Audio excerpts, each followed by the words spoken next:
All right, we should be good now. What's up, guys? Oh, with breaks?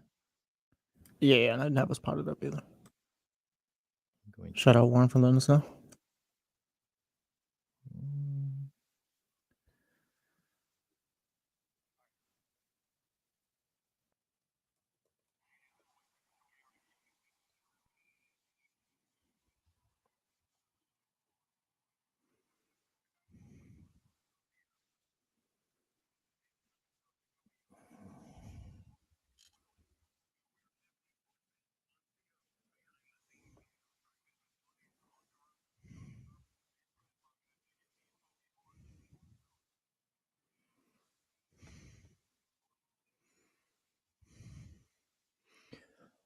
Welcome into the Insiders. I am James Ham. Joining me today, Jesse Tapia, filling in for Kyle Madsen. Kyle, of course, is out for his birthday week, so we're doing, what do we call this? It used to be James and Friends. Ham and side dishes now. Ham and side dishes. That's what we're calling it. And you're the mashed potatoes. That's right.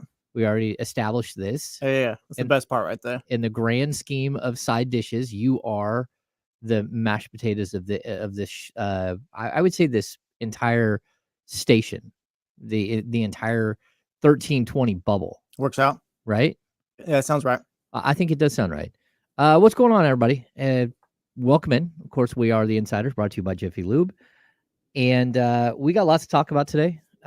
First and foremost, it is D'Lo's birthday, so happy birthday, Damien. I haven't seen him yet, but I'll tell him when I see him. When we see him, we'll have to like do air horns and stuff. I don't press buttons, so yeah. Are you a guy that like texts people happy birthday or calls? I'm a big like if I'm gonna see you, I'm just gonna tell you when I see you. That's if I'm gonna see you, I do that. If not, I am a text you happy birthday, and I am not a post on Facebook, post on. Oh yeah, I don't do that either. Like if I know the person, then I'm going to actually reach out to them and actually say happy birthday. Yeah, that's fair. Yeah, I was always wondering. Like if you should. I was always wondering if I should text someone first or something like that. But yeah, no. Okay. Yeah, we have it's kind of weird. We have Damien's birthday today. Kyle's birthday is on Thursday. It's a big week for August. It is, and it's funny that Kyle's birthday falls on his favorite day of the week. Like, yeah, shout out to Kyle for that. I didn't even think about that. That's gonna mean a lot to him. It is. It's going to be a huge amount to Kyle. And then he's not off all week on Friday. He won't be back in studio, but Kyle will be out at the River Cats game where I don't know who won tickets and who didn't, but we have all those tickets to the suite. Kyle and I will be in the suite on Friday evening at the River Cats game. So very excited to hang out and join you there. We haven't been able to like, this week has been a little weird. Kyle was going to be here for a day and then not. And this weekend, I went and saw Deadpool. Jesse, have you seen Deadpool yet? Yeah, I saw it the first weekend it came out. Okay, so we're not going to do spoilers, but where do you rank it in the Deadpool? Because I thoroughly enjoyed it. I don't know about you, but I thoroughly enjoyed it. I think it's probably top two. I like the second one a lot. I don't know, they're all great. They're all kind of the same to me, not in a bad way though. Okay. But this one was cooler just because like I said, they had Wolverine out there and all that. Like this one was a lot cooler, the cameos and stuff like that. Like I said, we won't spoil all that, but I thought this one might be the best actually. Now I'm talking through it and all that. This one might be the best. I need to rewatch it one more time too, I think, to know how much I truly like it. Okay. I do know this. Like I went with my wife and my youngest son and one of his buddies, and I sat, of course, next to my wife. She laughed the entire time. Yeah, it's hilarious.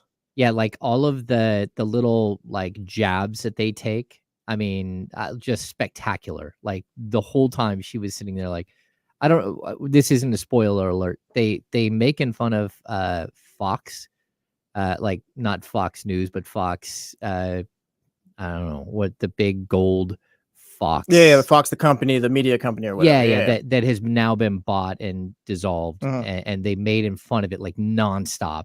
I thought that was hilarious.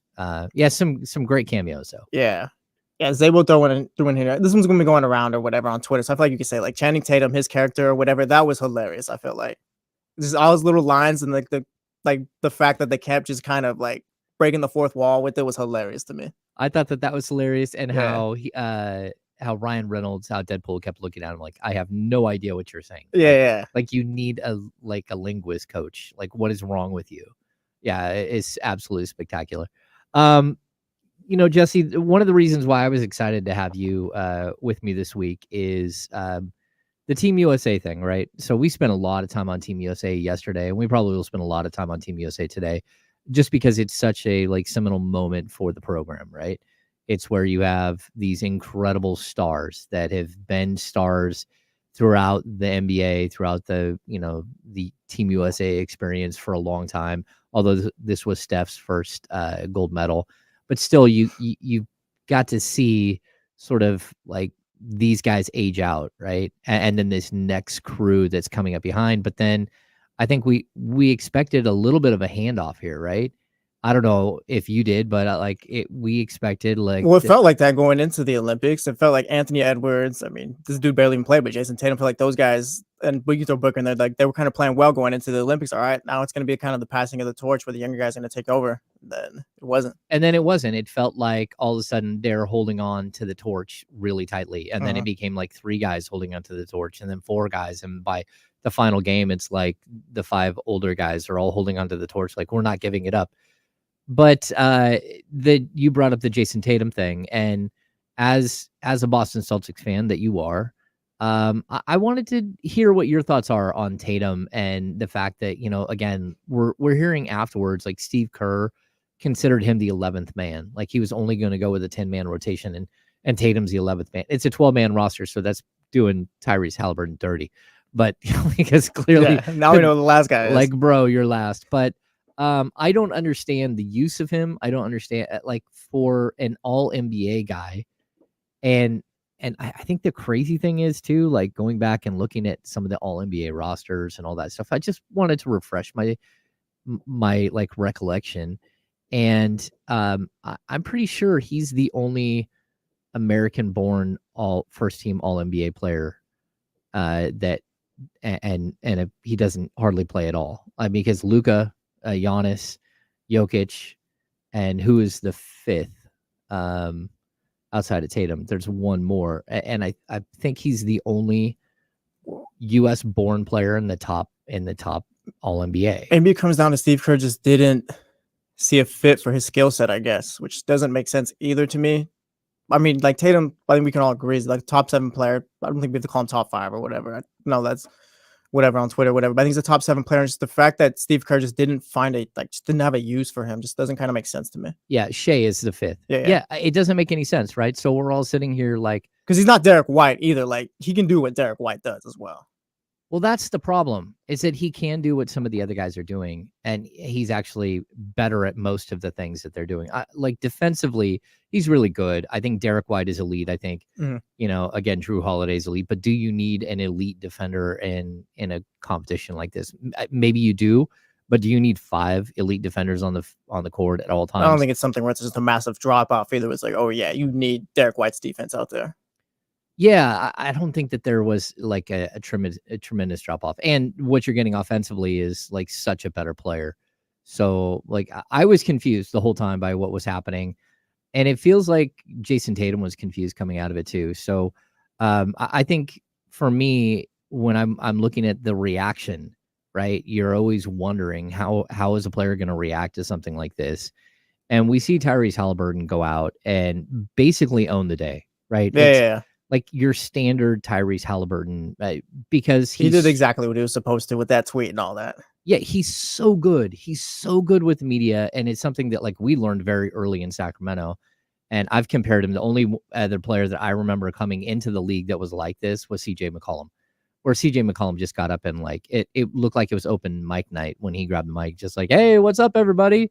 And just goes and Tyrese Halliburton, the same exact thing.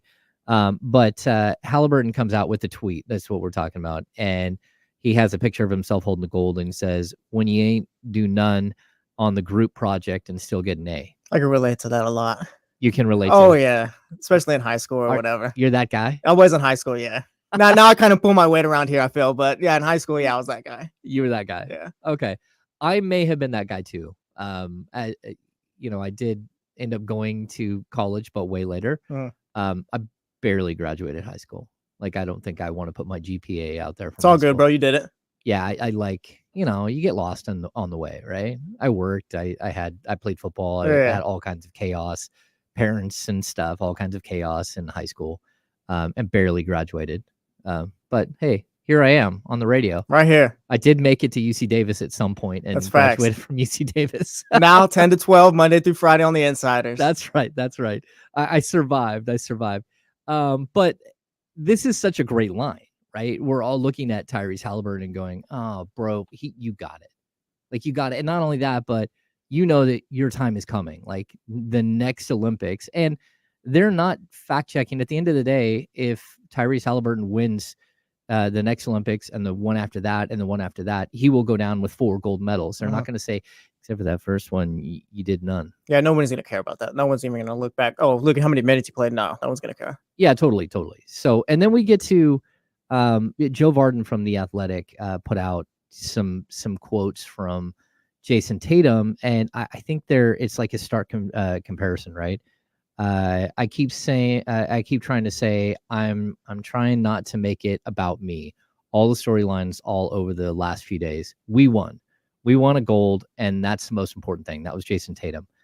And then he went on to say it was a tough personal experience on the court, but I'm not going to be making any decision off emotions. If you ask me right now, if I was going to play in 2028, it is 4 years from now, and I have to take time and think about that. So I'm not going to make any decision based off of how this experience was or how I felt individually. And you can feel the angst. Yeah, because his situation is different from Tyrese's too. Like, Tyrese is great and all that, but he's not at the tier Jason Tatum is, I think, at this point. No, he's not. Yeah, he's not. And I feel like a player of Tatum's stature, you could just switch out whoever, throw in whoever that's kind of got the accolades that he does and all that. Like, I think it'd be, I don't want to call it an issue too, because like they won gold, but it'd be a story too with anyone else, I feel. No, I think so too. And I think this is always like the question mark when you're going to be part of Team USA, right? It's like, okay, well, what is the role that you want from me? And like we've talked about this with De'Aaron Fox, right? De'Aaron Fox decided to bow out of, I think it was a World Cup. I think we established that yesterday that it was a World Cup in like 2019. Yeah. And he walked away from Team USA, and like they hold a grudge. That's what Team USA does. And so De'Aaron Fox has not been invited back into this inner circle. But at the same time, he wasn't being fully invited. They didn't even know if he was going to make the roster. It was kind of like, hey, we might need you to stick around. Yeah, well, that's when they brought in Derek White, and Derek White went out and played more minutes than he did in a tune-up match against the Spanish national team against Spain here in Anaheim. And Fox is looking around like, I don't know that I want to go do this. Like, you're talking about, basically 6 to 8 weeks of your life that you're going to dedicate to this and not knowing, and he had other things going on. So I'm wondering, like, what does this mean for Tatum going forward? And I think it's really complex, right? Yeah. I think there's different. Because it's just so weird. Because if you look at Tatum, like he was a big part of the 2021 Olympic team or whatever when they won gold and all that. So like you go from that, you feel like you did your part, kind of you paid your dues, and then now you're just stuck on the bench here after coming off of a title and all that as well with the Celtics. Maybe I could see him back, but he'll be back. I think this will all be kind of water under the bridge. Maybe, yeah, I think he'll be fine because he's gonna have to be a big part in 2028, which we'll talk about later. Yeah, I think so too. All right, you know what? We're gonna step aside for a minute. When we come back, we're gonna continue this conversation. I think there's a lot to unwrap here. Like, we got to figure some things out with Team USA, and realistically, 2028. It feels like it's a long ways away, but realistically, Jesse, it's not. So we're the Insiders, brought to you by Jiffy Lube. We'll be back in just a minute. All right, all good. Sweet.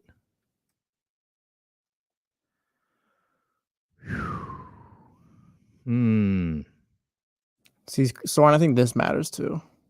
Yeah, but Willie, I don't know that that's going to be the case. I don't know. Steve Kerr's not that old. Give that team to Spoelstra already. See, again, though, like, who's running this thing? Yeah, see, Steve Kerr's only 58 years old. He'll be 59. And you always forget that Steve Kerr was born in Beirut, Lebanon. Yeah, like his dad was... I don't think I knew that. His dad was an ambassador that was killed? Yeah. I don't think it was in Lebanon he was killed, though. Maybe I'm wrong. Yeah, but that's why he's like his stance on gun violence and everything. What's happening, everybody? What do we got going on, Chatty House? Yes, Kieran Bagley. We're gonna discuss like who we think could make it. I think Donovan Mitchell's really high on that list.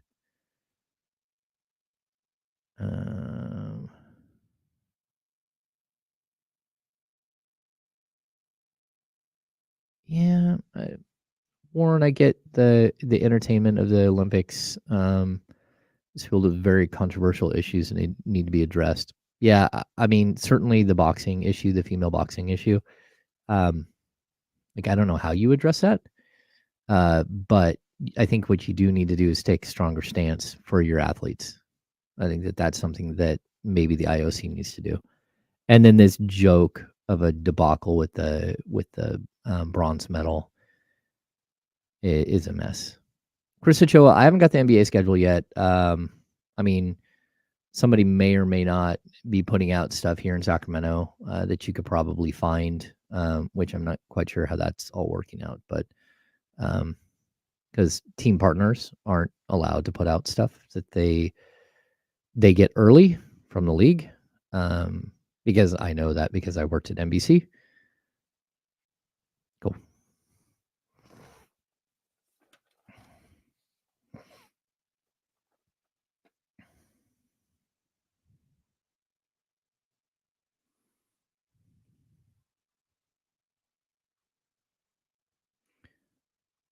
Welcome back into the Insiders. I'm James Ham. Joining me today, Jesse Tapia. Kyle Madsen is out for the rest of the week. He's got a little birthday to celebrate. He's got some stuff going on. Give him a little bit of a break before week-long celebration. Shout out Kyle Madsen. Yeah. Big celebration for Kyle Madsen. So, this is right before both of us start our seasons. So he, of course, covers the Niners Wire. Yeah, I can't wait. I'm so excited. It's like we're getting right back into it. Preseason's getting underway or whatever. So when you get the first month of football going on, that just takes us right into October. Basketball will be here, and it's just we're just smooth till about June. Yeah, I mean this is the dog days of summer. So, but it does roll right into like our season. So this is a time where again, Kyle and I might take a day or two here and there just to make sure that we're fresh and ready. Because once we start going, like there is no break. Yeah, don't stop. No, not at all. Yeah. So I learned that last year that like getting up in the morning after a back-to-back, a home and home back-to-back and having to come back the next morning for a radio show was not easy. I'm getting old. That's what I found out, Jesse. Yeah. At least it's fun though. I guess it wasn't fun getting up out of bed all those days. You got it, Ham. Just pop an aspirin or whatever they do or whatever, and you're good. I wish it was aspirin I needed in the morning. Yeah, I was like, it's funny how it sneaks up on you, and you're like, okay, I don't think that I can mess with my sleep schedule like I used to. Like when you're young, you can do the whole like stay up till 4 o'clock like 3 days in a row and then bounce back in like 2 days. You feel bad like waking up at noon and like, oh, my stomach hurts, but then you're just like, I'm back at it. Just build yourself an overnight room at the Golden One Center or whatever. Yeah, that's always been the thing. Like it's so much. They have the space, I'm sure. I'm sure, like a cubicle somewhere. Like that's the crazy thing about going to a Niners. When you go to the Niners practice facility and like I heard that's top notch. Yeah, you go to a Niners game. First of all, their luxury box and all the box, the media box is crazy big because they have a lot of people up there, and then they feed you all day. It's wild, like a breakfast, lunch, and dinner. Like you're there in the morning, and they're making waffles and there's bacon, there's all kinds of stuff going on, and then all of a sudden switch over. There's lunch stuff, and you're still not to the game. And then you get to halftime and there's hot dogs and pizza, and then you get to the end of the game and they bring out more food. It realistically, yeah, it sounds like a good time. It's a good time, except for it's a really good way to become morbidly obese. Like if you're not in good shape or don't have a regimen, like a workout regimen, you're gonna be in trouble as an NFL guy. Yeah. Plus they have cubicles. They have like a whole office area for the media. So like Matt Mayoko and Matt Barrows, they have cubicles, their own cubicle in the building.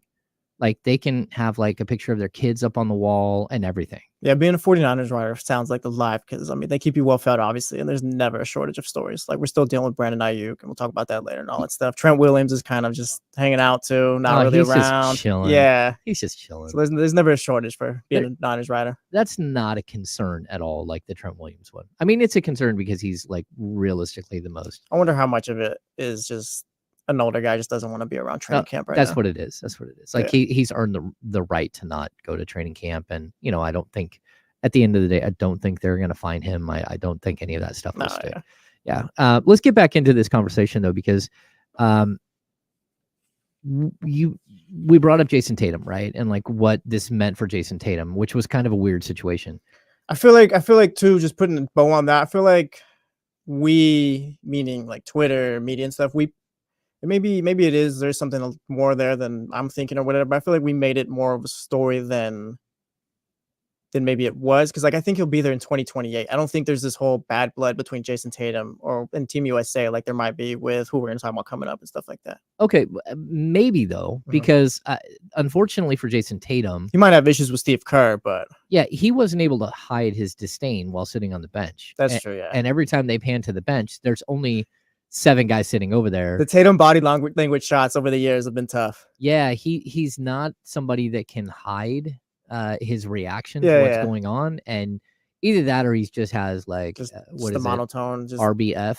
Yeah, he might have that, like resting. Oh yeah. Face. Yeah, so it's possible that that's it, where it's just like, hey man, you might want to like clap a bunch and get up and high five your teammates all the time, so you look like you're not just super angry.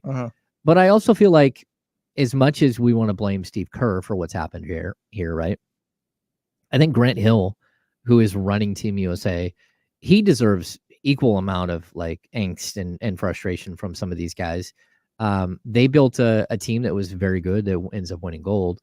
And I guess at the end of the day, that's all that matters. But it feels like he didn't build this team to have like sort of that lasting legacy either. And I'm confused about the Jaylen Brown situation, because again, you took Derek White over Jaylen Brown, and I know Derek White's been part of the program maybe a little bit longer and stuff like that, but Jaylen Brown is either the first or second best player on the championship team with Tatum. It was Finals MVP. Yeah, Conference Finals MVP. And you can't just bring the entire Celtics roster. That wouldn't be fair to the rest of the league and the rest of the players and stuff. But it did kind of feel like Grant Hill maybe didn't know how to manage the egos in this situation. Where Grant Hill messed up too, I think, is the fact that he kept talking about it after the fact. Like, if it was just like Jaylen Brown had his Nike tweet or whatever, and Grant Hill's like, no, that's not what it is. It's just we feel Derek White can just fill into this role and kind of like just he's a seamless fit or whatever, and on short notice.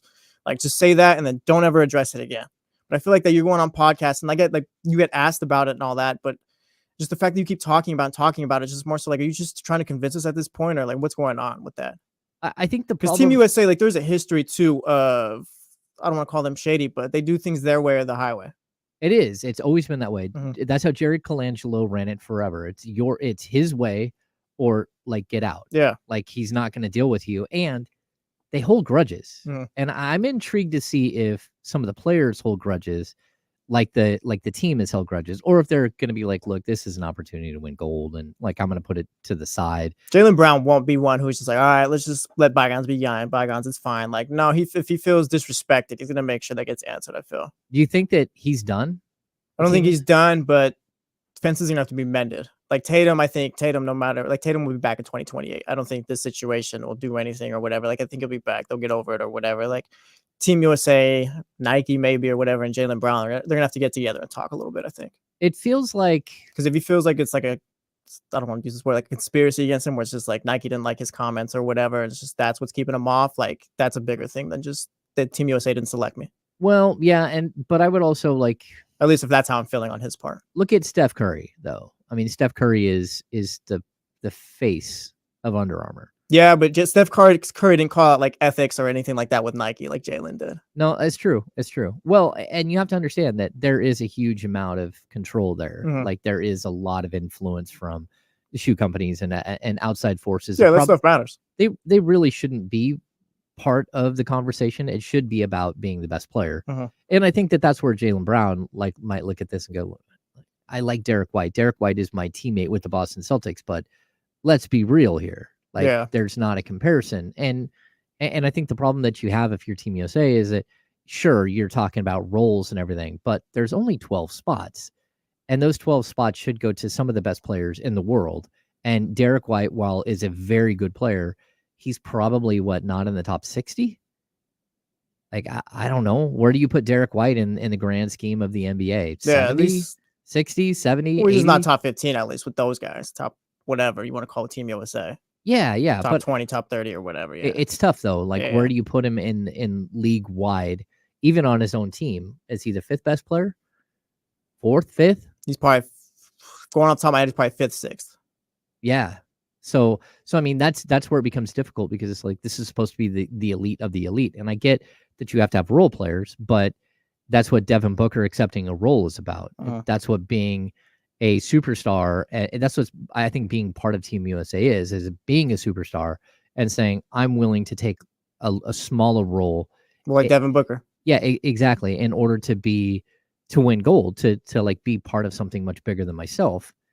And I think that's where we kind of get into this weird question about like why did you select the team this way, and how do you move forward, and do you hold grudges still? Because like, look, we're going to get to 2028 here really quick, and it's here.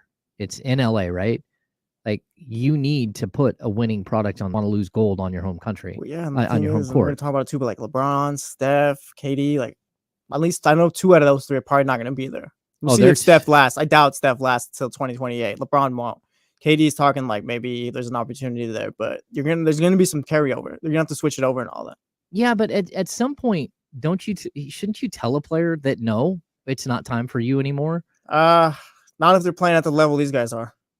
Yeah, I don't know. LeBron and Steph, like that was amazing. Like they like we talked about passing the torch and all that stuff. I get why they carried it. Like they showed why. Like Steph closed that game out. LeBron was great all Olympics. I feel KD did his thing and all that stuff. Like I feel like those guys, they still got it. They're different. Yeah, but we're talking 4 years from now. Yeah, well, 4 years from now, yeah, those guys cannot be here. But I mean, as far as like this or whatever, like them being, if anyone is playing that well still at that age, whoever it may be in 2028, I'm not gonna hate on them being there. Okay, no, I'm okay with that too. But like, the list of players isn't just Durant, Curry, and LeBron. No, who are probably not going to be there at the next Olympics. I mean, we can start adding other players. We've got AD, who's 31, going on 32. Well, yeah, and he's not the healthiest guy. He's not the healthiest guy. The other guy who's not all that healthy is Joel Embiid, who's in his 30s, wrong side of 30. And then on top of that, we've got Drew Holiday. We've got Derek White, who, again, like, these are players that, like, do you take a 35-year-old Derek White to the Olympics? I doubt it. We'll talk more about that on the side of this break, though. Yeah, definitely. So, all right. Well, Jesse telling me we have to take a break. So, you're listening to the Insiders here on ESPN 1320. Make sure to tune in. We'll be right back. We're going to keep talking Team USA and like, look, who might be there in 2028? If all these guys are walking away, who might be the next generation of Team USA players? We'll be right back. Okay.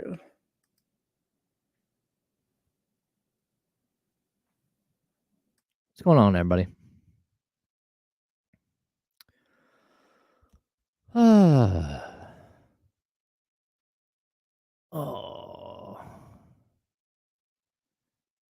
Yeah, see, I don't know that, Ramsey, I don't know that, I'm going to pull this up, that Grant Hill had a lot of say in how the team is coached. Yeah, it feels like Grant Hill might have just been the spokesperson for this whole thing. Not saying like his whole role, but as far as the whole Tatum stuff and all that and Brown stuff. Yeah.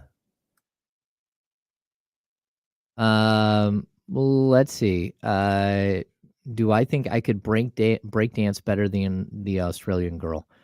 I think if I had any training at all when I was, maybe 30, I probably could have done better than she did. As of today, if I try to do like a spin move or even like get down on the ground, I don't get back up very well. So no, I don't think. I mean, maybe it wasn't very impressive. The whole breakdancing thing is just so weird and curious too, just because if like She was an actual breakdancer, right? Like, it feels like she kind of went over on everyone. We did the whole breakdown. Did Kyle read? No, I didn't see that. Oh, Kyle read up on this, and he said that first of all, the ballroom dancers are who push to have dancers in the Olympics. And they said, hey, we're not going to do ballroom dancing in the Olympics, which is a mistake because ballroom dancing is so sophisticated and so incredible. It really is like figure skating. I was in the quinceanera once. I know how it goes. Okay. All right. There we go. So, but they said, hey, we need something young and fresh. So, okay.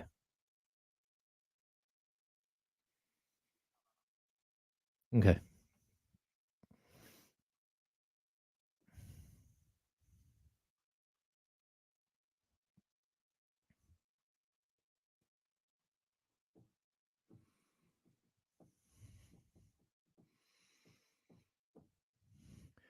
Welcome back into the Insiders. No Kyle Madsen today, but we do have Jesse Tapia filling in. We call this ham and side dishes. He's the potato here, the mashed potatoes here at ESPN 1320 that holds this whole thing together, makes the meal like really. Just makes it work. It does. It's not the main course, but you know what? It just kind of rounds it out. If it's not there, I'm pissed. That works. I'm upset if it's not there. And that's kind of where we are here. Like if I get in here and I don't know that Jesse's not here and I go to turn on the computer and there is no like stream, the live stream isn't built. I'm like, what exactly is going on here? Where is Jesse? And that's when usually it's a panic button. Uh-oh, something wrong with Jesse. We don't have the live stream up yet. We're good today though. Yeah, we are good. Nope, you figured it out. We were talking about the breakdancing thing or whatever, and you were telling me about how Kyle did the whole spiel on kind of the Australian girl who I thought kind of went over on everyone. Yeah, so it's a really complex story. So Kyle broke it down yesterday. So basically, they went, well, I guess it's the Ballroom Dancers Federation, whatever.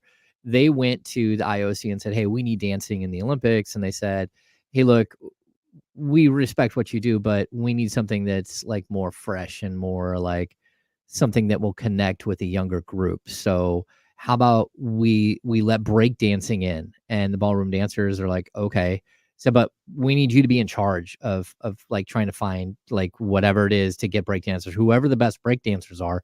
We don't know how to find those people. So can you help us find those people? So they went out, I guess the Ballroom Dancing whatever federation. They went out and like basically said, hey, we need groups from every country. And they reached out to a bunch of people. And the group that they reached out to in Australia happened to be this lady who like had some sort of small group of friends that did an annual competition, a breakdancing competition. And the lady's husband was a judge and she always won. And so they would like once a year have this competition where like everyone got together and did like 10 or 15 women got together and did like a breakdancing thing. So it ends up that it's this lady and her husband is a judge and she always wins. And so she wins and they're like, okay, she's going to go represent the country. So I was right then. She got one over on all of us. Something like that. Yeah. And then they said, well, the husband is a coach.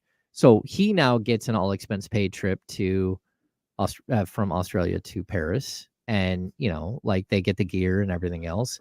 And then they get there and it's like, oh, this is real breakdancing. Like, I don't know, Jesse, have you watched like any of the dancing shows and seen like legitimate breakdancers? Yeah. Well, that's the thing. I was watching. It's like, so maybe because like I'm not like watching breakdancing videos all the time and stuff like that or whatever. But I'm watching like this Australian lady. Like maybe the rest, maybe the game has changed or whatever. This is what this is now.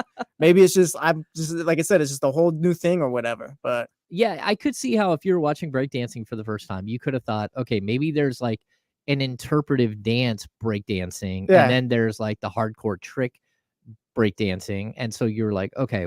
So I wasn't gonna do a deep dive into. It was like, all right, this is the best of the best for breakdancing. This is what it is, I guess. But then you start watching. Who am I to question them? What is happening here? Last thing I'm talking to my fiance Krista, whatever. Like, she's like, wait, this is breakdancing? Like, yeah. She's like, wait, I could do this after a couple of drinks. It's like, yeah. She's like, I don't even know what the lady's doing. That's the problem. And so, like, I coming into the show today, I was like, Kyle and I had discussed this, but like, what would be if you were to go to the Olympics and do something? What would you What do you think that you could at least train at? Not where you'd be Olympic good, but where you'd be like, okay, like, look, I can probably do this. I don't know. I guess the easy answer, like if I'm training or whatever, Yeah. I guess soccer would be the easy answer or whatever. Oh, okay. Yeah. Just because I played that before if I'm training or whatever. But like I would die after 5 minutes because those brutal athletes right there and stuff like that. Oh yeah. Yeah. I mean, I don't even know. Like, yeah, that's the easy answer. What I was throwing this around on with D'Lo and Casey yesterday. What I couldn't do is gymnastics. That's the one. It's like, oh, could you do this sport? No, I wouldn't survive gymnastics. I No. try to do what Simone Biles does. It's like, oh yeah, shout out Jesse, lived a good life. That's it. Yeah, it wouldn't go well. Yeah. You couldn't even do with the dude with the glasses. Exactly. On the horse. Dude just coming off of the nap or whatever. That is a legend too. Yeah, you can, that's the most difficult thing I think in all of the Olympics. Well, I don't know. Maybe I can shoot the gun or whatever. Maybe I can do that. See, I think that's where I would go. Yeah. Like, I would be able to like One of those little at things. least some sort of mark. I can do breakdance. If I train for breakdance, I could be better than the Australian woman. Okay. Yeah. I think that you also could do. I think we could probably like pull some cardboard out and throw it in the entryway right here. That's what I was saying. Maybe we get our own Odyssey Olympics or something. Well, we did do field day that one time. Field day did not work out. No, it didn't. No, it did not work out. Like we've talked about field day a little bit here, but all of our friends here at Odyssey got injured. Like Justin Case is still trying to get the use of like his index finger back after having surgery on his finger. Yeah, that was tough. I will not be playing tug of war next year, by the way. The tug of war has, I think, has been removed from ever being on. Maybe we play kickball this time instead of tug of war. Field day has lost tug of war because everyone decided to wrap their hands around the rope. Yeah, just I don't know. Multiple surgeries have been had after field day. That's facts. Multiple surgeries. So what was it? Is it Katie that broke like 2 knuckles? Yep. Oh, it's bad. Yeah, Justin, I had to reset his finger like on the field, like, and then I realized that it wasn't his knuckle that had popped out. He had literally had a displaced. You know how to do that stuff, like. He was standing there. Because if Justin like, came to me shock, like, "Hey, my hand is broken, chest," like, pop. No, dude, I'm not doing that. Like, he's sorry. Sitting there like, "Oh my gosh, something's wrong with my finger." I'm like, "Oh no, that's not good, bro." Yeah, he takes his broken hand. Like, I don't know what you want me to do with this. Like, go to someone else, dude. It's stacked. It's stacked up. I thought he had popped the knuckle out. I'm like, I said, "Do you want me to reset it?" He's like, "Okay," and I literally and popped the thing back in, and it ended up that was a displaced fracture. It was not a dislocated finger. I'm not. It's brilliant. Not doing that. And then he had to go and have full surgery on the finger, which I don't think I did more damage, but I feel bad because he's a guitar player. Yeah. So he's Shout out Justin. He's missing his guitar. Yeah. He's doing physical therapy every day. Field day was tough. We literally broke out the HR binder 20 minutes into it. Yeah, like it was not good. Yeah, blue team was down a person because we had HR on our team, so we were down a person. It was very, very rough, like very rough. And Justin is just now realizing that he had damaged all of his fingers. It was just the index finger that snapped, so he's having to do rehab on all like 4 of his fingers because of the tug of war game, which we did. My team won. Yeah, we were good. Yeah, no. Tribal Chief fans like, yeah, one of you guys gonna have to sit out. All right, I'll sit out then. It was an easy decision. All right, let's get back into this discussion. As far as I can tell, like as of right now, if I were like saying, okay, 2028 is coming up 4 years from now, I got LeBron is no longer there. I've got Steph is no longer there. I've got KD is no longer there. I'm going to put Embiid and Embiid, I take him out. Maybe not AD because Embiid, I mean, for sure, but AD is like on the bubble because it's going to be in LA. So it's possible that you'd want him there as like the guy from the Lakers and all that stuff. But on top of that, I think there are question marks about like Derek White and Drew Holiday, both who those are guys who they fit in the 2024 year or whatever, like they're role players at their peak or whatever. You guys can definitely do something here, but 2028, that won't be the case, I don't think. No, I don't think so either. Yeah. So if we look at all of this, so I got 1, 2, 3, 4, 5, 6, 7, potentially 7 players potentially gone off the team. And then the Tatum situation, which we don't know how will work itself out. So you're going to have like, and there's only 12. So we've got Bam, we've got Tatum, we've got Halliburton, we've got Booker. Booker will probably be the leader, and we've got Ant-Man. Mm-hmm. Like, where do we go from there?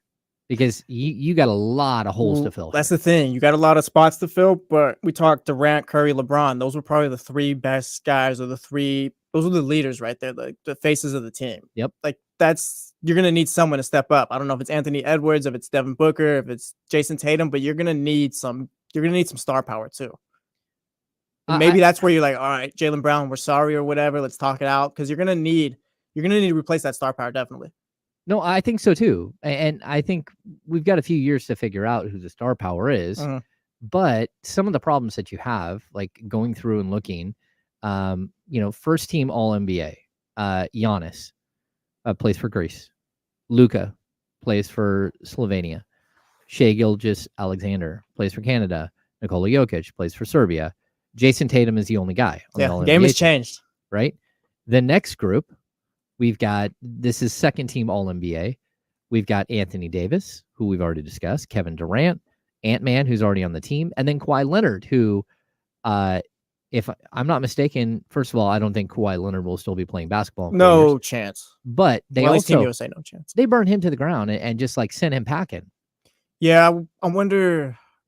That was kind of a low-key thing. I wonder, like, that they were just saving him from himself, like how much of an issue he took that with, because they were kind of.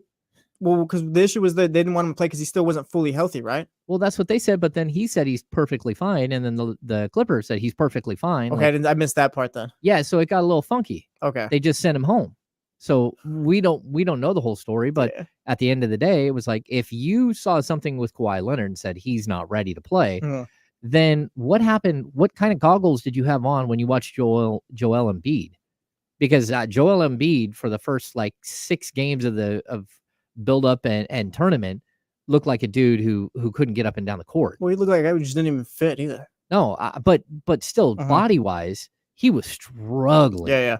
Right, and health wise, you would have thought, okay, if you're going to send Kawhi home, what are you doing? This doesn't make sense. So of the second team All NBA, the one other player who is not either been burnt to the ground or on the team or retiring from the team is Jalen Brunson. And he'll be around 32 years old, I think, at that time, in 2028. Brunson would? Yeah. Okay. So. No, that makes sense. So I'm taking Brunson if his career arc continues the way it is right now. Like, I'm all in on Brunson. The third team All NBA, we've got Devin Booker, we've got Steph Curry, we've got Tyrese Haliburton, we've got LeBron James, and we've got Domantas Sabonis, who plays for Lithuania. So of the 4 guys, 2 of them are probably retired. 2 of them are probably your starting backcourt.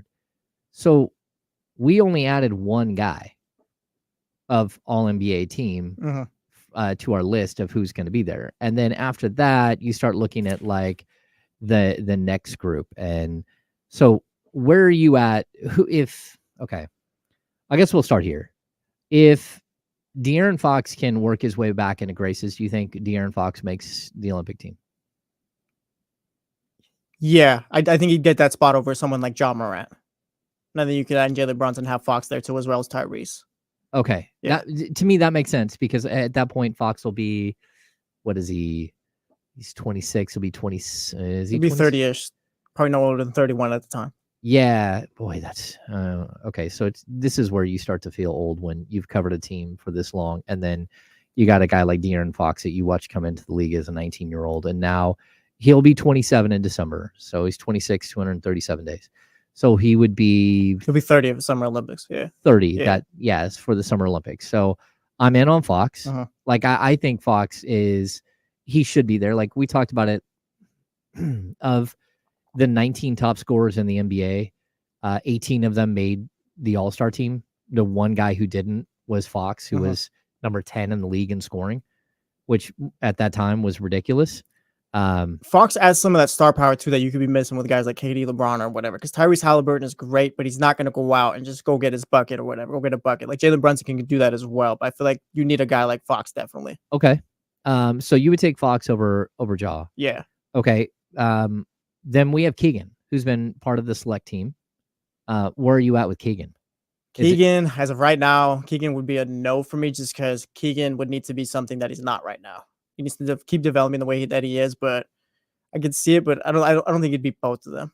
Okay, so I could see Keegan as a Derek White type addition to the team. Can I say something real quick? Yep. If it was more likely between one or the other, I'd say Keegan would make it though, just because he's been in the system and all that, and Fox would be kind of getting him back. Fox was in the system for a long time, Mhm. but then But the whole like went out of the system. Yeah. Now, Fox was on the short list for this year as well. Like I think there's a list of 25 and Fox was on it. And then that list like instantly went from 25 to, oh, we're down to 12. Like we got our 12 and we're leaving. And then, oh, sorry, Kawhi, you're not ready. You're out of here, and bring in Derek White. Yeah. So I thought that was weird how that whole situation played out. Okay, so some of the other players I have that I've sort of penciled down. You mentioned Ja. Do you think Ja has a shot? Yeah, he definitely has a shot. But I think if it came down to just one or the other, for me, I'd take Fox though. I take Fox. Yeah, I take Fox, Brunson, and Halliburton. Okay, and are you gonna look past the other stuff with Ja? Yeah, if he's doing right and all that, then yeah. Okay. The next one up, Paolo Banchero, Paolo will be there. Almost made the team this year. Paolo could be one of the guys who's leading them in 2028.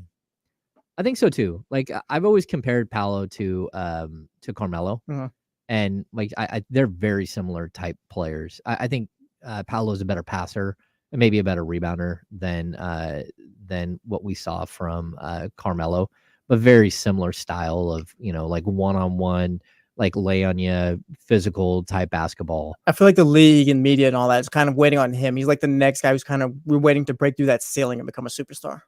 Like the potential's all there for him.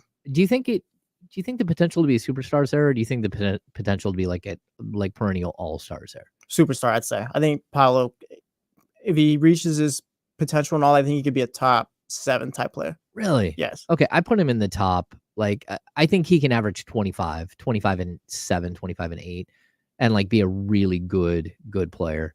I don't know if he reaches like the 30 point per game type player. Maybe I'm wrong. I don't know. I think it depends on his team as well. So we got Paolo. Paolo, I think is in. What about Donovan Mitchell? Because I'm like, why is Donovan Mitchell not part of this now? And I haven't done the research as to why Donovan Mitchell is not part of Team USA today. Maybe because he was working out his contract situation with the Cavs and all that could have played into it. Maybe. I'm not sure when that was worked out and all that, but I feel like he'd be a guy who's there in 2028. Maybe just this year just wasn't enough spots. Like I said, the whole contract thing with the Cavs, I'm not sure when that was done and when the teams were selected and all that, but that could have played in, I think. Okay, so I went off like all NBA, right? And that's and who was the next group of players that didn't make the all NBA team but that received votes. So and then the other guy that should be on this list that isn't that is an all NBA guy, who received votes for all NBA was Zion. And I wonder where Zion fits into this. I don't think he does. I saw a prediction. I think it was DraftKings or FanDuel, one of those or whatever it's called. Put out like a 2028 prediction or whatever, and they had Zion on there. But it's just, Zion's a weird player. I don't see it happening. It's just he hasn't worked out the way that we've thought. I just don't see him being good enough to where it's like, all right, yeah, put Zion on Team USA. It feels like we've been waiting on him. I feel for so long. Yeah, every time he plays, you're like, oh, he's really good. Yeah, like you see it, and it's just. Like, I'm not saying he's a bad player. He's a great player, but just I don't know if he's Team USA type. Okay, and it feels like every time he gets rolling, he gets hurt. Like every single time. So, like in theory, sure. Like Zion, like yes, you're expecting him. Like that's what he's supposed to be or whatever. It's supposed to be his time, but it's just I don't know. Like I'm still waiting, I guess. Yeah, I kind of put it together. I kind of feel the same way. I've always felt like the Pelicans were probably the wrong place for him to be. That at some point you kind of needed to break the cycle and say, hey, look, it's time for you to start over somewhere else. Well, he's a massive superstar, like coming into the league, and like let's be real, not every franchise in the league can handle something like that. No, it's very true. Yeah, and his sort of his issues that he's had as far as like inability to stay healthy, inability to maintain a reasonable weight. I think there's some maturity there that he needs to. I don't think New Orleans is a right place for Zion. I agree with you. Like, unfortunately, I think like there are better cities that like he could have maybe fit in a little bit better. But like, look, he's still really good. And what they do to the Kings every time they play is like nuts. I'm not going to take him off the list. I'm going to say like, okay, it's possible that Zion strings together like 3 or 4 good years where he's healthy and he's ready to go. And you're like, okay, I need him on that team. And he's going to be one of those matchup problems for other teams. Oh, yeah. Okay, so the other guy I threw on this list, I think Chet Holmgren, who has been part of the Team USA program. I think that he's going to be highly considered because of the Victor Wembanyama situation. Uh-huh. And I think that battle between those two is going to be really fun for a long time. Well, yeah, because besides Bam, Adebayo too, like who else do you have there? Like hopefully AD's there with them in 2028, but you're gonna need to stack up that center spot a bit.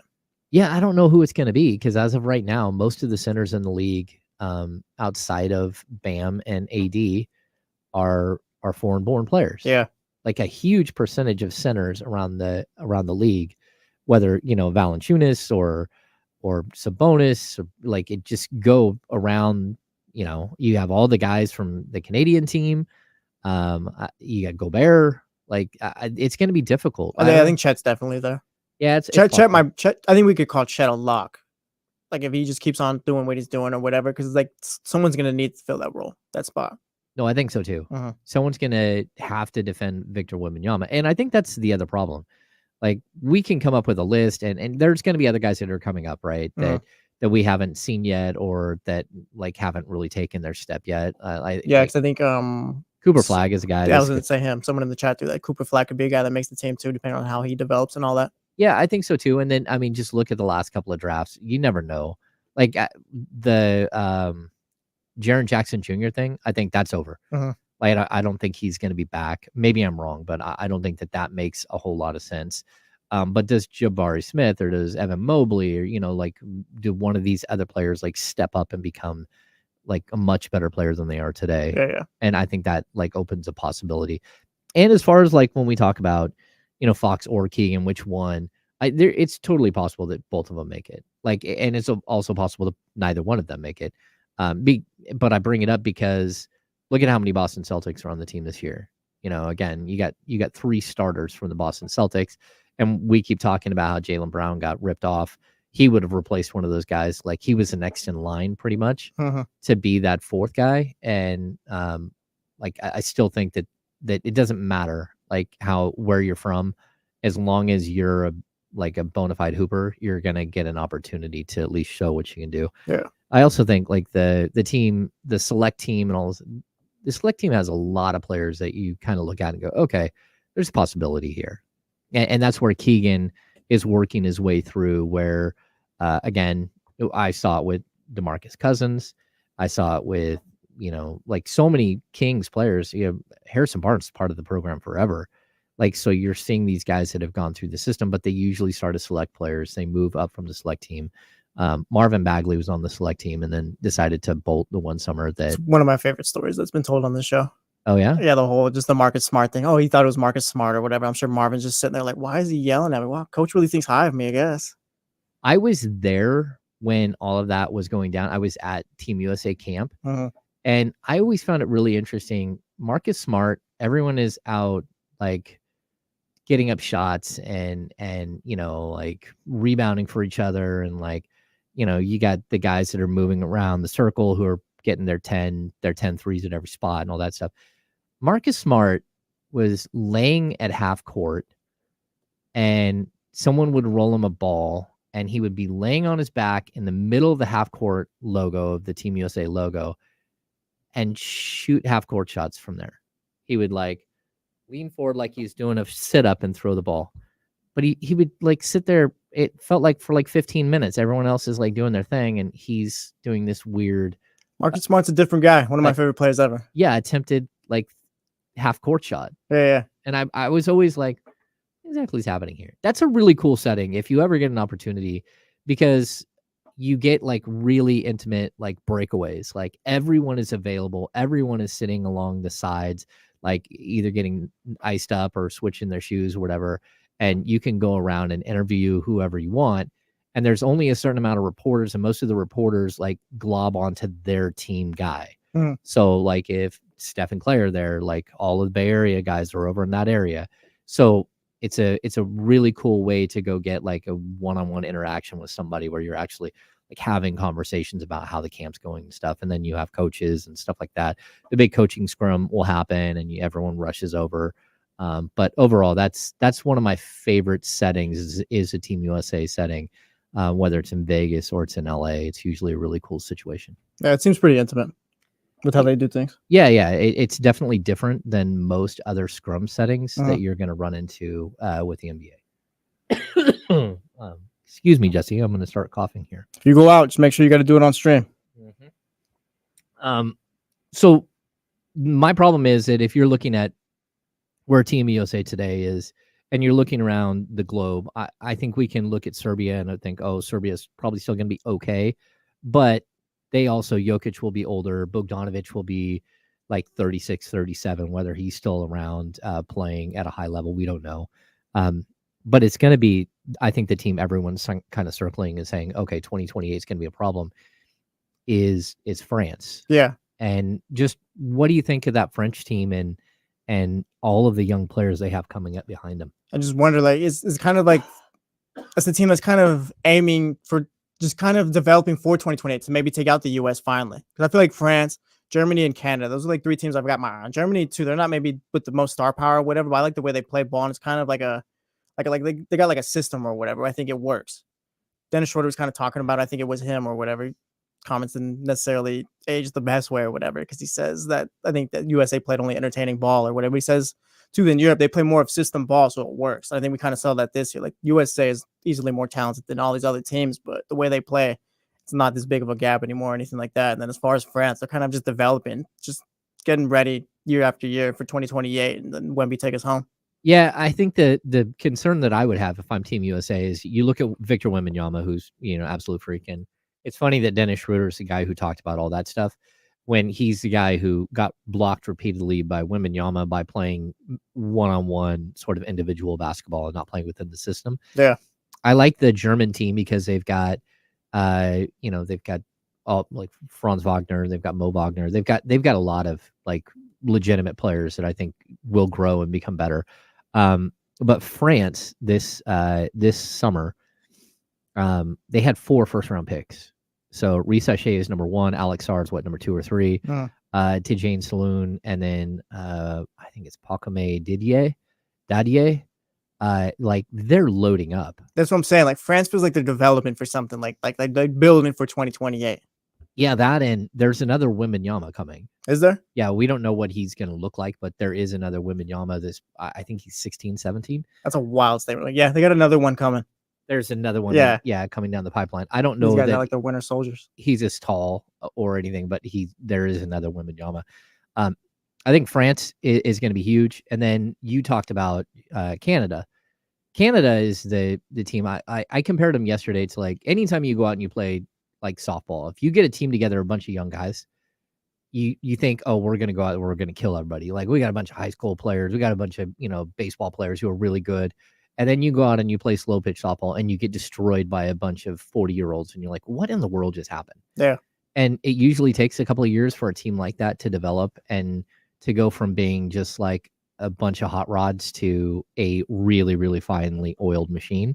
And I think that Canadian team will take the next step and they'll be a definite medal contender, but also definite gold medal contender with the talent that they have and how they're sort of aging and going to grow together. Yeah, I can see that. I mean, it's going to be interesting because US will be the favorite one in 2028, but it's just not a matter of, oh, well, like if they lose, then it's just this massive failure or anything like that. Like these other teams are finally like starting to come around, I think. No, it's on its way. Team Yeah. USA will lose. It's just a matter of time. Like we don't know when, but I mean, the world is getting so much better. Yeah. All right. You know what, Jesse, we're going to step away. When we come back, we're going to talk baseball. The Giants were in an absolute pitcher stool yesterday, which is absolutely spectacular.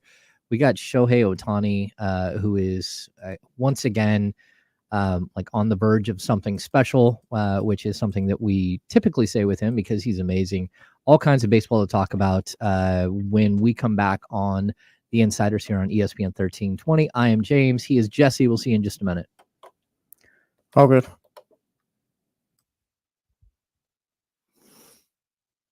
Sorry, I started coughing.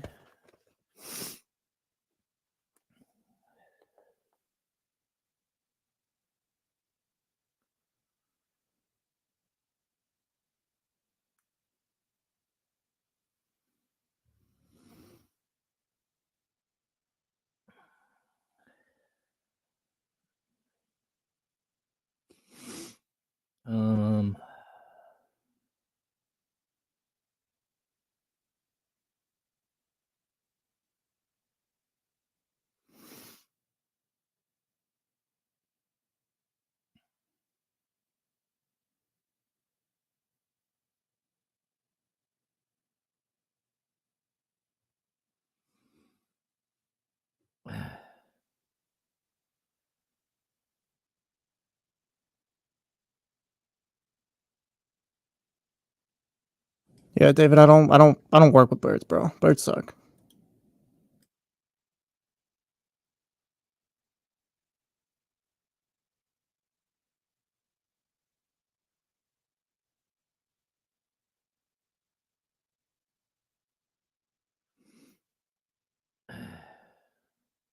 That's right, Swan. Let him know.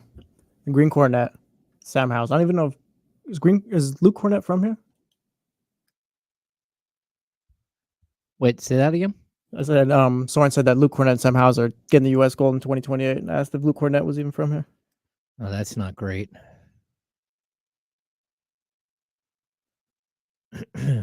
From Kentucky. Did not know that. Wow. Did you see David said that a giant crow landed on his car? Yeah, I picked that one out. Phobia. My phobia is birds. Like I could be around them and stuff like that. It's not like people with spiders and stuff like that, but I just don't do birds at all. Oh, really? Those things are like not terrifying, but just those. Yeah, stay away from me. Okay. It's not good experiences. Just bad experience. Did you have a bird attack you or something? Yeah, that's happened before. It's happened before. Yeah, they've dumped on a couple times. Wow. This me and the birds just don't go together. Irrational hatred of birds. It's not irrational. Yeah, it's rational. Okay, it's rational. Okay. Zabo, this might be the move. Just put all the stuff I want on the wedding registry. When are you getting married? Next year, October. Okay. Sweet. Would Tyreek Hill beat Noah Lyles in a 100-meter race? No. No, yeah. I think there was a time, sure. But Tyreek Hill plays in a sport where you get injured all the time, and it takes a little tiny bit of your speed away every time. How much time do we have, Jesse?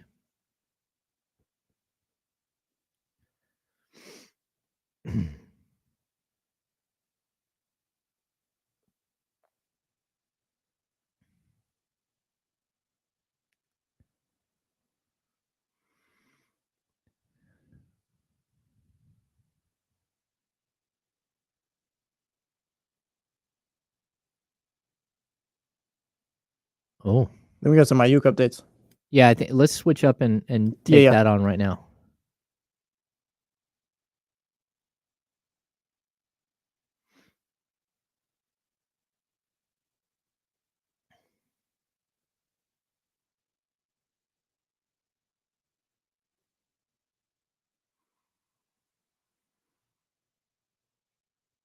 Cool.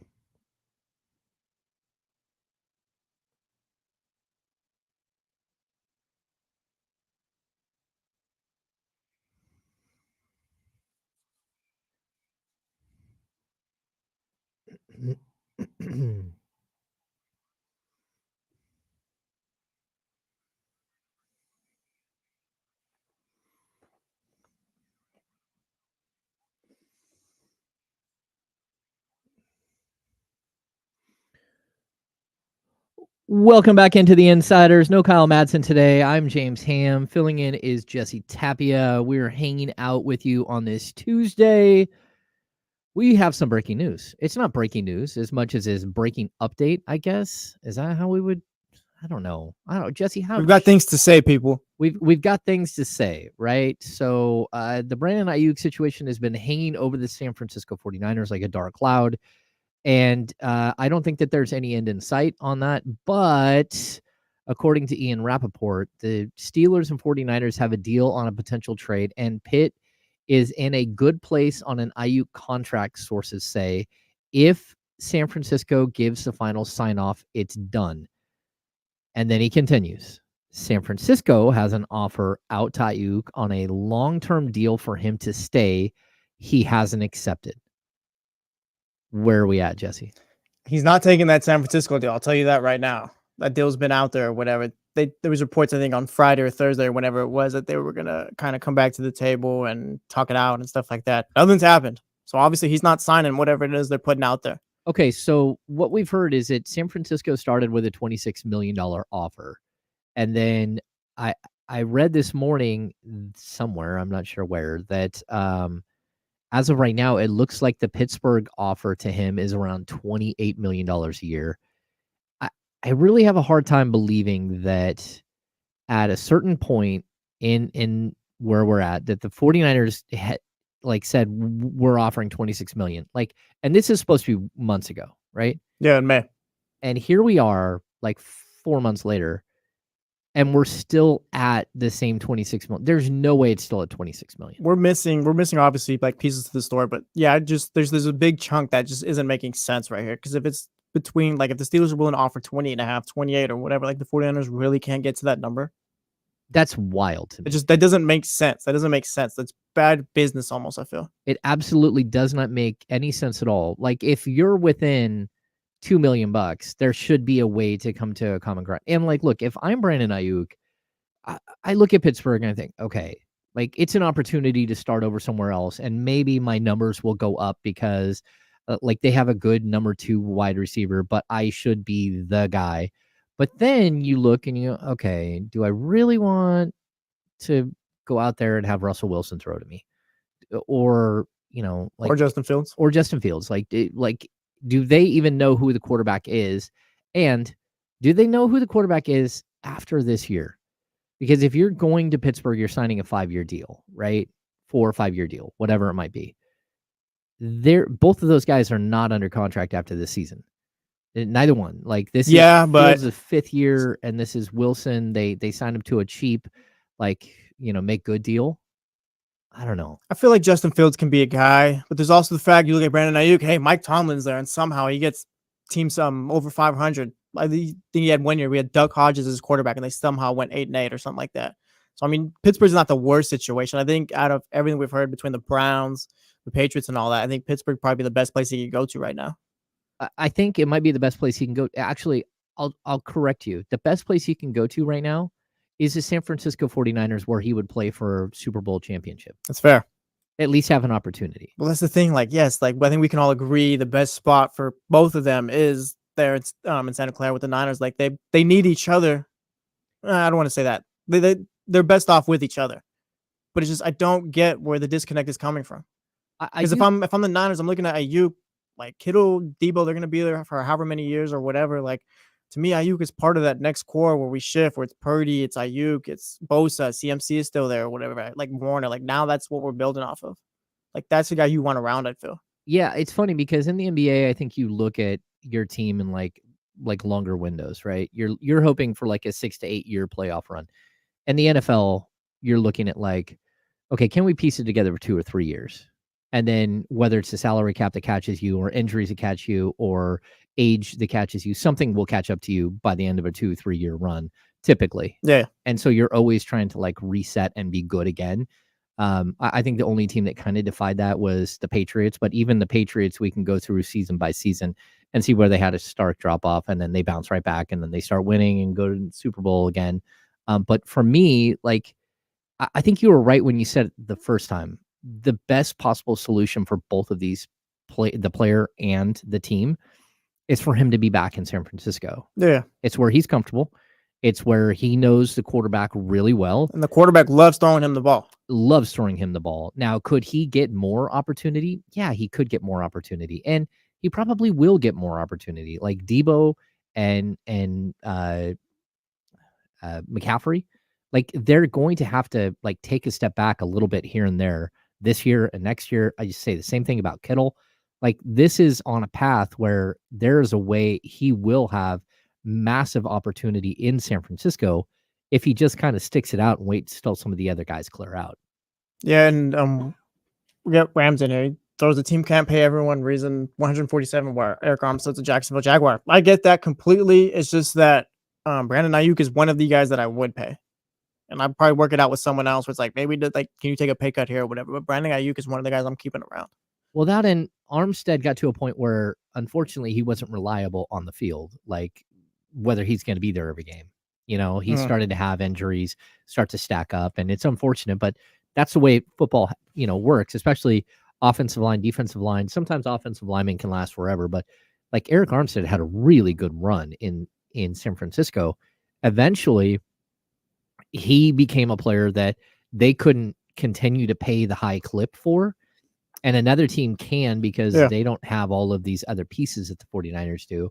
and the 49ers went less expensive there. Like, I get it. They were able to, bring in like 3 guys for the price that Armstead went and got from someone else. So I think that this is one of those situations where, like, look, if you're the San Francisco 49ers, and it's got to be something we're missing, Jesse. It's got to be about guaranteed money. There's something that we're missing that I'm not sure why it doesn't make sense, but we're missing something. It has to be. It's just the 49ers just don't view Brandon Aiyuk as what Brandon Aiyuk views himself. So I guess just as this top receiver, it's just, I don't know. It just doesn't make sense. Like you said, I think maybe it has, I'm just guessing at this point. We all are, just maybe it has to do with guaranteed money or something. I don't get why. Just the numbers we've heard, that just doesn't, there shouldn't be this massive drop off or whatever.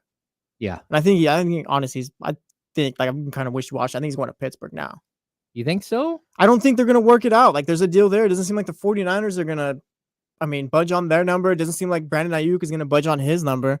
Ian Rappaport says that they have a deal on a potential trade, and then Pittsburgh is in a good place with Aiyuk's contract. It's just up to San Francisco to say yes. Like, deal's there.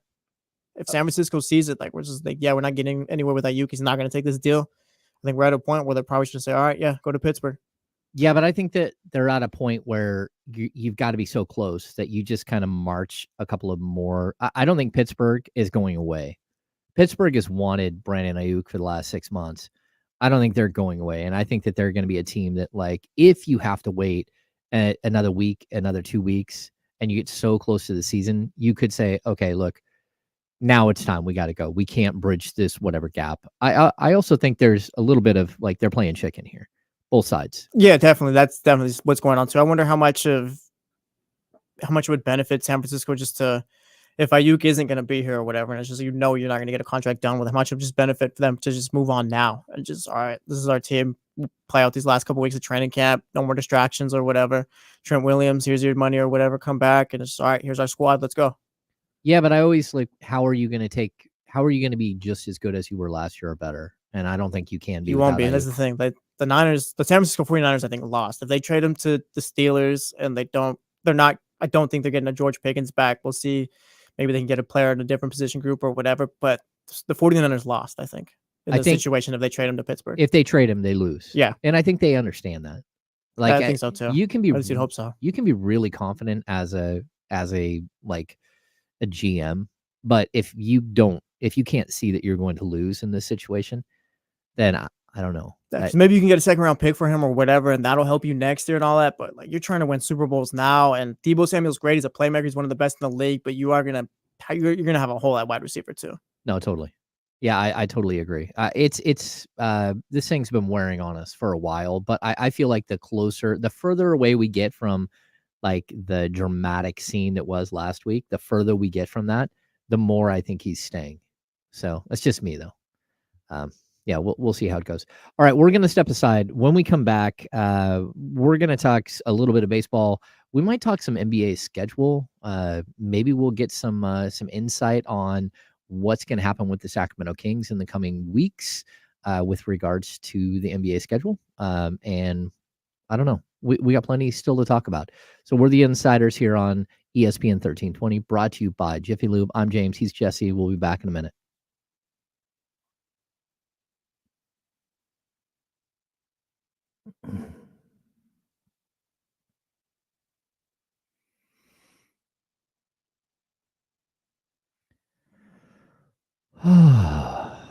Let's see.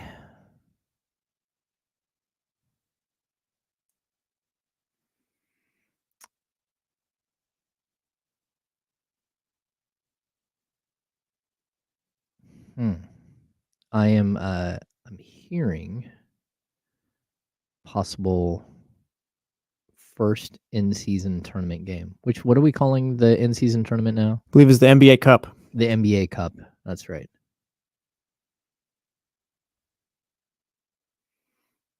No, I get, Ramsey, I get what you're saying. You can't pay everybody. But there are certain guys that you do pay. Serial connection. We always hold our draft on the Monday of Labor Day. Sometimes it's a Sunday, but most of the time it's Monday. We try to do it live, but there's so many people. I mean, it is live, but there's so many people that that are now in different places and stuff. Luke Shaw will miss the opening games of the Premier League due to a calf injury. Nathan Peterman is the guy who threw 4 picks in 1/2, right? Yeah. He's not good. I don't get how he keeps getting jobs. Well, is he back with Raiders? Is that what it is? That's what Warren is saying. Oh, that's horrible. I think Patrick says the GOAT, Nathan Peterman, is a Raider again. Watch out, AOC.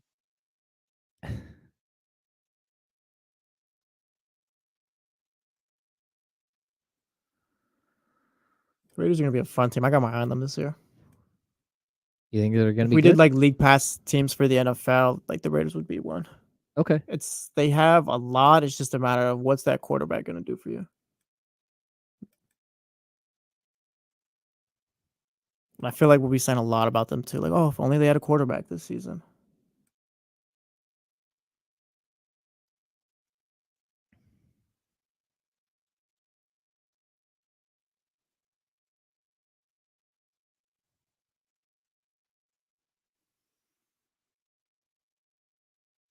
Polo, I don't know who my top 4 EPL is. I haven't. And plus, we're not done yet, right?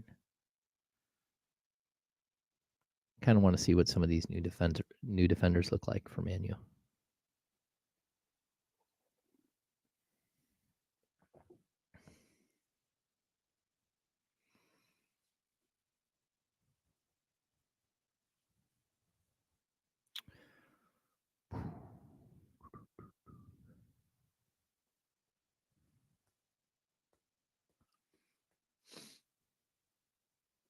The Emirates NBA Cup. That's right.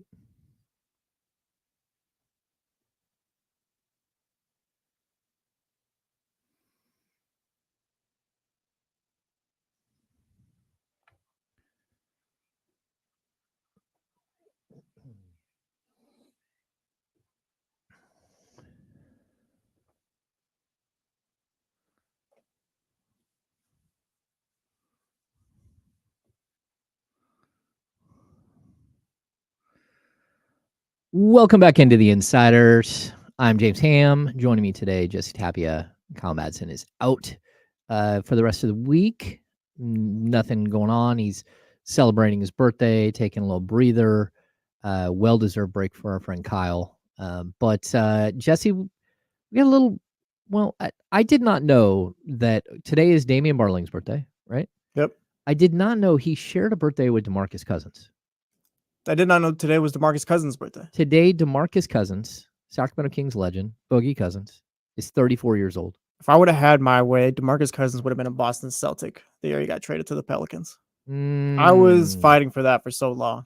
You were calling Danny. Yeah, DeMarcus Cousins was one of my favorite players in the league. I was like, if you can get him here or whatever, because Boston at the time was like trying to figure it out how they get. Like, you get DeMarcus Cousins here, like that's it.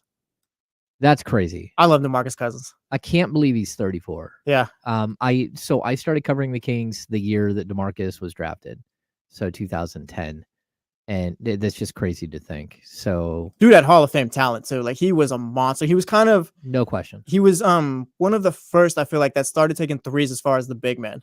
Like, he would have thrived. I feel if the injuries didn't happen, he would have thrived. I think in this new how the game's played now. Okay, so he is one of the first big men who were allowed to take the ball up the court full speed, like centers. That like Dirk did a little bit of it, but we're talking about like what you see from Sabonis now, where Sabonis is doing spin moves and crossing over and going between his legs on the break at half court. That was DeMarcus Cousins. He's really the first one that I can remember that had that full skill set.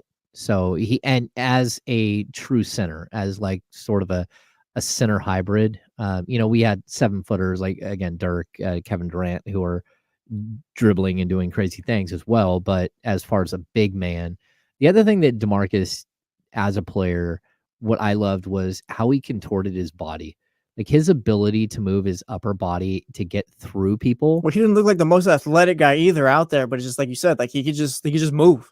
Yeah, just absolutely so gifted. Watching him on a night in, night out basis as just a basketball player without all the other stuff, just a basketball player, was an absolute joy. Absolute tremendous. The most, I believe, still like the most talented, straight up talented player that I think I've covered. I mean, De'Aaron Fox is really, really close. But I don't DeMarcus know. Cousins was everything to me. I feel like he was like, he could hit the three if he wanted. He could dominate down low. He could pass the ball a bit. Like he was just, he was all around solid. It was George Karl really pushed DeMarcus Cousins to shoot the three, and DeMarcus didn't love it. He wasn't all on board, but he wasn't on board with anything that George had to say anyway. So that was like the worst marriage of all time there between those two. But like I think it helped his game. I think it did, especially it gave him a little bit more later in his career as the game really started to shift that we've seen. I've talked about this a million times. Like Steph Curry has done more for the game of basketball, like his shooting and stuff. I think he's changed the game as much as any player that we've seen in the history of the game. I think Wilt changed the game. I think Michael changed the game. Like there are different moments in time where people change the game. And as much as LeBron James is just incredible, the most influential player of this generation, I believe, is Steph Curry. And Steph changed the way teams play basketball now. Like the way the Boston Celtics play basketball is a credit to Stephen Curry. Yeah, totally. And I've talked about like in so Peja Stojakovic is on the 2011 Dallas Mavericks and retires after winning a championship, right? At that point, when he retired, I believe he was number 3 in the NBA in NBA history and made in 3-point makes. Yeah, you're right. He's now like number 24 or 25.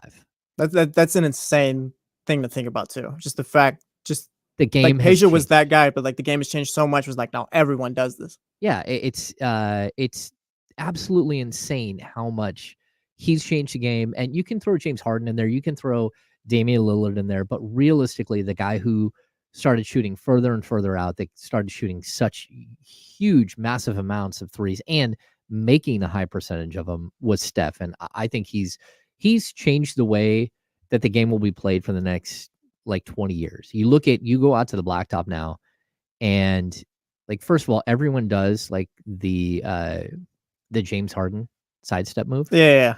Which is like, it still looks like a travel every time I see it, especially for people who aren't very good. It looks like a travel.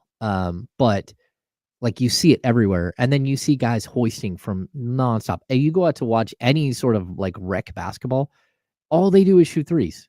It's like kind of like watching guys like Trae Young now. Like that's from Steph and all that. Like that's how he plays. Yes. Yeah. We're seeing like what it looks like the next generations of players. And I think KD will have a huge influence too, like being a 7-footer and being able to shoot the three. I think it started with Dirk and then goes to KD, like being that power forward, able to handle the basketball as well. Yeah, just to space the floor. Like it's really like the game has changed so much. But while you bring up Steph, it reminds me, I saw a tweet earlier because we saw the shot at the end of the Olympics or whatever. He's got 2 guys on him.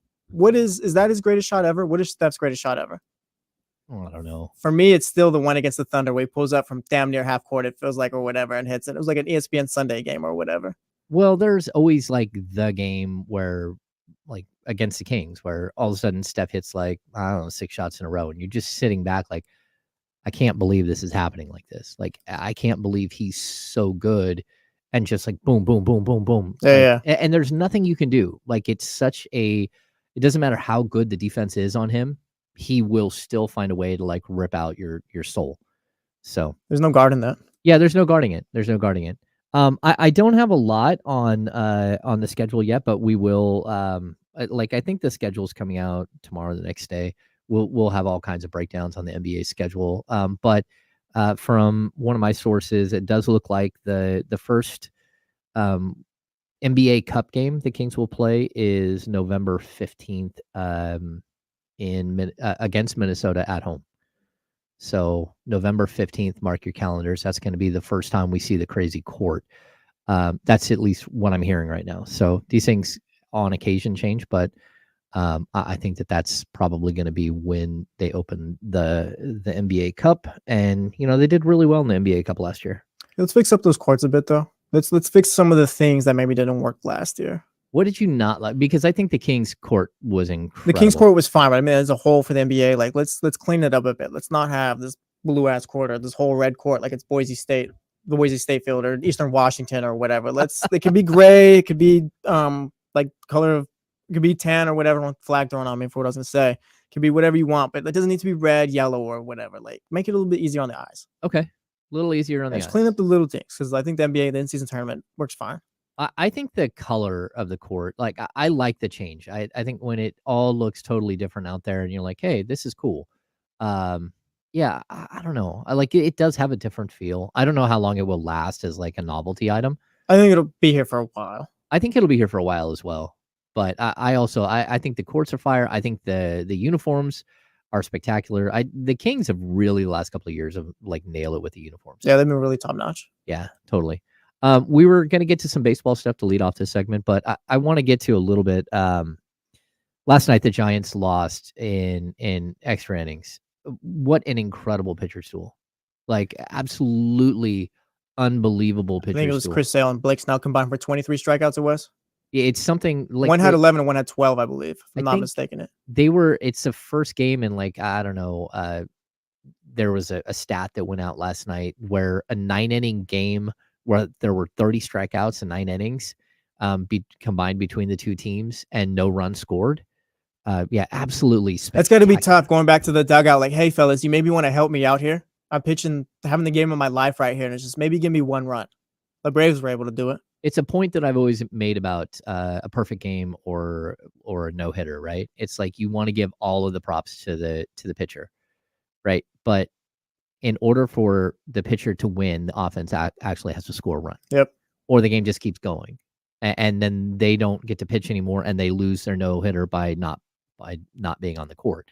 So yeah, definitely one of those things where, like I would have liked to have watched that game like all the way through. Like it was very intense. Like yeah, pitchers duels are boring to people, but for me, I feel like I love that stuff with baseball. If you appreciate like baseball and all that, like that's your bag too. I feel. Yeah, totally. And it was a devastating loss for the San Francisco Giants. They had an opportunity. They were a game and a half out behind the Braves last night.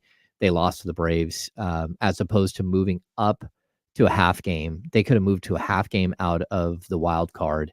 They dropped the 2.5 games out. And I mean, they still have time, right? You ever seen the Geico commercial where the little fisherman dude, he's got the dollar or whatever. He's like, oh, you almost had it. You almost had it. That's that's the Giants with that third wild card spot. Yes, like honestly being 500. They get so close to either or, and it's just, oh, you almost had it. And they fall back a couple steps and they get closer again. It's been all season long with these guys. Yeah, it has been like a wild, like just how they can't figure out a way to like have sustained success and like get to that point. But I will say, like, I don't think that's a very talented team. Yeah, I don't think there's media, like they're what their roster says they are. Like you have great pitching or whatever, but you don't really have the bats or whatever to kind of just take you home. Exactly. And you probably should have gone out and got one of those bats at the trade deadline. Yeah, disappointing night for the San Francisco Giants. But like, look, they still got a shot. And it's baseball. Anything could happen. You don't want to put them away, especially when they have two incredible starters that are going out there. And man, what Blake Snell's done like recently is just incredible. Yeah, he's been on fire. Yeah. All right, we're gonna step aside. When we come back, we'll do things like the handoff, and we'll talk a little bit about Shohei Ohtani, who is on the verge of doing a very, very rare feat in Major League Baseball. So I am James. He is Jesse. We're the insiders here on ESPN 1320. See you in just a minute.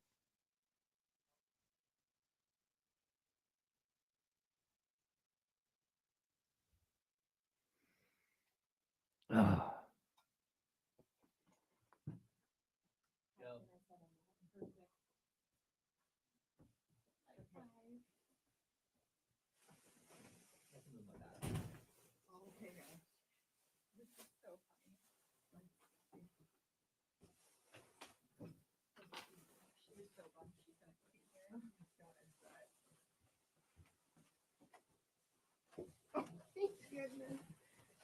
She kind of wants them.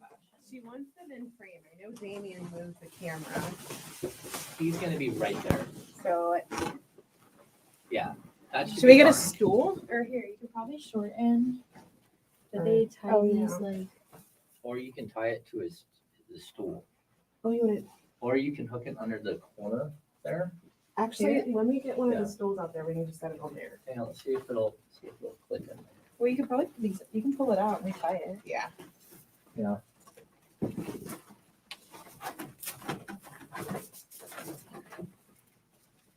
Yeah, he'll be here. Like, what did they And he'll have this in his background, but I have to move the chair because Jesse's in the other room. Right, Well, there you go. a little bit shorter. A few of them are, yeah, and so a little shorter. Like that. Or like Yo. there, yeah.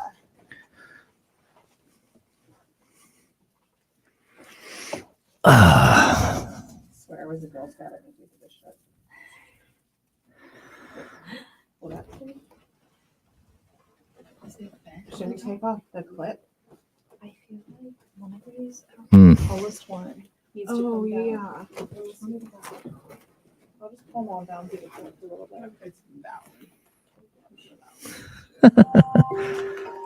Oh, look at my We're alarm. about to go on air. Sorry. How much time we got, Jesse? Minute. 1 minute. Okay, we're hurrying until they go back. And then So we're on David's the air. gonna come on at 11:45. I don't care if you're in here. Just no cursing.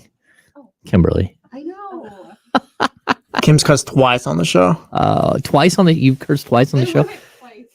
You've got the dump button in there because I don't. Yeah, I got it. Yeah. Johnny G, this is hilarious because yes, Odyssey would hold Damien's birthday party at 12 o'clock. He's coming in here 11:45. Yeah, I think so. And he's going to be in that corner, but then yeah, that's fine. 10 seconds. 10 seconds. You can't even see me.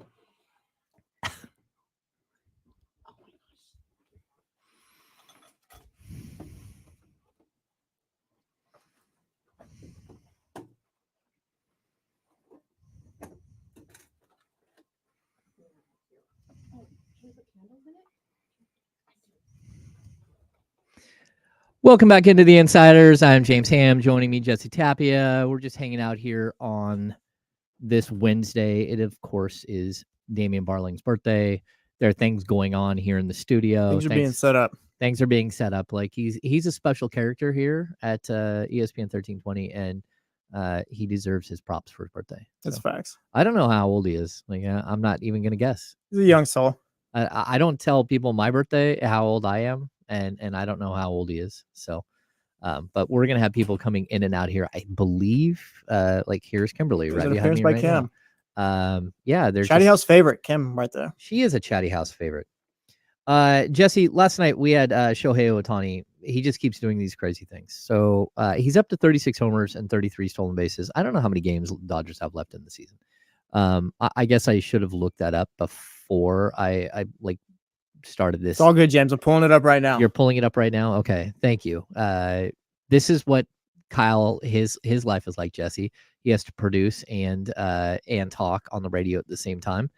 But 36 homers, 33 stolen bases, and he's on pace to get to the 40-40 mark, which we talk about this all the time, like rare things in sports. And I think hitting for the cycle is one of the most rare things in baseball. And then hitting 4 home runs in a game is one of the very rarest of things. Like they're perfect games and no hitters. They actually happen more often than some of these other feats. But one of the rarest of rare feats is the 40-40 stat. And I was looking it up before. Jesse, how many people have reached the 40 home run, 40 stolen base We've mark? got 5, James. We got Jose Canseco, Barry Bonds, Alex Rodriguez, Alfonso Soriano, and Ronald Acuna. Okay, and what do 3 of those guys have in common? I don't think allegedly they've done steroids, James. Allegedly. Yes, allegedly they've done steroids. And in the midst of their dominance, you have question marks about whether they were dirty or not, right? Yeah. I That think- just makes honestly the stats so much better for Shohei if he pulls this off, and even Ronald Acuna's in there. Like, just the fact that they're doing that now when it's just so rare. Yeah. I mean, I first of all, like to have a stat out there that has only been done 5 times in the history of baseball. And he's got 43 games to do it too. It's by the way. crazy. I 43 think games left. there's actually Bobby Bonds would have been the first 40-40 if I'm not mistaken. Jose Canseco was the first 40-40. But I think Bobby Bonds would have been the first 40-40. And I believe he actually hit a home run in a game that didn't make it 5 innings, and it would have given him his 40th home. Not it wouldn't have been 40 at that time, but Yeah. it took a home run off the board, and then the game had to be replayed because it hadn't gone 5. So I think that's the case. But again, it's like such a rare feat. And you look at the guys, and it's like, okay, I don't know what to say, but like Barry Bonds was a great stolen base guy when he was young, right? And then the home run, the like want to hit home runs happened, and it kind of took him away from who he was as a player. Yeah, I missed out on Barry Bonds, like the pirate or just the athlete that he was then. Like to me, Barry Bonds is just this massive dude who was just in bombs every day. Yeah, Like exactly. I didn't see that athleticism, him playing the outfield or stealing bases or anything like that. No, I mean before that, Yeah. he was realistically built like it was a lot more like a like what Willie Mays was, right? So you had this all around guy who could run and was phenomenal in the outfield. Didn't have a great arm, but still won Gold Gloves all the time. I was always a little leery on his Gold Glove winning. Like Come on, James. Gold Gloves can be a little weird, right? Like there's a year where Rafael Palmeiro won the Gold Glove at first base, and he was a DH the whole season and played like so few games. All right, well, I get that then. So the Gold Glove has always been questionable. Just like Ricky Henderson got to a ton of balls in the outfield, but didn't have a great arm at all. Like where that used to be like the gold standard of outfielders. When I was young, the gold standard of outfielders wasn't like your center fielders robbed home runs and did crazy stuff, right? Your Torrey Hunters, that type of guy. But the real guys that you wanted to watch were the guys with the cannons. Like Jesse Barfield had an absolute cannon in right field for the Toronto Blue Jays. Like there were these guys, Dave Winfield, huge, Dave Parker. One of the most like the greatest play in an all-star game is Dave Parker gunning somebody at home. That used to be sort of like how you judge guys even before that, Roberto Clemente. Then you get these guys who, they catch the ball and they win Gold Gloves, and maybe they get a dive here and there, but they don't have this cannon. And you're like, how's that guy winning the Gold Glove? I'm not quite sure. It's a forgotten art. But like going back to Shohei, like just imagine if the guy was pitching too. Like the dude is insane. Isn't that crazy? He's insane. Like I was all last year. Shohei is the most talented player to ever play baseball and stuff like that. I fell back a bit. You guys can have Barry Bonds if that's what you guys want, whatever. But Shohei is just out of this world. He is. Totally. He's everything that was like advertised to. He's everything that they said. The crazy thing is with the stolen bases specifically. So he's 30 years old, right? And he hasn't been asked to do a lot of this throughout his career. I mean, he did have 1 year early in his career. He had 26 stolen bases, right? He stole 20 bases last year. But the crazy thing is, he's a big dude. Yeah, he's not a little guy. No, he's 6'4", and he's out there like, I don't know if it's people don't expect him to run, or they're looking over and they're thinking, oh, that's Shohei the pitcher. He's the home run hitter and the pitcher, but then they're not expecting it. But it almost feels like he got bored because he's not pitching. So he's like, okay, how else could I dominate the game? Like, how else can I go out there and do something that no one else can do? And now it's like, all right, man, like, what is it that he can't do? He's, as of right now, he's leading the league in home runs with 36. His OPS is tops. He's over 1,000 OPS. His slugging is tops in the league, 621 slugging. I mean, we're talking about like one of the most magnificent baseball players that we've They're only paying him like $2 million a year, James. Oh, that's right. They are only paying him. I still don't know how they pulled that off and why other teams just don't do that. Like, if that's the case, why don't we all just? They basically put Shohei Ohtani on Klarna. Like, yes, this will be our payment plan or whatever. Yeah, he's on layaway. Yeah, shout out to those services, by the way, because you guys really help out Jesse and Christmas shopping. There we go. I remember as a kid going in and doing like a layaway. It's like, I don't know what's happening, but we're not walking out the door with what we thought we were walking out the door with. Like, I'm not sure what's happening. Like, we'll eventually get that stuff, I think. But maybe not. Maybe not. It's funny. Like, back to school shopping is this week, like, or like this last weekend. Like my youngest is going back to high school. He starts on Thursday. That's a scary feeling for me. Like, I'm out at school and all that stuff. Just the thought of having to go back to school after the summer is just, Isn't it the worst? It is. It literally is the worst. Oh yeah. Once I graduated from Saxon, I was like, I get to go to work Monday through Friday, and I just get to go home after and not do anything. Like, this is gonna be the life. no more of that. My son had some homework to do over the summer. He took a summer school course, and then he's doing a AP history. So he had to do some preliminary stuff for first day of school. And it's like pulling teeth, like trying to get him to do this. And he's grown like, I want to say like 2 or 3 inches this summer. So he's going back to high school like a much different looking kid, which is going to be weird. He's a big dog now. He drives. He got his driver's license, and we got him a car. Like it's totally bizarre. Yeah. Which is good for me because now I don't have to drive him to school every day. Kim, say hi to the chat, please. Yeah. Tell her no cursing, Kimberly. No cursing. Kim, please don't cuss. None of that, Kimberly. Yeah, I don't have a button in here that it's all good, James. I got it. You got us. Yeah, so absolutely incredible what he's doing. You were telling me while we were discussing Shohei earlier that there's You've got a haunting in Milwaukee, James. There's a weird story with Mookie Betts is legit not staying with the Dodgers right now at their team hotel. He's at his own Airbnb in Milwaukee. Let me pull it up. Explain to me, because this is ridiculous that we've. All right, legit. It's called the Five-Star Hotel. It's in Milwaukee. Like, there's legit. I'm on MLB.com, and there's multiple stories from players. Like Michael Young has a story about the hotel being haunted. Like, people won't stay there. Bryce Harper's in here. Bryce Harper said that one time he laid out his clothes fell to the ground, TV turned on or whatever, and he told the Phillies, I think it was with the Phillies and Nationals at that time, like, yeah, move me rooms right now. Really? Yes, and Mookie Betts is like legit not staying there because it's legit haunted. Okay, so have you ever stayed in a haunted hotel, or one that you felt like, okay, something's wrong here? No, I've never had it. Like, if I knew like going into it, like it's haunted, yeah, I'm not staying there. Like, I've never had an experience where I'm staying at a hotel. It's like, oh yeah, this is weird. Okay, so I was at NBC, and I'm like, okay, hey, I need to stay down tonight. We have back-to-backs. I do not want to drive all the way home and drive all the way back down tomorrow. So I'm like, I'm not going to waste 5 or 6 hours of my life driving home and driving all the way back.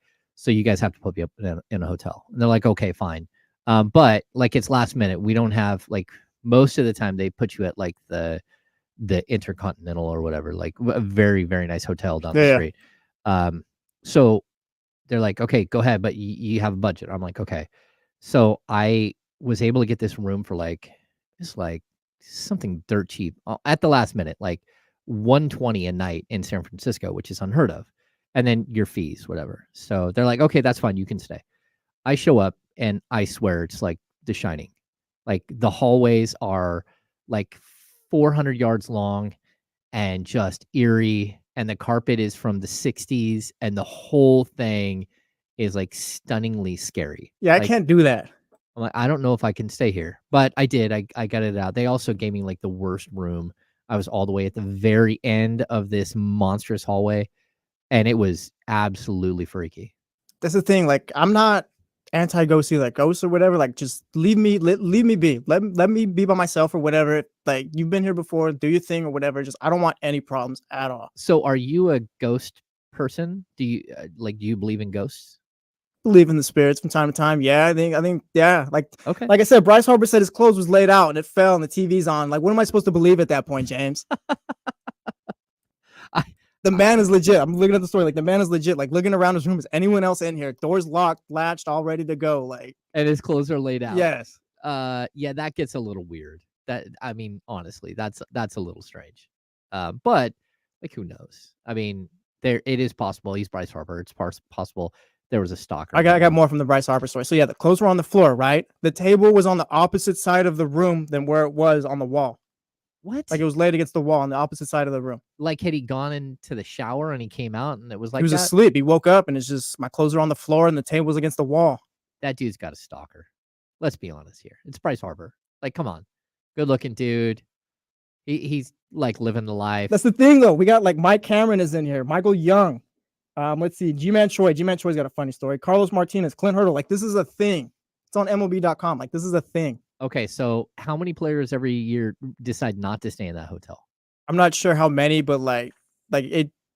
Mookie Betts is the first one. Like, I didn't even know about the story until yesterday. Mookie Betts is the first one I saw was like legit. Like, I'm staying at an Airbnb. Adrian Beltre said like back in 2001, he used to tell the team like, do not let us stay here anymore. Do not let you stay. Yeah, so this is like going on 30 years at least. I think I would go stay there. I'd be like, okay, I'm gonna see. No, why? Because like, do they the ghosts, they might do some weird things, but Jesse, are they going to kill you or something? Yes. Have you never watched a scary movie in your life? I've watched a scary movie, but that doesn't usually translate to what's happening in a hotel. And I mean, Major League Baseball has a responsibility if a bunch of people get killed by spirits in a hotel. Yeah. Does my life insurance cover that if a ghost gets me? I think it does. I don't, but somebody's going to have to prove that a ghost got you. That's wild that you said you'd go stay at that hotel because James, like, I'm not. We would never last in a scary movie. Oh no, yeah. James, let's run over there. It looks pretty crazy. I'm in. I'm fully in. I'm with Soren. He says, I don't even want to tempt the spirits if they're nice. That's the thing. Like, I'll go home or whatever. You do you. Yeah, but you're talking about your Major League Baseball player. I don't know. Like when we were in New Orleans, we did like ghost wars. Like just to go like, oh, there's supposed to be and you're like, okay, whatever. There's supposed to be like people see a spirit of a pirate. Oh, Lafitte? Is that who it is? Yeah, there's a really, really old like pirate bar at the very end of like Bourbon Street area. Like it's kind of tucked away. And I think it's Lafitte's.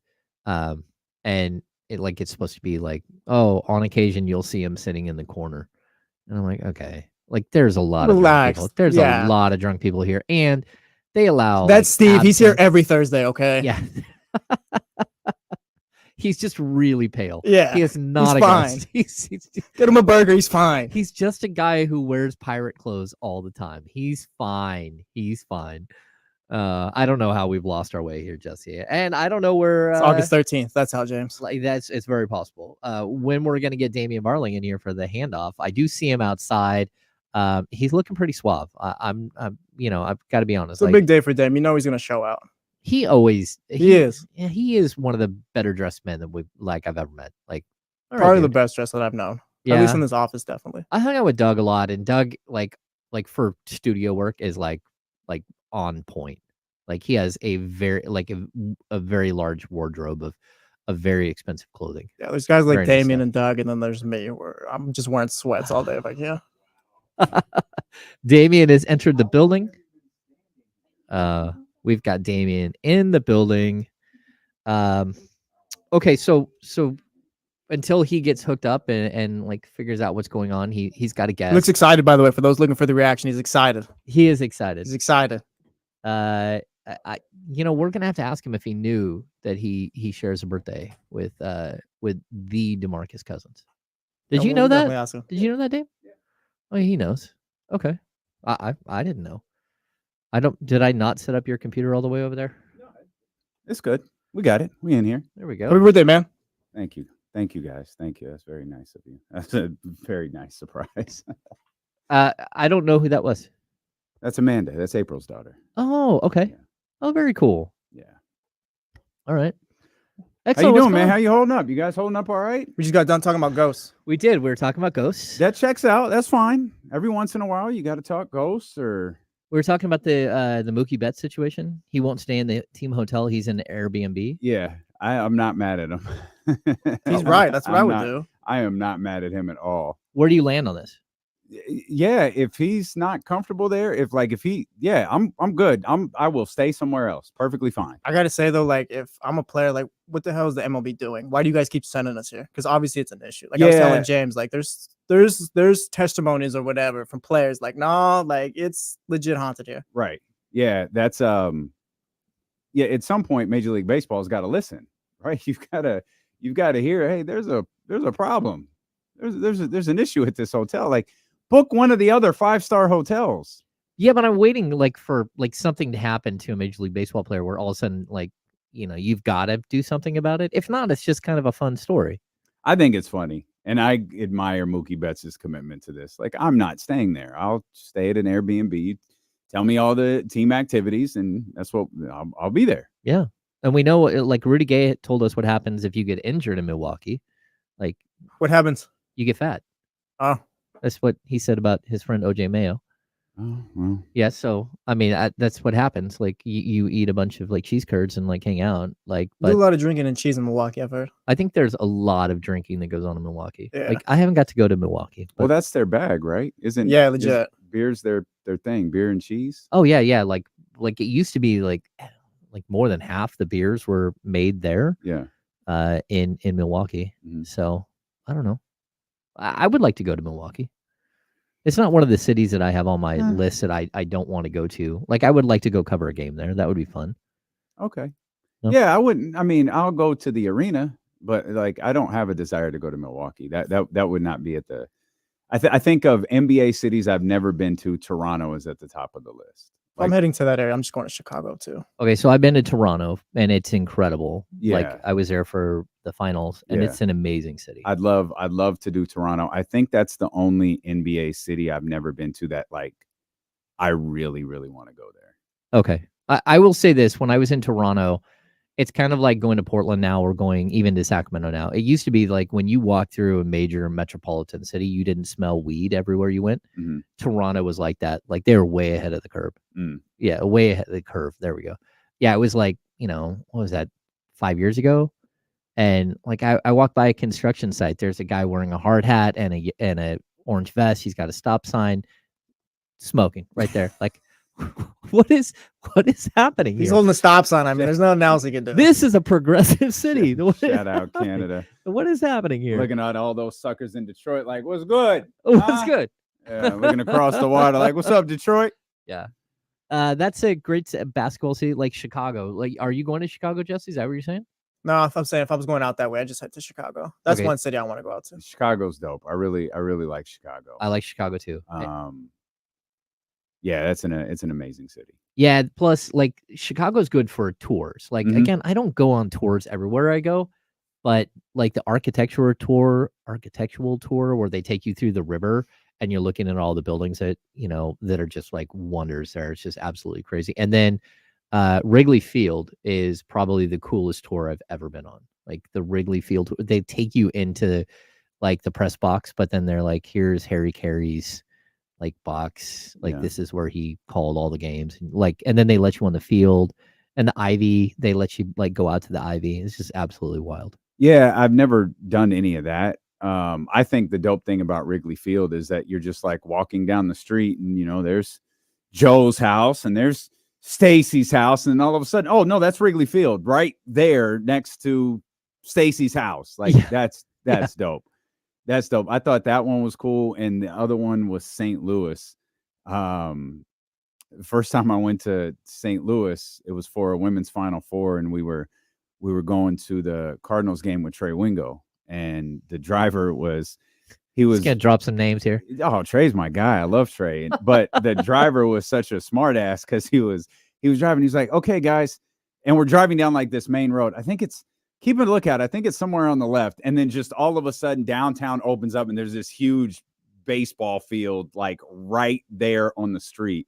And that was pretty dope. It was freezing that day, but that was a really cool experience to be at opening day in St. Louis. I went to a game in Old Yankee Stadium for my 30th a long time ago. We flew out, got a rental car, drove to the Hall of Fame, went to the Hall of Fame, came back to Manhattan the next day, went to Old Yankee Stadium and caught a game. That was cool because like of how like their rituals in the stadium, which are crazy. Like they call out the player's nickname until they acknowledge, and that was fun. So they did that. They do that at the new Yankee Stadium too. I never went to the old one. I went to the new one, and it was one of the most unique games I went to because we get to the game and it starts pouring rain, and like pouring. So we run underneath. We had a really nice connection for that one. So we run underneath and grab some food. Rain clears up, game resumes. It's like 100 degrees outside. It is scorching hot after that, like brutally hot. And probably like the humidity because of the rain. Yeah. Oh, it's brutal. Kenny would have thrived. Tremendous. Yeah, like I've been around to quite a few stadiums, like covering games and stuff. But like, again, Golden One, like I've been to a ton of stadiums. It's by far the nicest, like of all. Golden One is top tier. Of all, it's one of the nicest stadiums in the league, without any question. Oh no doubt. I'll be very anxious to get to the Intuit Dome. I really want to see that. Yeah, that's probably gonna be really cool. Yeah, I really want to see that. Look, Staples is amazing. Like really, I do not like Staples Center at all. No, well, to cover. I'm sure like exact. I'm sure like the behind the scenes stuff, which I've never done at Staples Center, the underground. I'm sure that's fantastic. I do not like the layout of the arena. They give us good seats there. It's really just the layout of the arena I don't like. They give us good seats, and you know how the lights are all yellow, like right on the court, and maybe the first 8 rows, we're in that bubble. We're in a corner right there, but we're part of that, and then it's all dark. So yeah, I could see how like the further away you are, the worse it's gonna get. Yeah, I've never seen a game there. I've been to it for the Grammys and other things, and it's like I do not like this building. Okay. I've seen the Sparks there, but that was lit different, and I was sitting a little closer. All right, we're running out of time here. We got about 20 seconds. What do you guys got coming up? It's Tuesday, man. Trysta Krick at 2:00. Jason Jones. We kind of laughed at does Steph Curry have the greatest shot in basketball history over the weekend? And we kind of laughed at it, but it was like, well, what is the greatest shot in the history of basketball? So we'll talk about that, as well as everything going on with the 49ers, Brandon Aiyuk, a little bit about the Giants last night. So all that's ahead. Dude, right. This is your life as well. Delo's middle school teacher at 3:00. Oh, very. Oh no, that segment sucked, by the way. I know. I know I'm in the minority. That segment was trash. Oh, that's funny. All right. Well, thanks for tuning in to the Insiders. Jesse Tapia over there, James Ham here. Brought to you by Jiffy Lube. We'll be back tomorrow. No Kyle tomorrow. Jesse will be here tomorrow. And then we've got guests later in the week. So thanks for tuning in. Good stuff. All right, Chatty, I'll see you guys in 5 minutes. There's we knew this would happen. There's the Emeritus Cup schedule. The what schedule? The NBA Cup. Emirates. What, I said Emeritus. That's a entirely different thing. Did you just see Kings? No, I think they just dropped the schedule. I can't figure out how to. I did put out that they opened their cup schedule against Minnesota on November 15th. Okay. That's what I've been told. Okay. Thanks, everybody. Yeah, we'll have to do this on the air. I don't see I haven't it. seen it yet. Maybe I read the email wrong. I'm gonna switch spots, guys. Hang on.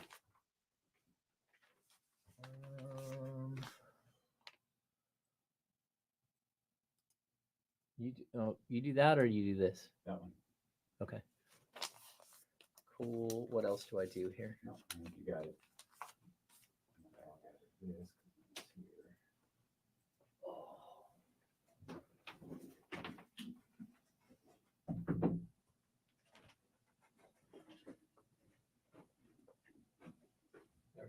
Let there be light. Oh wow. Didn't see these. Oh yeah. One of the balloons in the background when you're on. So you gotta move this bad boy.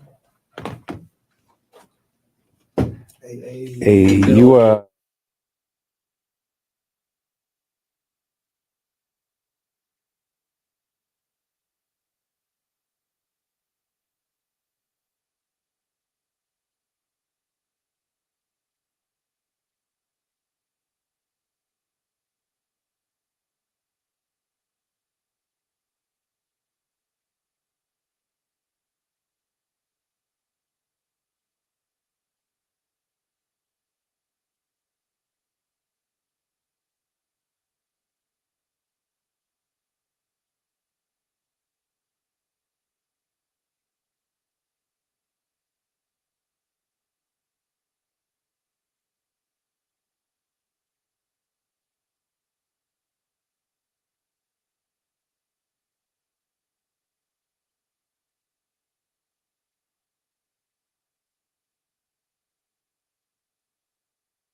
What's up, everybody? What's up? What's up? What's up?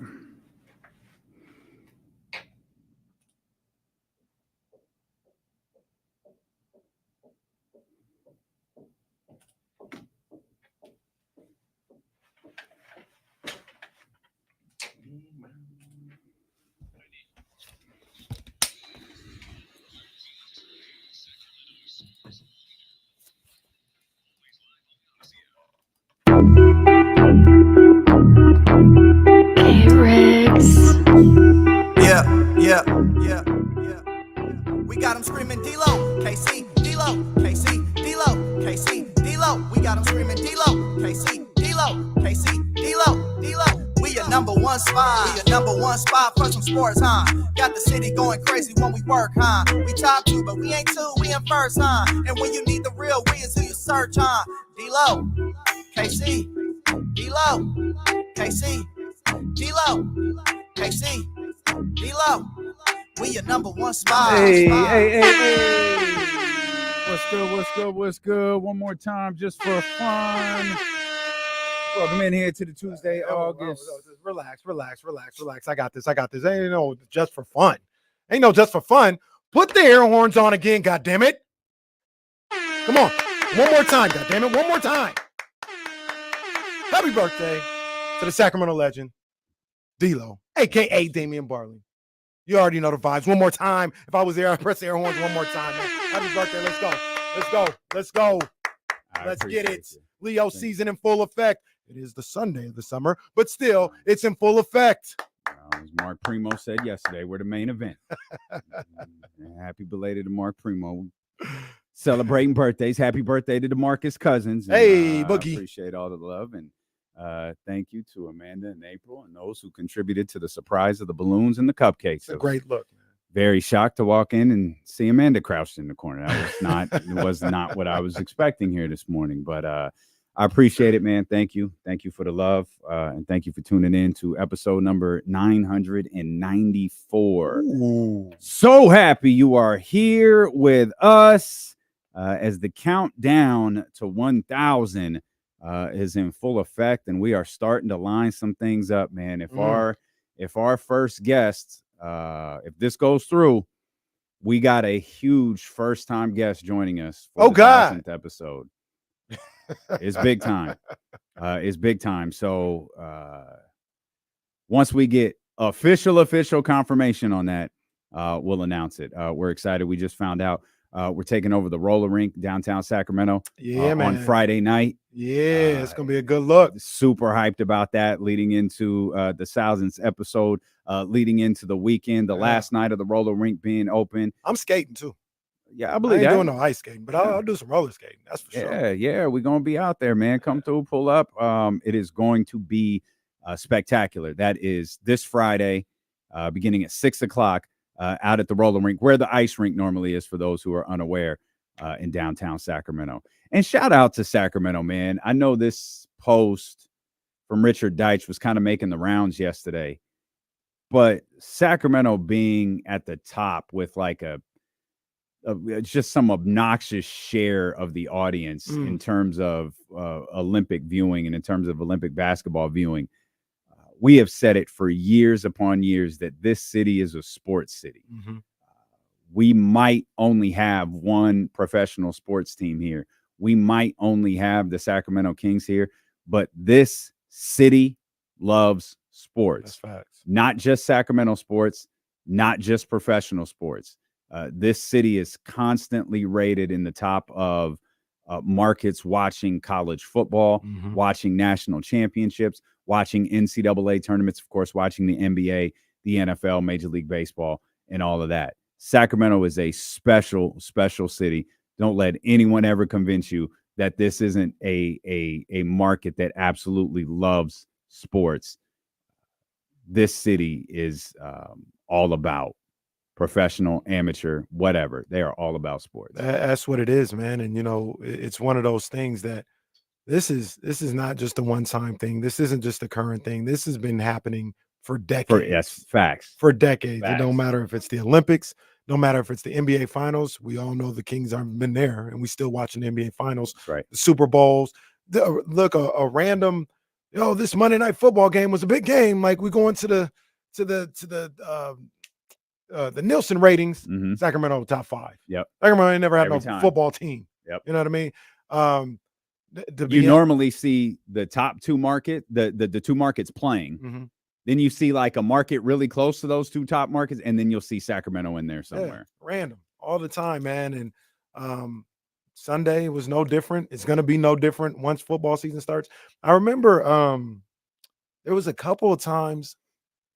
Oh man, I don't want to mess this up. We can fact check this, but didn't Jed York say like I don't know if it was the majority. I don't want to misspeak, but didn't he say like a lot of the season ticket holders come from Sacramento? Yeah. Because that's when he was doing work with the Republic, I think, right? It was a number that they use when they're trying to sell 49ers in, packages on when we had the 49ers here, was that so many, I can't remember the percentage. I'm positive I can look it up, but I felt like he said the majority. It was a very large percentage of season ticket holders for the San Francisco 49ers lived in Sacramento. Yeah.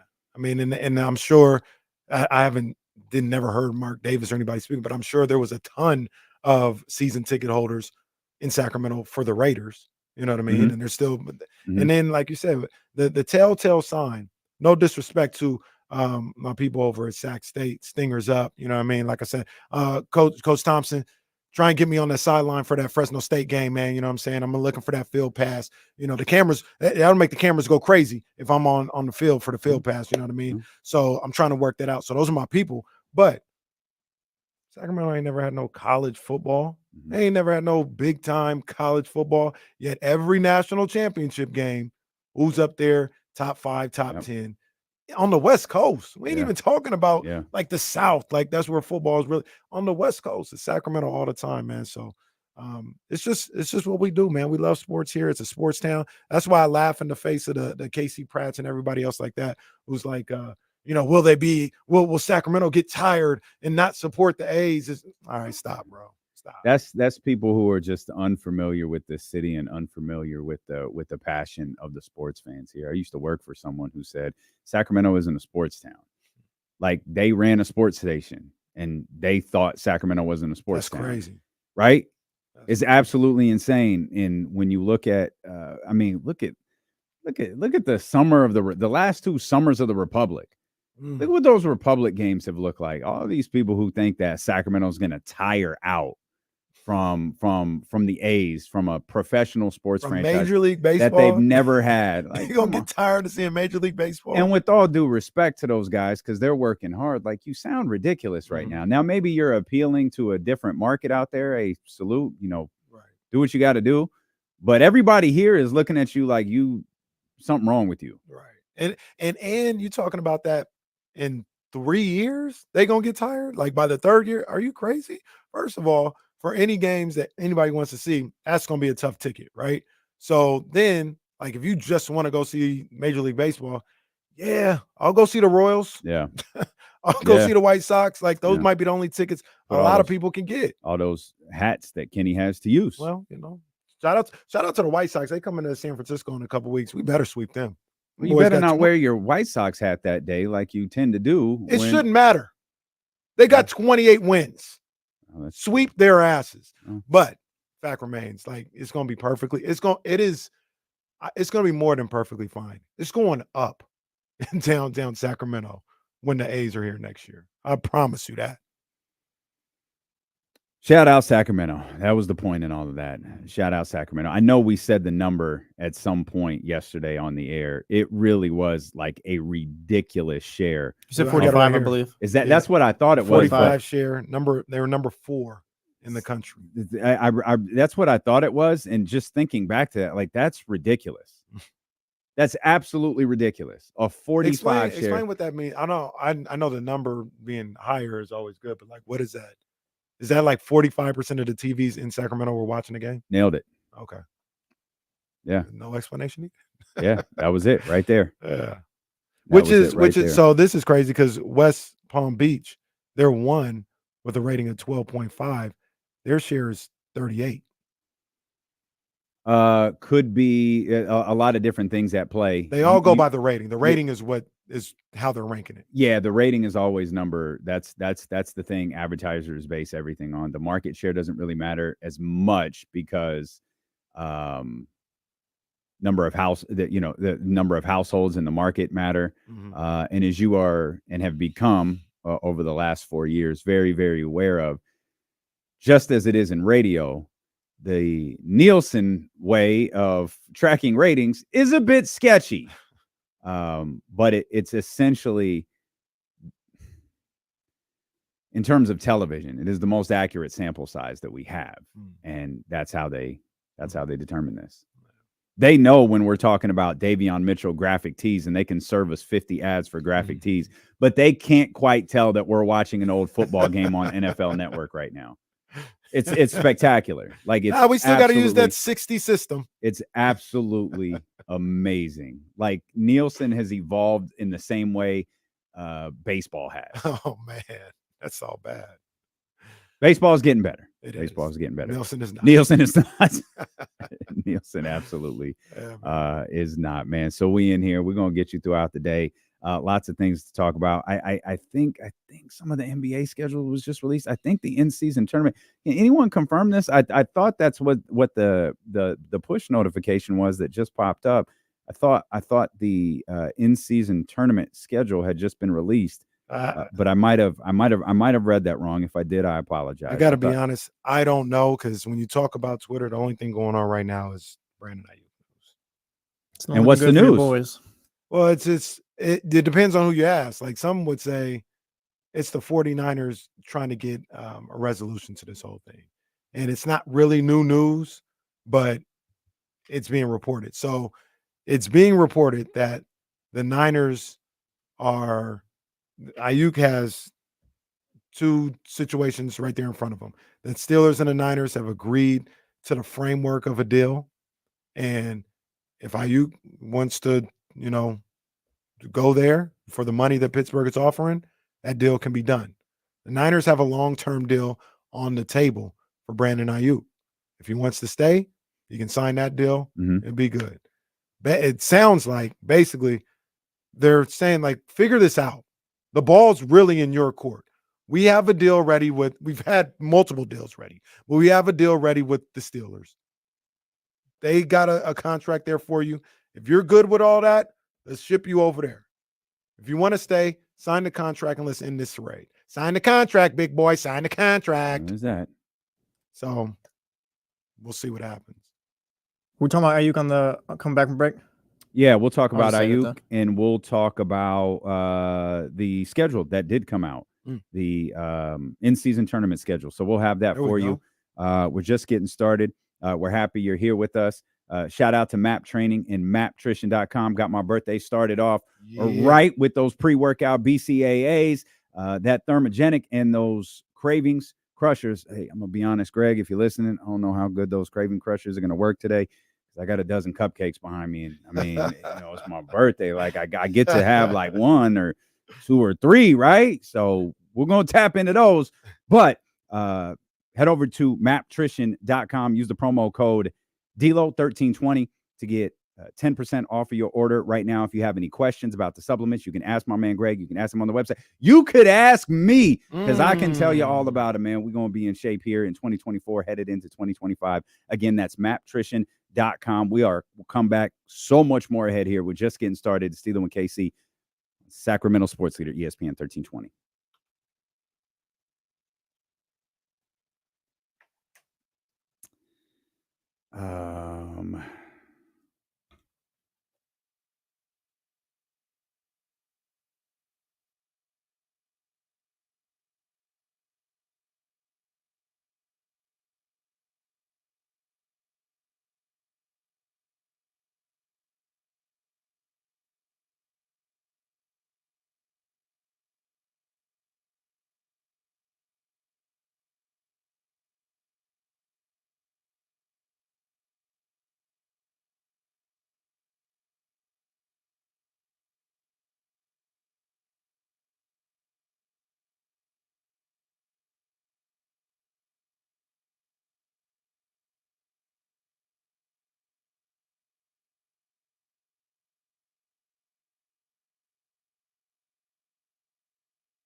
Thank you guys for all the love, man. I appreciate you. I see all of those messages, man. Thank you guys so much.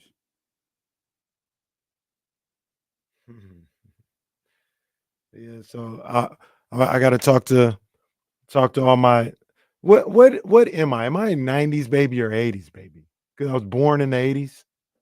Oh, don't come asking me about generation questions. Shoot this one out, The pal. hell you think this is? If you were born in the 80s, are you a 90s baby? Or do you have to be born in the 90s? You were born in 85? 83. Oh, wait. Boy, Dude, you yeah, 80s, what are you baby. doing? The fuck? Yeah, Get outta here. stop. I don't Get out of here. I I spent don't know 7 how years that in the 80s. No, because I'm saying You were like, you were 80s baby. there's people who are my age who, when I talk about like the Casey's Corner today, different world, be like, oh yeah, all my 90s babies, where y'all at? Yeah, they're confused. So I'm confused. No, I'm you're trying to figure not. out You're what it right. really You're is. an 80s baby. Well, that's fine. Shout out to all my 80s babies. Wow. This is 30 years interesting. ago today, Mhm. Minute Maid introduced Fruitopia. It would last 9 years in the United States until it was discontinued in 2003. Who know about Fruitopia? Who know about Fruitopia at your high school? The vending machine. Come on, man. Stop playing. You know about Fruitopia? Bro, we didn't even have vending machines in my high school. Mhm. Y'all don't know about Fruitopia, man. Y'all don't know. Y'all wasn't outside. Jesse, you want a cupcake?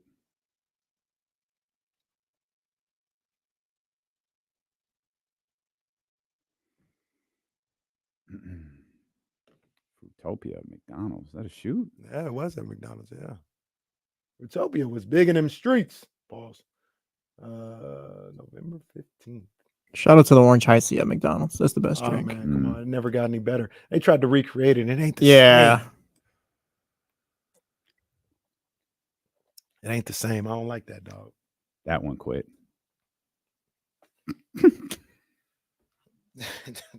Is there anybody? It's like 3 people. Yeah, there's like fucking 4. Right? Ridge, John, JC, and Justin. 4? Wow. That's crazy. Wow.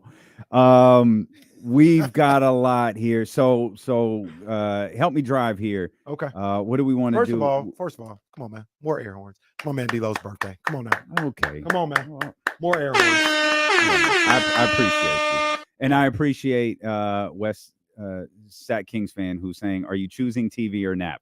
That's a solid. I appreciate that. It's your birthday. That's a good Is that an reference. offense? But as we all know, there's nothing on in the middle of the day, so I'm going to take the nap.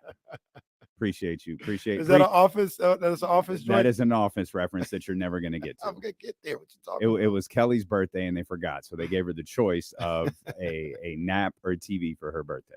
Crystal, for my birthday last year, hooked me up with a "It's your birthday" sign. Oh, that's tremendous. Yeah, it is your birthday, as Zabo says. What's the problem? It is a statement of fact. Kenny doesn't get any of these references. I'm gonna but get I'm with there. him. What's the theme? There's no toys. What's the theme? Every birthday has a theme. I'm gonna get there. And this is a shoot for Kenny's next birthday. Roos Chris, baby. Y'all know what it is. Roos. Yeah. Or Morton's or whatever. SR Prime. Roos. I saw Mark Primo. He had one of them steaks. He had that tomahawk. That's the one I See, had. That's the one I had a year ago. That's worth the price of admission. The tomahawk is one that I really want to make. Mm. I want to, because every time I'm at the grocery store, I see it, and I have a few videos saved on how to do it, but I haven't done it yet. I want to try that one. That one, especially at Roos Chris. Oh man, The fear of cooking is something phenomenal. that costs $120 is pretty intense. That was the best steak I ever had. I believe it. That was so good. I believe it. You all right in there? No, I'm good. I was just planning vacation stuff, and I saw the in-season tournament schedule. Okay. Everybody didn't see that schedule. Well, but me, here's I can't even find it. here's the Kings portion. Can I tell you the number one thing that stands out? 4 games, none of them on national television. The season kicks off on the in-season tournament. Excuse me, kicks off real quick. To be fair, they only had one last year. Well, this year they have. Oh none. no, I take that back. I thought they had 2. It was the Spurs and the Warriors. Are Spurs. we in sure it San wasn't Antonio. 3? No, because it was OKC on Friday. That wasn't national TV. Okay. And it was Minnesota. That wasn't national TV. Okay. Well, it opens up on Friday, November 15th against Minnesota at the Golden One Center. Then the next Friday, they'll be at the Los Angeles Clippers. Then the next Friday, they'll be at the Portland Trailblazers. And then the following Tuesday, they'll host the Houston Rockets in the final game of pool play. November 22nd at the Intuit Dome. That might be a road trip. I got to get to the Intuit That Dome. might Yeah, be I'm a with you. road trip. I gotta Ooh-wee. get there. That's gonna be some good stuff. So they got Minnesota at home. Yep. And they got Houston at home. Correct. Okay. Yep. They go to a Friday and a Tuesday. Okay. I'll take it. You know, you get an opportunity to play Minnesota at home for the in-season tournament. I'm not going to say it's a guarantee or not, obviously, but you'd rather that than on the road. One of those days has to be, the 29th. Which game is that? That's the Portland game. That's the day after Thanksgiving. That is on the road. Yeah, at Portland. Yeah. Okay. Yeah. So again, it's Minnesota at the Golden One Center on the 15th, November 15th, at the Los Angeles Clippers the next Friday, at Portland the Friday after that, and then Tuesday, December 3rd, the Sacramento Kings will take on the Houston Rockets in the final game of pool play at the Golden One Center. Yeah, no national TV games like you mentioned. No national TV games. I'm going to try to do this as quickly as possible. No national TV games for Sacramento in terms of the tournament. None for Sacramento, none for Houston, none for Portland, none for Utah. Man, they hate that division. They really do. They really do. Boy, man, I feel like the beginning of oh my God. This is the beginning of no Vaseline. Oh. Here's what they think about you. Oh. I'm going to say this again. Follow me with this. Sacramento, no nationally televised games for this in-season tournament. Also with no nationally televised games in this in-season tournament. Houston, Portland, Utah, Brooklyn, Detroit, Toronto, Chicago, Washington. Ladies and gentlemen, Charlotte has one. Well, got to see Lonzo. All right, LaMelo. Atlanta has one. Got to see Trey. No, I think you had it right. LaMelo in Charlotte, no? Yeah. No, I at thought you first said- I said Lonzo. Wow. Here's what they think about you. So Now, to be fair, Boston has one. Philadelphia has one.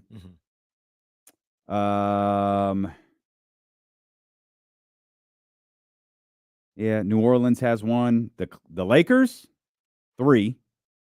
Phoenix. Lakers whole damn no damn bull plays on national TV. Phoenix has one, and it's against the Lakers.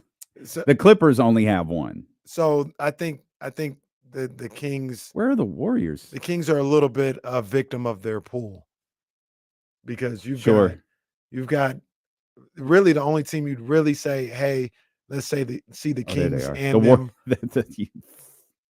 Warriors have 3.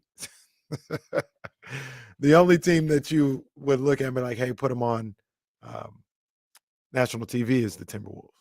Yeah. And I know we like the Rockets or whatever. I wouldn't expect the Rockets to be national TV worthy. Yeah, the Kings Clippers aren't Rockets trash. No, well, The Clippers aren't trash. they're not. But I Kings Clippers on a Friday night, I probably pass. Kings Rockets on a Tuesday. Minnesota versus the Clippers is the only game in pool play on national TV. Yeah, that's the only game. That's fair. I think they're How come they don't want me, man? That's that whole damn pool. I think they're a prisoner of that pool. That pool's got they got 3 weak teams.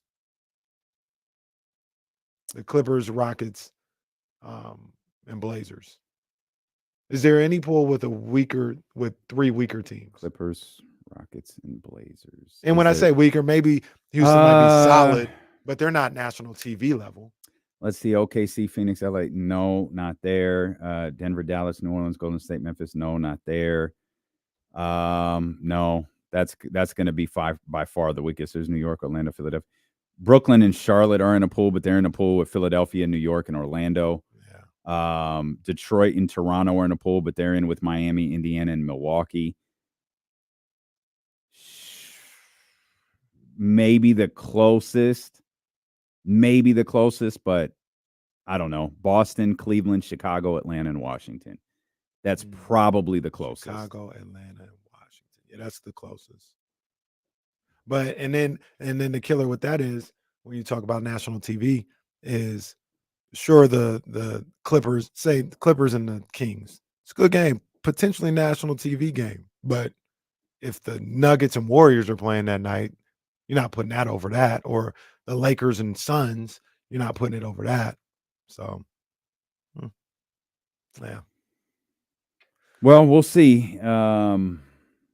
More of the schedule is gonna. So the schedule's not out, but the schedule's out. If you know what I mean. Like we're getting hit up from different people sharing different things with us. So more and more of this schedule is going to be leaked out throughout the day ahead of its official release coming up here on Thursday. As soon as some of these messages are responded to, we will pass them along to you.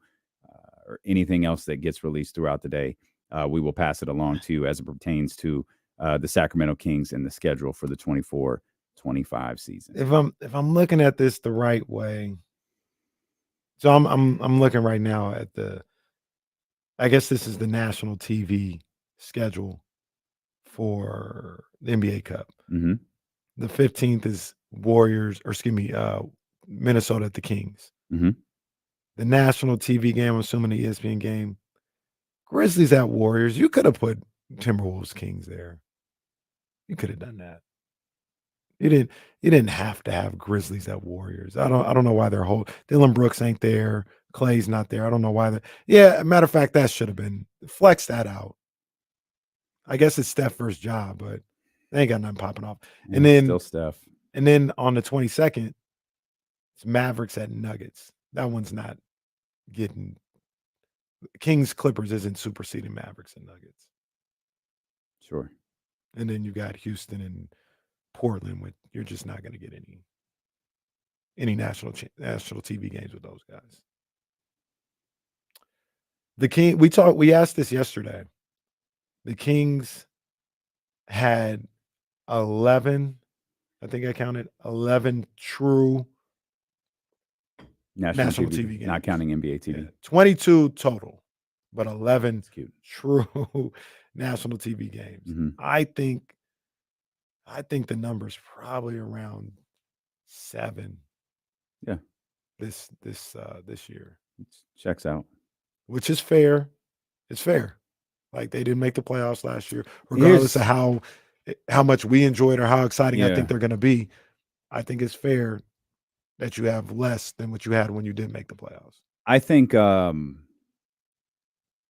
frustration last year was acceptable and warranted. This year, not to drown potential content. I don't care. It's not like I can't see the game. Yeah, you said it. Kings missed the playoffs last year. Some of y'all have spent, y'all meaning them, have spent a great deal of time trashing the move to acquire DeMar DeRozan. It's cool. They'll show you. Yeah. We'll still see every game. We kind of over no that. problem. We kind of over that. Good. Feel however you want to feel. Yeah. I'm truthfully over. If y'all don't like Sacramento, it's cool. Yeah, it's all good. Like I said, we kind of over that. It's whatever. We'll see y'all in May. Point. Also, like if they do what we expect them to do, the Sacramento Kings, they'll be flexed into some games. Like that'll happen. They got flexed into 2 games last year. The year they have beaten Team 1 trademark. They I think 3 games towards the end of the season they got flexed into. One of them early in the season, which was the Brooklyn game. Mm-hmm. You know what I mean? So these things happen. It's not set in stone. If you're winning, if you're playing well, things will happen. And then the ultimate is if you're winning and playing well, all the playoff games are on national TV. So that's all that really matters. What Frankie have yesterday? The Kings open against Minnesota. Yeah, on a Thursday night. I'm assuming. I assumed that's TNT. They will be in Los Angeles to face the Lakers for game number 2. Friday night. So it's not a homestand. I don't know if it's the next day. Ah, Their second game of the season is against the Lakers. got you. The champs will be here March 24th. That's late. The Boston Celtics will be here March 24th That's at a the Golden late One Center. West Coast road trip for the Celtics. Hopefully they'll have everything wrapped up and they won't play anybody. Sounds right. What, you had a date for that? March 24th. What day of the week is that? I don't know. Let's find out. March 24th is a Monday. Get your revenge against Xavier Tillman. Monday, Revenge March games. 24th. The champs will be in town. All right. Let's get it. Well, we told you this schedule will start to leak out throughout the day, and any big games we can pass along to you, we definitely will. No word on if the Warriors and Kings play 6 times before Christmas, but if we can, it's weird. We don't even have the preseason schedule yet, do we? I saw something. Complex has asked me 10 times for the preseason schedule. Some teams but have released them, not some yet. teams haven't, I believe. I think Yes, the Warriors is out. Yeah, the Wizards released it before the Olympics was over. I was like, oh, is this what we're doing? I saw something about the preseason schedule about a week ago, but it was kind of random, and I never saw anybody confirm it, so I just kind of let it be. But it kind of checked out. Like it wasn't nothing like crazy. The dates kind of made sense or whatever. It was like 4 games, but I don't know. I don't know. I think I went to kings.com and I didn't see nothing, so I didn't say nothing. Okay. Spencer, We'll get it at some point. Spencer in the Matthews Mattress Chatty House says preseason is out already. For the Kings? I guess so. Okay. Well, just the hell with me then, because clearly I haven't been paying attention. I can't find it. Yeah, maybe Spencer's the one that tweeted it out. Because I think it was like it was a 2 road, 2 home.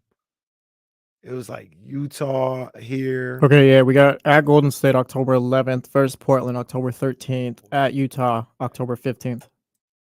That's all that's there right now. How many did you just say? 4? 3 games. Oh, 3. Oh, here's the rest of it then. Let me make sure I'm in the right year. I'm not. This is the wrong year. Happy birthday, pal. At least I looked. At least I knew. Like, hey, that doesn't look right. They got it on Real GM. No, we're all a bunch of smartasses. This is good. This is good. Register for King single game tickets. I don't see anything on the website, but salute to those that have it. Let's see. What's this say? Kings announced. Well, look, Kings announced Summer League roster. Anyone want the Summer League roster? Because that's what's on the website.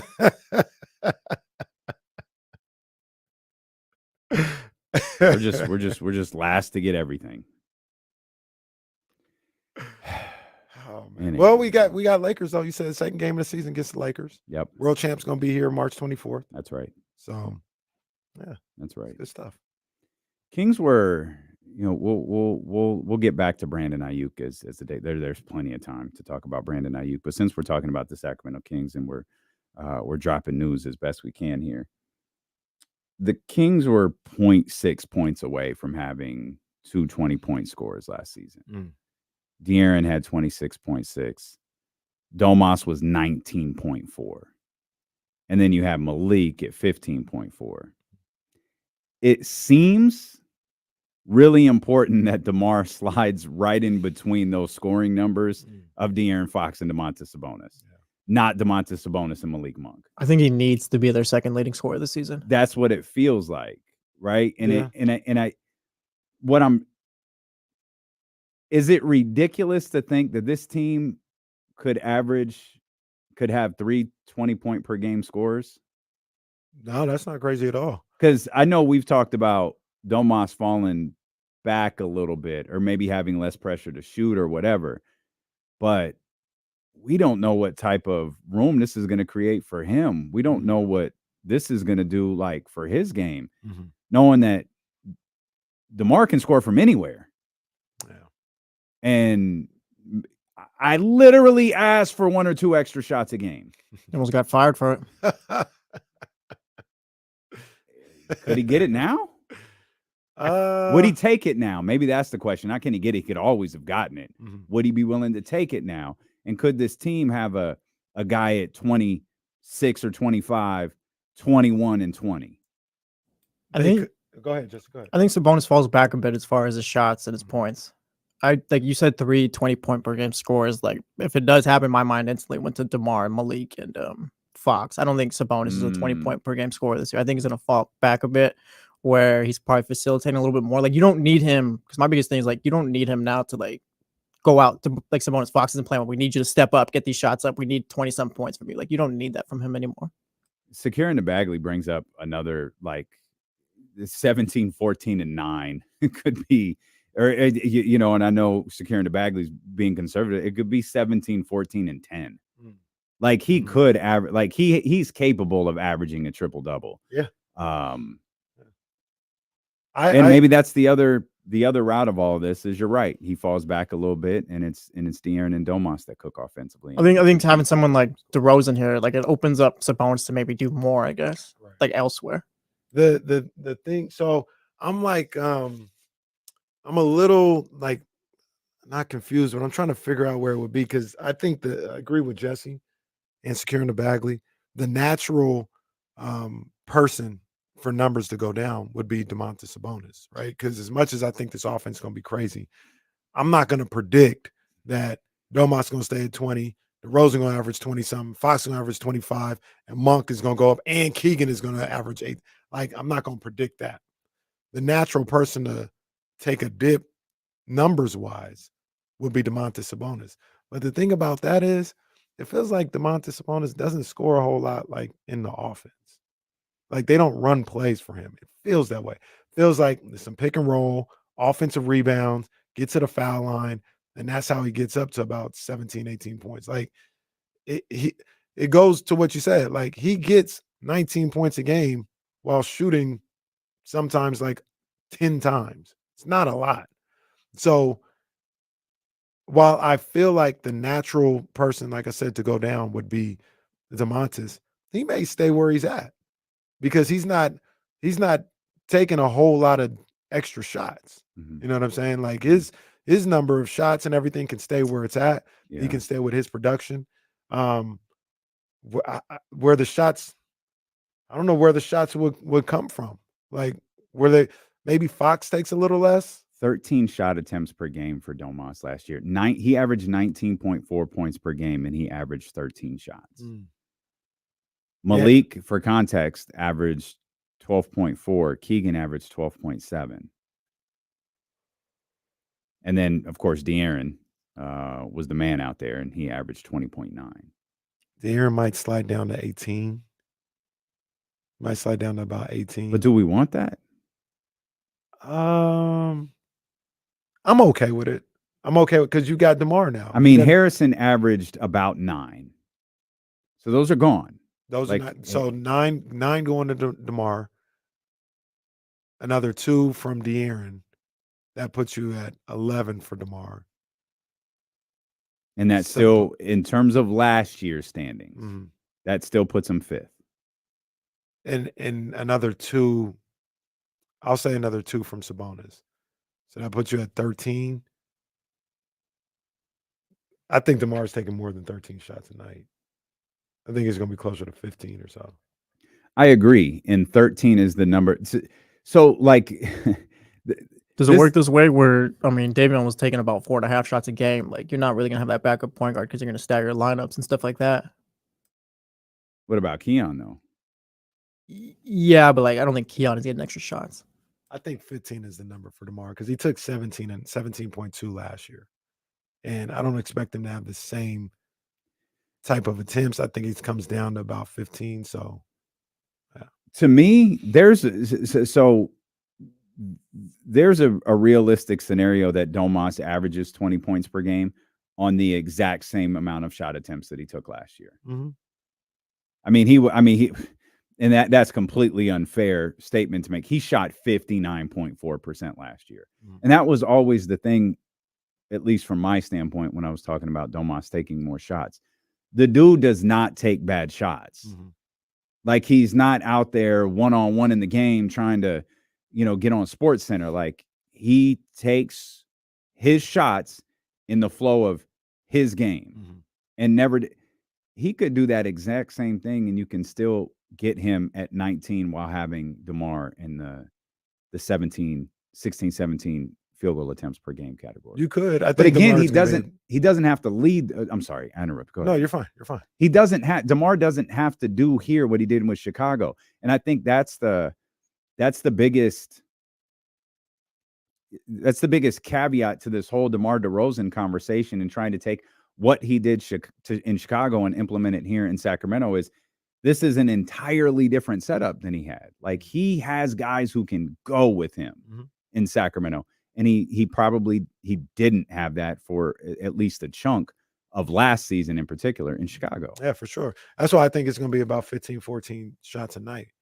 You also probably take a couple away from Herter, regardless if he's starting. Now, poor Herter. He just can't catch a break, and he's already taking the shots away. Taking shots away from Herter would be, as I look at his numbers, it would be the lowest output of his career.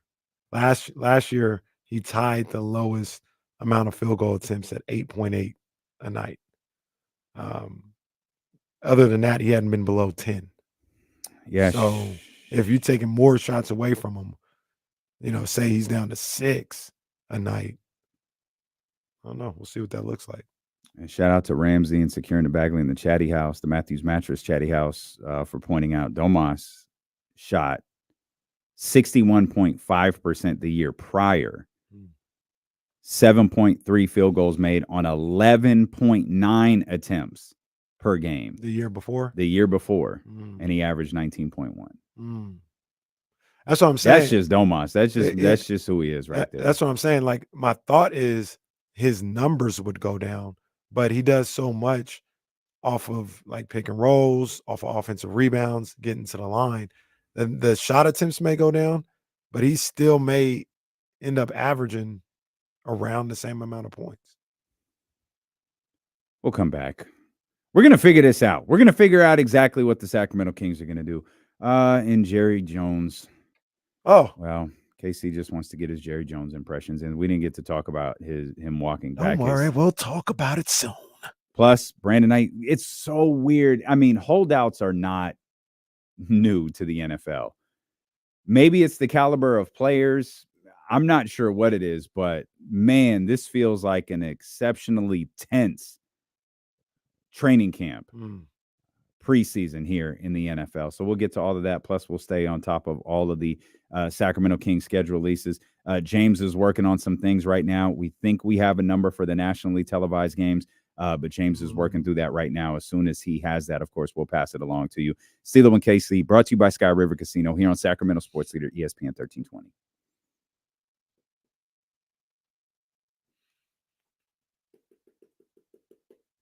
It's a good idea, Donovan. What if we got like Jerry Jones, Shaq, the Ultimate Warrior to wish D'Lo a happy birthday today? Maybe Farhan. You're in your bag today, huh? Are you feeling good? Thank you. Well, the first thing I want to do is I just want to thank Damian Barlin for his service as a Cowboys fan back in the day. And because of that, I left because of you, Jerry. The reason I'm not a Cowboys fan is because of you. Well, I don't know why you left. I don't know. I went to college and I went to high school. I ate at Morton's yesterday. Maybe that's why you left. But either way, happy birthday to my man Damian Barlin. And I just want to win a Super Bowl so bad. I don't have any rush to sign CeeDee Lamb. And I went to college and I went to high school. D'Lo. Oh, okay, it's good. Just want to say happy birthday to you. Thank you, Shaq. You're one of those guys that, you're an old school big man like myself. No, tell me about your Sacramento ownership, Shaq. Well, I own the Sacramento Kings. No, I don't. And I think said you that. do, No, just stop. Matter of fact, stop, because you don't know what I was doing. I worked with DeMarcus Cousins, and I said I'm gonna take DeMarcus under my wings. You're gonna. I'm gonna make into a sure. pro. I'm gonna make sure that he knows how big man's supposed to play. So, because of that, I just want to say happy birthday to D-Lo, and just want to make sure you have a good day. Okay, thank you, Shaq. That's good. Well, I couldn't let any time go by. I couldn't let any time go by without saying happy birthday to my man, Damian Barley. I mean, this guy, when you talk about Damian Barley, you're talking about a guy that is a Sacramento legend. He is. And it's just one of those things where I wish they'd really tell the whole story when you talk about Damian Barley. This guy, he's one of those guys. He really is. He really is. Damian Barling, Sacramento, California. I just want to say happy birthday after, a spectacular shot by Michael Jordan. And last but not least, Damian Barling, when you look at the powers that are above you and you see the stucco on the ceiling, but you know that balloons rise to the ceiling. Caleb Williams is the quarterback. You know that it's your birthday, and everybody will rise.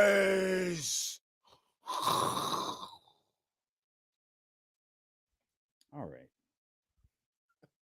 Pretty neat. All those guys showed up to say happy birthday.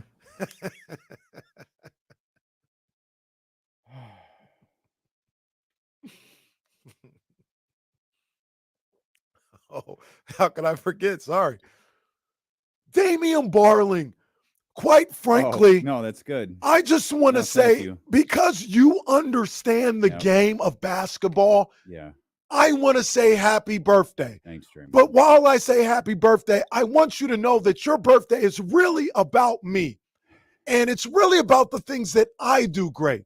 When they say happy birthday, Damian, he basically is having a Draymond day, because when I had my birthday, it was a situation where it was celebrated and nobody was really doing that before I did that. So when you talk about Damian's birthday, you really got to talk about me. That's fantastic. No, it's good. Thank you for that. I was hoping you were still doing Draymond when we were coming back. No, arguably the most miserable commercial break in history. I thought it was great. You would. You would. For those not wondering on the radio, the Ultimate Warrior, Doc Rivers, Shaq, who else showed up? Jerry Jones all showed up to congratulate Damian. Happy birthday. Draymond was there as well. Yeah. I heard they wanted to trade for vanilla cupcakes, and Draymond said no, trade for chocolate. Vanilla was best for him. Quite frankly, vanilla would be best, but that would be a bad deal. Oh, sorry, my bad. Somebody else. Well, Damian, I just want to. No, get this guy out of the party. Fine, you get the hell out. Wait a minute. I got this resort that said that this was the party that to attend. But, just want to say happy birthday, regardless, to Damian. And, just remember, wins aren't that important. Really, it's a microcosm of what we look at with our numbers when we're looking at what we got to do.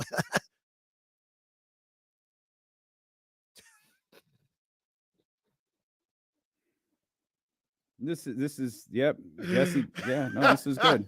Can't lie, it's my favorite Damian birthday ever. Yep, this is good. Wait, there's another one. Who could that be? Wow. Who could that be? It's great. Who's here now? Yo, D-Lo, what up, big dog? How you doing, baby? You know what I'm saying? I know you're celebrating your birthday out there. It's your boy JC out here in New Orleans, man. I just want to tell you, man, happy birthday. Uptown is having a good old time out here, baby. You know what I mean? We got the Saints going on. We got LSU football going on, baby. And you know what I'm saying? I just want to say happy birthday. You know what I mean? I know you're worried about them Kings out there. We don't care about these Pelicans out there. They beat your guys' ass 6 times, but we don't care about them. But you know what? I just want to say happy birthday. And when you get an opportunity, you got to come on down to the Bayou, baby, and go to one of these LSU games, baby. We have a good old time, man. We be frying gator heads and everything out there in the parking lot. We be frying whole turkeys out there in the parking lot, baby. So you got to pull up on us, huh? JC get more time on the radio show than Lewis. Man. Try to get Kyle Shannon, but he's preoccupied right now. Leave Kyle alone. Oh, Kyle's busy right now. Yeah, Kyle is struggling. Kyle's having a tough time. Oh, man. You know, it's your birthday. The stars come out on your birthday, man. Well, more importantly, what's going on? It's confirmed. It's a done deal? It's a done deal. Why don't I get this update? Well, why not follow? Well, no, I think you got. Nope. Yeah, you're on the email. You're on it. Oh, no. Yeah, I thought something else was going on. I thought Brandon Aiyuk got traded. Oh, no, not that. Well, who emailed me that Brandon Aiyuk got traded? I didn't know it was an email. That's when you said email. That's why I was like, wait, what? No. Next Wednesday, the 1000th episode, Big Sean's going to join us. Oh, God. He'll join us on the video stream. Now, hopefully by the end of the 1000 show, Big Sean hasn't joined the in memorial video of all of the guests who actually didn't join when they were supposed to. But given this is promotion for his album, we're pretty confident this is going through, and we're direct. We've got confirmation that for the 1000th episode of D-Lo and KC, Big Sean will join us. Do it.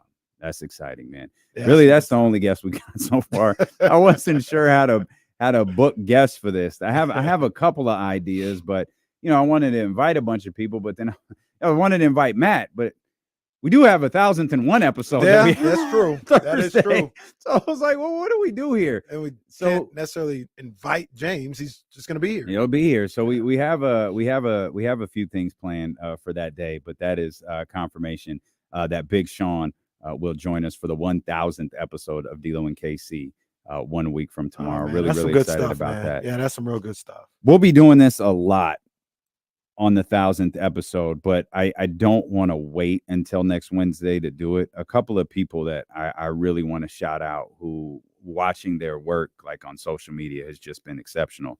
The first one is our guy Leezy. Leezy is all over the place. Like, he is busting his ass. He's working on social media. He's doing these films. He's doing, social media content for people. He is really, really out there in these streets working hard, man. And it's been fun to watch, Leezy grow in that role and to watch the different things that he's working with and experiment with in his craft. And we know how badly Leezy wants to be like a content creator. And he's taking all of the right steps to be able to do that, man. So salute to our man, Leezy. And then the dope ones.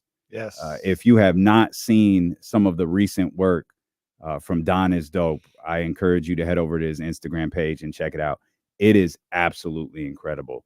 He is in his Olympic bag right now. The stuff that he put together for like all of the, gold medalists and the American Olympians that kind of caught everyone's attention. And then the stuff that he did with USA basketball here over the course of the last 24 hours is absolute fire.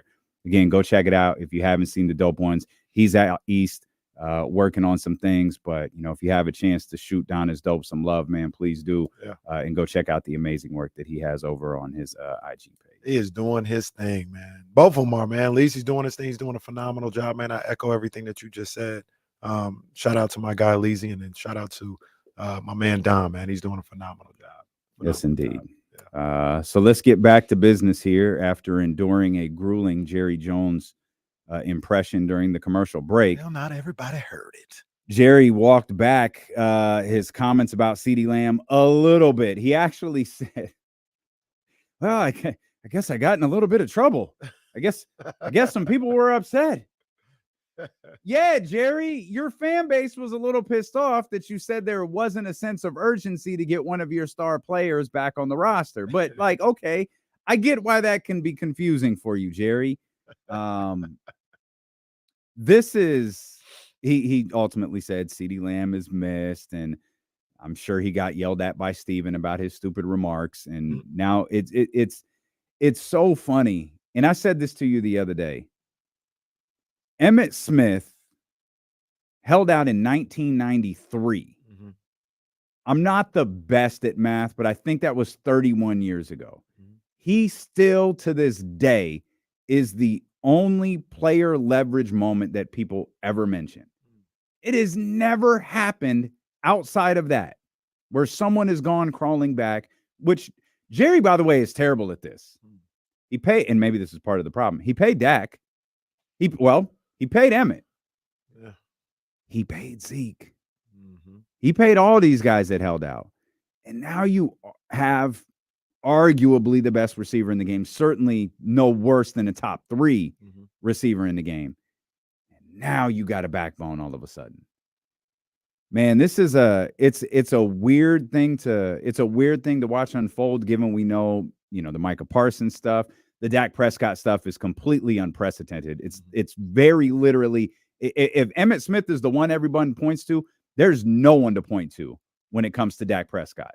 This is a one-of-one situation where you're potentially letting a very good quarterback walk into free agency. You can feel however you want to about Dak, but there's no question that he's a very, very good quarterback. Whether he's a championship quarterback, that's what the Dallas Cowboys are wrestling with right now, because that's just the state of their franchise. But this is a mess.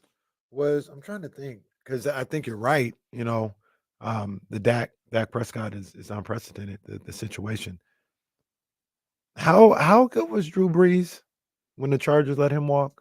Well, Drew was coming off the surgery. So was he good? Absolutely. But he was coming off of the injury. Mhm. And so there was a shoulder injury nonetheless, if memory serves. Mhm. Mhm. And that was, like, in hindsight, I mean, they both did fine. Right. But in hindsight, sure, it looked, but remember, in the moment, they're like, we don't know that Drew's ever going to be that again. And that's the only one I could think of when you talk about that's even close. And it's not even the same. Mhm. But when you talk about That's a good free one, though. agent Yeah, that is a quarterback, good one. That's the closest. I can't think of another free agent quarterback being available like that. I mean, now Russell Wilson was a trade.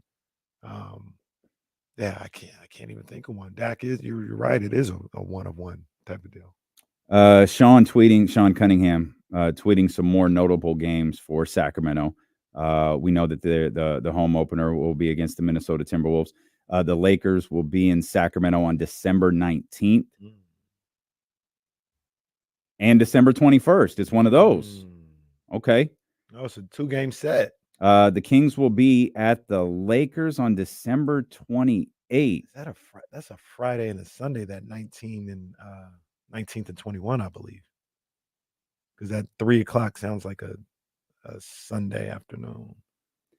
So they're this year's version of the Warriors. They play 3 games with the Sacramento Kings in like a 11-day span, a 10-day span. It looks like, and this is what James was working on, 7 national TV games. That includes NBA TV. The first one will be on January 16th against the Houston Rockets. They'll host the Golden State Warriors on January 22nd, which will be on ESPN, and then again on February 21st. So here's, and Sean is probably looking at the schedule or getting confirmation, so he would know better.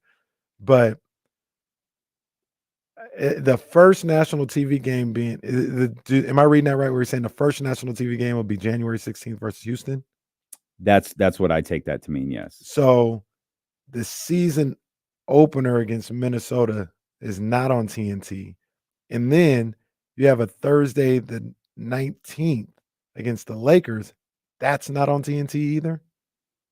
That means we're the other game? Yeah. And the Lakers are the other game on that Thursday. It's like I said, he's looking at it, not me. But I don't get the impression Sean's looking at the schedule. No, I know what you mean. Because it says according to sources. Yeah, I know. Otherwise, it'd be according to him. Yeah. So I don't get the impression that Sean's looking at the schedule. I think he's having information sent to him. Because December 19th is a Thursday. But James had just texted us. He had gotten word that it looked like 7 national TV games, but what he couldn't confirm was if that 7 included NBA TV or not. Mhm. According to Shams Cunningham, it does include NBA TV. Okay. We'll continue. We'll continue to follow that. It's interesting to have two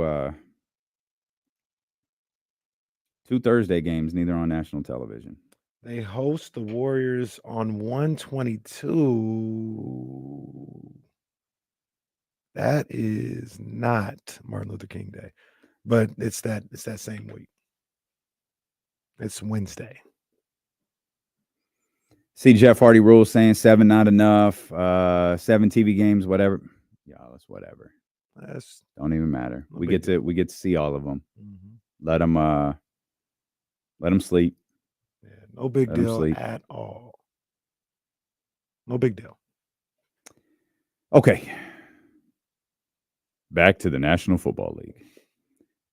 We were talking about Dak Prescott, the unique situation that the Dallas Cowboys are in. Dak Prescott potentially in a historic situation, being a quarterback of his caliber, walking away from the team that he's on. You have a theory on what might be taking place in Dallas right now. Yeah, I look at Dallas, and I feel like Micah is getting paid. Like that's the Got one to. non-negotiable. It feels like. Yeah. I feel like Jerry loves Dak. Now Jerry might not be making the decisions all the way. Maybe Mhm. Steven is, but I feel like Jerry loves Dak. I don't think he's moving on from Dak. I feel like CD might be the odd man out, or at the very least, there's like not a Jerry may be like, you run the day to day, but I oversee like if it comes down to it, if I really want something, I'm getting it done, right?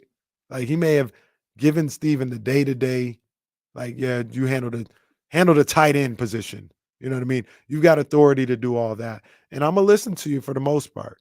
But if it comes down to Dak versus CD, and I want Dak Prescott, I overrule everything. At the end of the day, Steven, I own the team still. I don't care who's running day to day, and I feel like that's what I it's think kind he's of still coming the down general manager. to. I That too. think.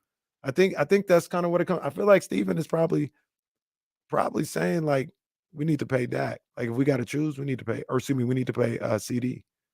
And I think Jerry loves Dak and wants to pay Dak.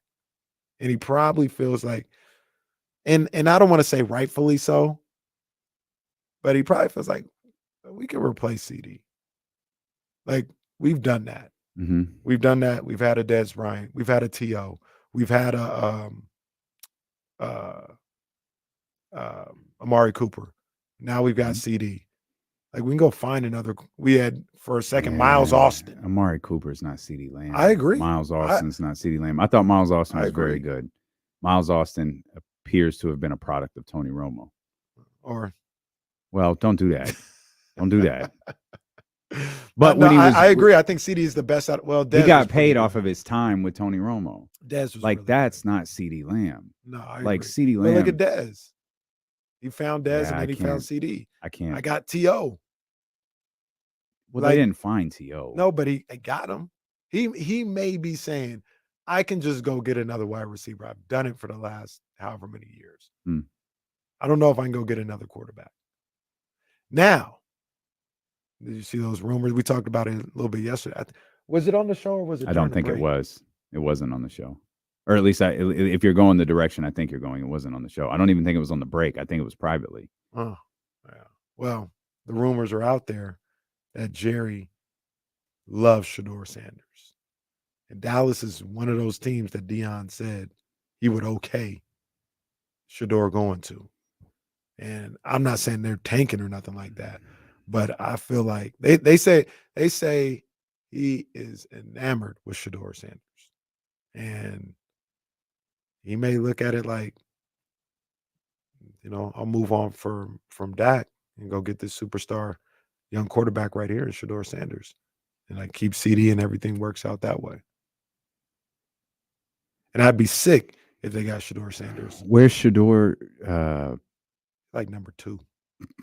That's not even possible. How the Cowboys going to get to 2? You know how you get to 2? You sign CeeDee Lamb and everyone involved, and then you trade all of them to the pick that's at number 2. They're not going to be bad enough to get anywhere near Shedeur Sanders. I don't think so. Even if Deion flexes a little bit. Right. Like they're not gonna be bad enough. Yeah. And I hope I mean, it don't at happen. minimum, even if Deion flexes, they'd have to be in the top 10 at least. Right. And that's Maybe you could trade into the top 10.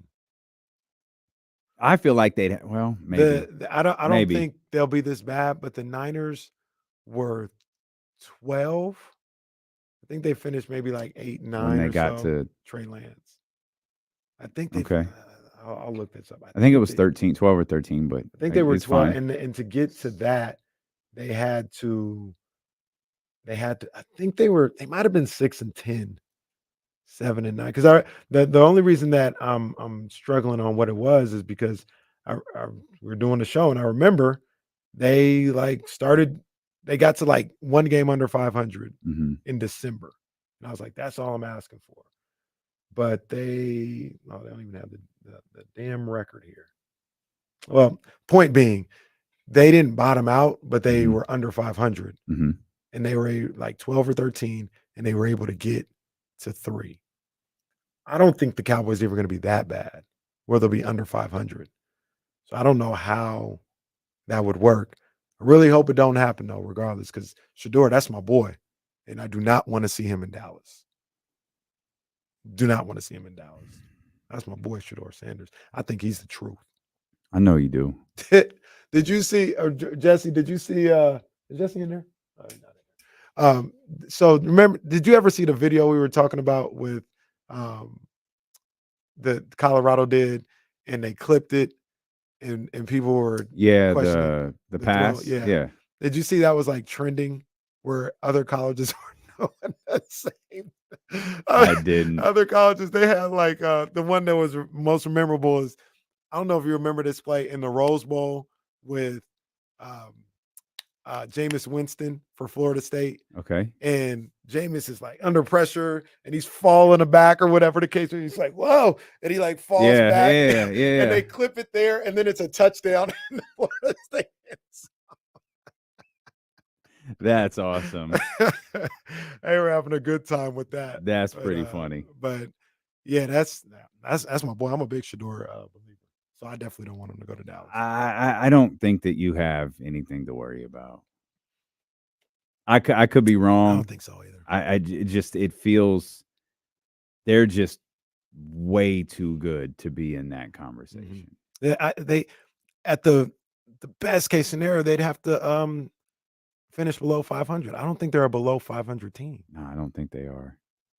I don't think they are. Like we can argue over whether they're a championship team or not, but arguing over whether they're over 500, that is tough. Mm-hmm. That's tough. Mm-hmm. I don't see that. This is a tough look. This is a tough look for the Dallas Cowboys. This is a weird look for the NFL. You got that going on in Dallas. Obviously, the Brandon Aiyuk situation in San Francisco. Again, holdouts or hold-ins in some cases they're not uncommon. Then you had the situation that happened yesterday with New York that got contentious quick. Yeah, that was crazy. Like lightning quick. Oh, Hassan Reddick wants to be traded. No, we told him per CBA. It's Per like, oh, CBA. oh, Hit him with the per. oh, this is bad. And these two don't even know each other. They don't. My man has stepped foot on the New York Jets campus once to take his physical to get the trade to go through, and that was it. Man. And they traded for him like, yo, this is what we're doing. How could you not know? Because you're dysfunctional. Man. Brutal. Absolutely brutal. How does that even happen? I don't know. Has that ever happened? where a guy requests a trade for a team he never played for? I'm gonna bet no. All in one off season too. Like this is all. This was not last year. He was hurt. Training camp. We did this, bro. You got here 3 weeks ago, and you want to leave now? He got traded in March and once out in August. Jets really said, "Hey, let's trade for this guy. We'll figure it out after." Never figured it out. That is crazy. That is absolutely crazy. And again, it got bad quick. Yeah. We've told him we're not trading him.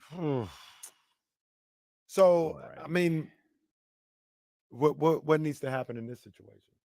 Like, I don't The think, Hassan Reddick situation? yeah. Oh, I don't know. The Jets need to pay him. You traded for him for a reason. Pay him. What did you go acquire him for? Like, you didn't know this was going to happen? This is not an Aiyuk Niner situation. Not This is- even this is close. all on the Jets. All of it is on the Jets. This is crazy. It would literally be like the Steelers trading for Brandon Aiyuk right now and refusing to pay.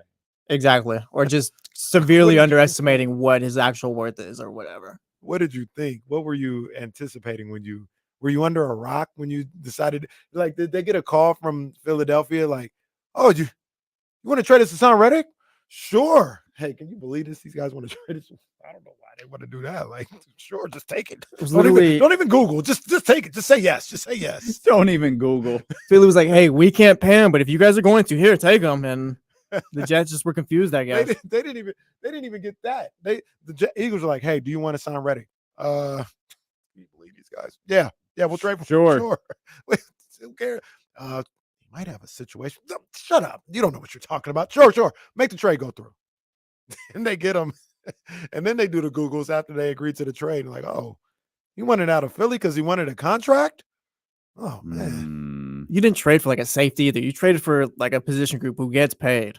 I wonder what he's looking for, too. I wonder what kind of deal he's looking for. Mm-hmm. I wonder if he thinks he should be like the highest paid interior. He's interior line, or is he an edge guy? I think he's He's edge. No, he's an edge Yeah, guy. he's an edge guy. Does he think he should be Nick Bosa? He's really good. He's really I wouldn't good. do. I don't know that I'd do that. He tore it up the year they went to the Super He Bowl, was, right? He was a Yeah. game changer. Yeah. He was an Yeah. absolute game changer. Yep. And he's really, really good. I could see him asking to be the highest paid. He's 29 years old. Not 29 years old right now. I don't know if he can get highest. Yeah, that's it. No, I that's a don't know good if- point. No, that's a good point. You're on to something. Well, yeah, I don't know if you get highest paid You're onto player, but like something. you do have to pay a lot still for that position. I just Yeah, think the that's Jets. one of those. That's one of those positions. But I just think the Jets really underestimated what like he's worth or whatever. Well, and then I didn't know this. For the first time in training camp, Jamar Chase not showing up. So his hold in might be over.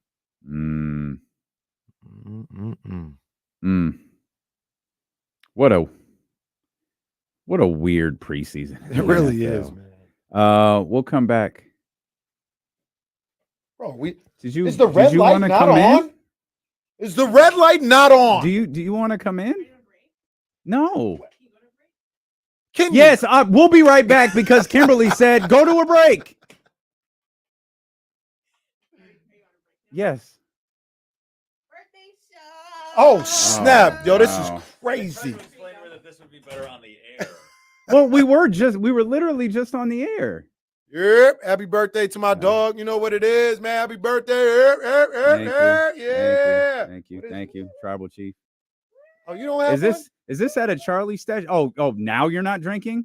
Drew down. Where is Drew he? down. We'll block him Do again. not block Drew down. one? Cheers. Cheers. Is this a Yeah.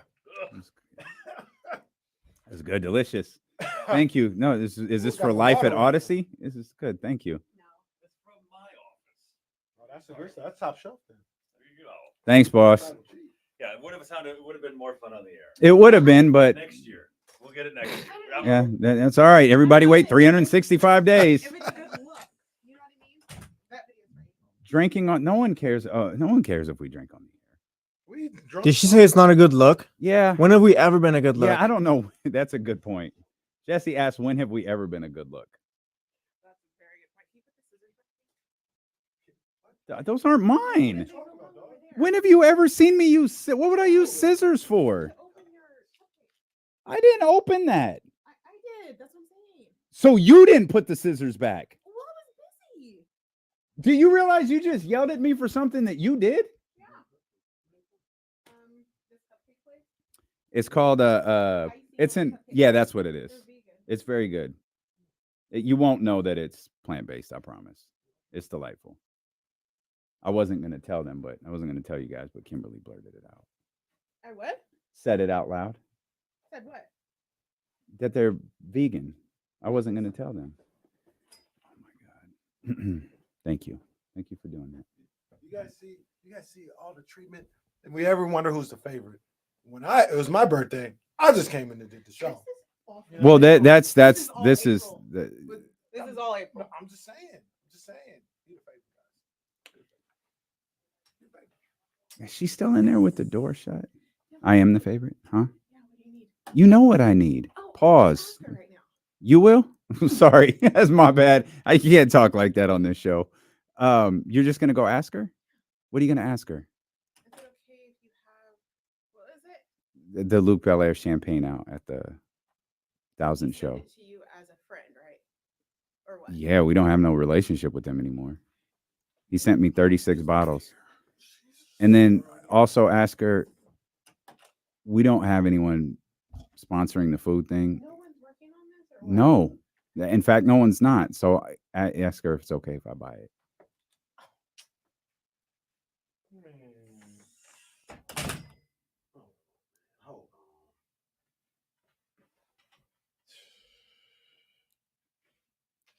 Everyone bring $3 to the next live show. Vending machine is $2.85. Yeah, based on the prices I was looking at yesterday, make it 30. I found a great place where we're trying, man. We're trying. We're gonna do whatever we have to do.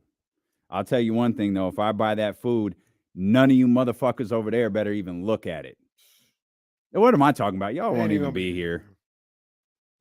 They'll get it before we do somehow. Probably. BYOB.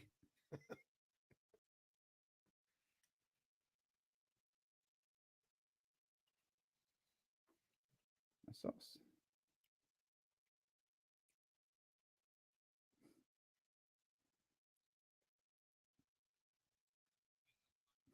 Okay.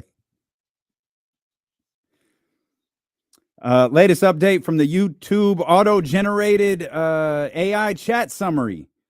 Viewers are reacting to a celebratory shot that was taken during the live stream. They are commenting on the quality of the drink, noting that it was Crown Royal. It was not. It's Crown Royal. Crown Apple is bomb, though. And discussing a funny moment from a previous episode where Kenny took a shot instead of sipping it. That was funny. That was funny. Yeah, that was a wild What time. was that? Was some whiskey or something like that? Yeah, That was some Charlie Special stuff. Yeah, that was some stuff out of Charlie's cabinet, which he handed me that bottle this morning. I was like, oh boy, Charlie. But yeah, Kyle and I are just sipping our drink, and all of a sudden Kenny's gone. I thought it was a shot. I thought he was taking a shot. I'm grown now, though. I can handle That it. was one of those moments in the movies where it's like, all right, nobody press the red button for 30 seconds. Okay, that will have 25 to get out after you press the button. And then Kenny just hits it. To it. be fair, wasn't it the same amount that we just got? It was about the same. It was a little bit more than we just had, and that was like, you normally don't. I don't shoot whiskeys or bourbons. And what was great is, for the radio audience, we threw the commercial because Kimberly acted like we need to be in commercial. And the tribal chief walks in and goes, well, the idea was for this to be on the air. Who's the boss? It's like, ma'am. Yeah, she asked me when we were going to break, and I was like, what? okay, but pokes her head through the door. Are you on break? Oh, Kimberly, we're never on break. Trysta Krick, by the way, at the top of the 2 o'clock hour. Jason Krick. Jones in the 3 o'clock hour. Professor. You talk about being people's favorites. I didn't get a FaceTime from TK today.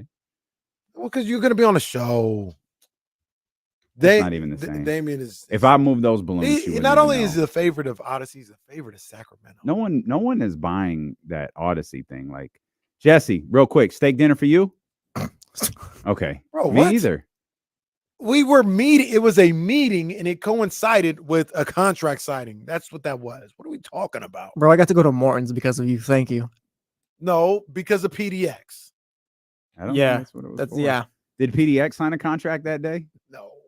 They put your contract signing next to DeMar DeRozan's, and it looked exactly the same. I don't know why. I don't know why. I it don't know why was you would do that. Why would you do that? Identical. It is. It's not even identical. With Stacey Kaufman know why playing these the people role would of do that. Monty McNair, and Kenny Caraway playing the role of DeMar DeRozan. There was side by side. Hey, look, no lie. Stacey looking on adoringly as Kenny signs his contract. Hey, no lie. That shot hit me immediately. Yeah, no, it did.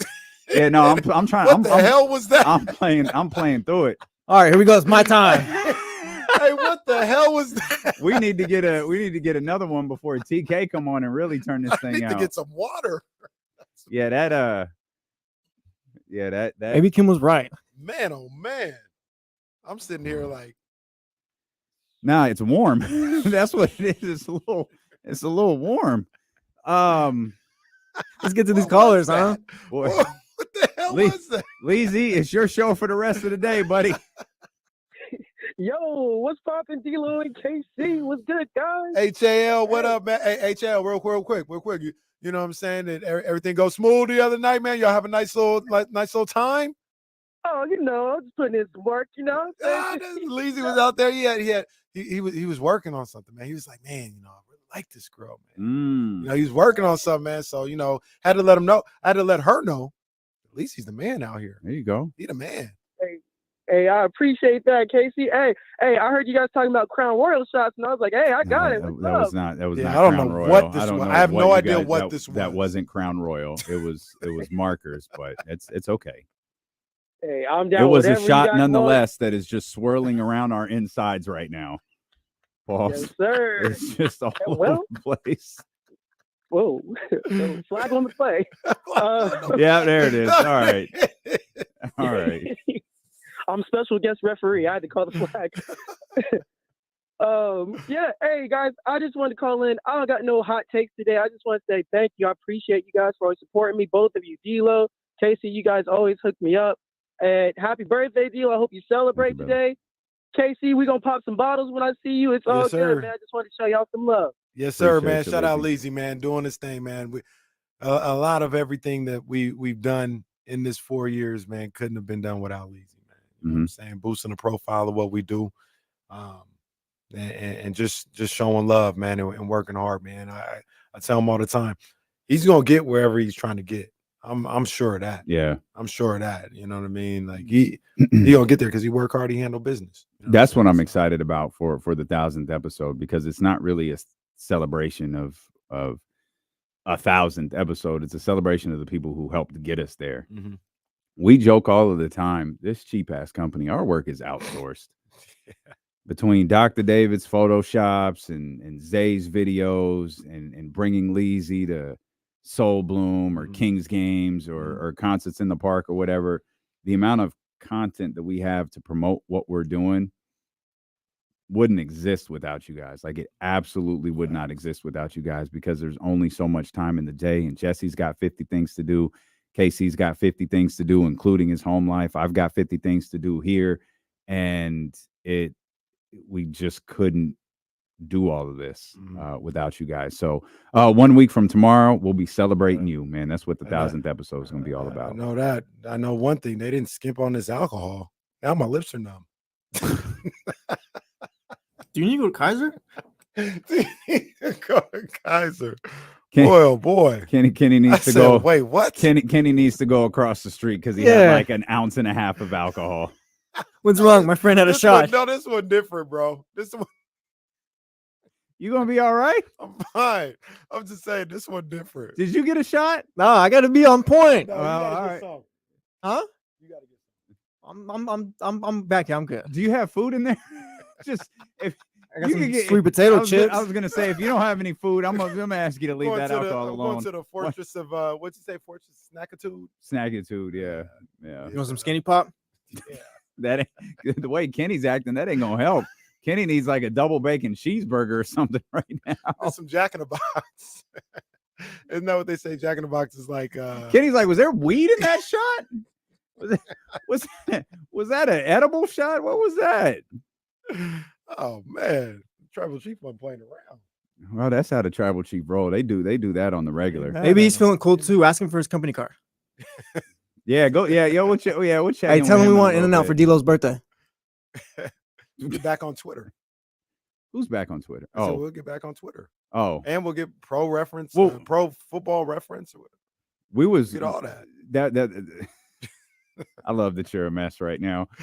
We were Charlie already said, didn't Charlie already say we were gonna get the $30 or Yeah, whatever it cost? He said it was good. He said to get that back and Twitter.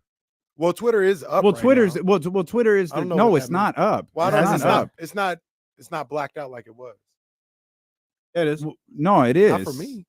Oh well, not, but it is. The same message is still there. This thing. Look, all right. I'm press this button. Now Kenny it's- one shot in. Now we got Twitter it's- blue. Now it's not. Now we got it's Twitter blue. Now it's blocked. Now it's blocked. Before it wasn't. It was like ready to go live. KC just hit up Twitter like, hey, KC in LA. Oh, sorry, Oh, that Kenny. was a classic. Well, I remember I was at San Francisco Saloon and I was like, yo, man, what's up, man? Securing the Bagley. How is KC drunk right now? I'm not drunk. Don't do that. Don't do that. Don't do it at Secure the Bagley. People might be listening, man. Come on now. He's not drunk. He good. I'm good, but I ain't gonna lie. That hit a little different. No, there is a lot of speculation on your current state. I ain't gonna lie. Go ahead and fire that Tesla self-drive. I ain't gonna lie. There is a lot of speculation. I'm just.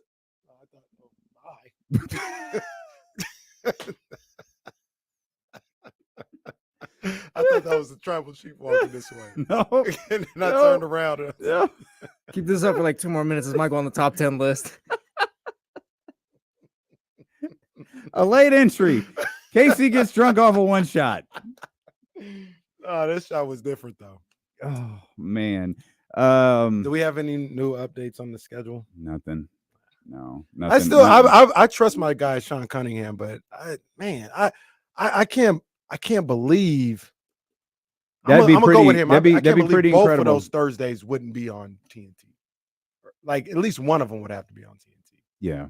I would think, but he says the first national TV game will be 116 against the Rockets. Well, more will leak out here, and of course, the schedule will actually be released on Thursday. So, That's not as fun as the leaks. no, the leaks are way more fun. Yeah, the leaks are way more fun. You brought something up yesterday, sort of. You mentioned Greeny. You said Greeny said that shot from Steph Curry in the gold medal game was the greatest shot in basketball history, and we kind of laughed at that. But that is a fun conversation, and I did think of this yesterday, but kind of held it off because we were, having conversations about, Steph and LeBron and giving them their just due in the moment. But what is the greatest shot in basketball history? That's a great question. When you brought up what Greeny said, I don't think this is it, but the very first shot that came to my mind was Kyrie. 2016 NBA Yeah, like again, it's not. I don't think that is the greatest, but it immediately came to my mind. Like, Cleveland beat a 72-win team, 73-win team, whatever it was, and that was massive. It was like the one basket in the final 3 minutes of the game, or whatever it was. This is a so Greeny is I'll say he's wrong, but it's not the craziest thing he's ever said. I disagree, but it's not the craziest thing. I don't even think that was Steph's best shot ever. Well, and so But probably top three. So I Started saw 3, but that Steph against OKC shot. That's the one. Yeah, I feel You like think that's the greatest shot of all time? That's not the greatest shot of all time. That's Steph's greatest shot of all time. It was first round, but Dame against OKC. That's the a good one for me. That's a good one. It's not the best, but that's probably my favorite ever. That was a moment. That's a good one. It's in there, but Jordan on Russell. That's what I'm saying. Like, where that's probably like the first or something Jordan like on that. Russell's. Yeah, because it crazy. was his last shot ever in the NBA. He never yeah, played again. Never again. And Never then again. Dog. whatever Never he again. shot in May 20th with the Wizards. Kyrie is up there though. I think Kyrie is absolutely up Kyrie there. might be top 5. That might Yeah, be I'm top with 5. that. I'm with that. Um, I'd probably put. Well, what about one of my like Kawhi Leonard? Yeah. That's one of my favorites. Just the sheer drama Mhm. of that shot is insane. The Kyrie Well- shot is dope, but does that get drowned out kind of from the block? I feel like if we see a It does. highlight I mean, from when that you- when you game, it's talk the about- block. Yeah, I agree. A little bit. Yeah, I agree. The one But who the gets shot's ignored still is Kevin crazy. Love. Yeah. The stop gets ignored. See, Stop. you gotta say the stop so I So- can even remember. So I'm Yeah. cheating a little bit. I got this video up of the greatest shots in NBA, and it doesn't have to be a playoff game, Mm-mm. but that's Well, one what- of my personal favorites is Russ on Denver. That's an all timer. That's an all timer. But one that's coming up right now is Kobe against the Suns. Yeah. I mean that's That's a great radio move. The fist, the Tiger Woods fist pump. that's an all timer. Oh, on here as well as I scroll a little bit more, Derek Fisher shot.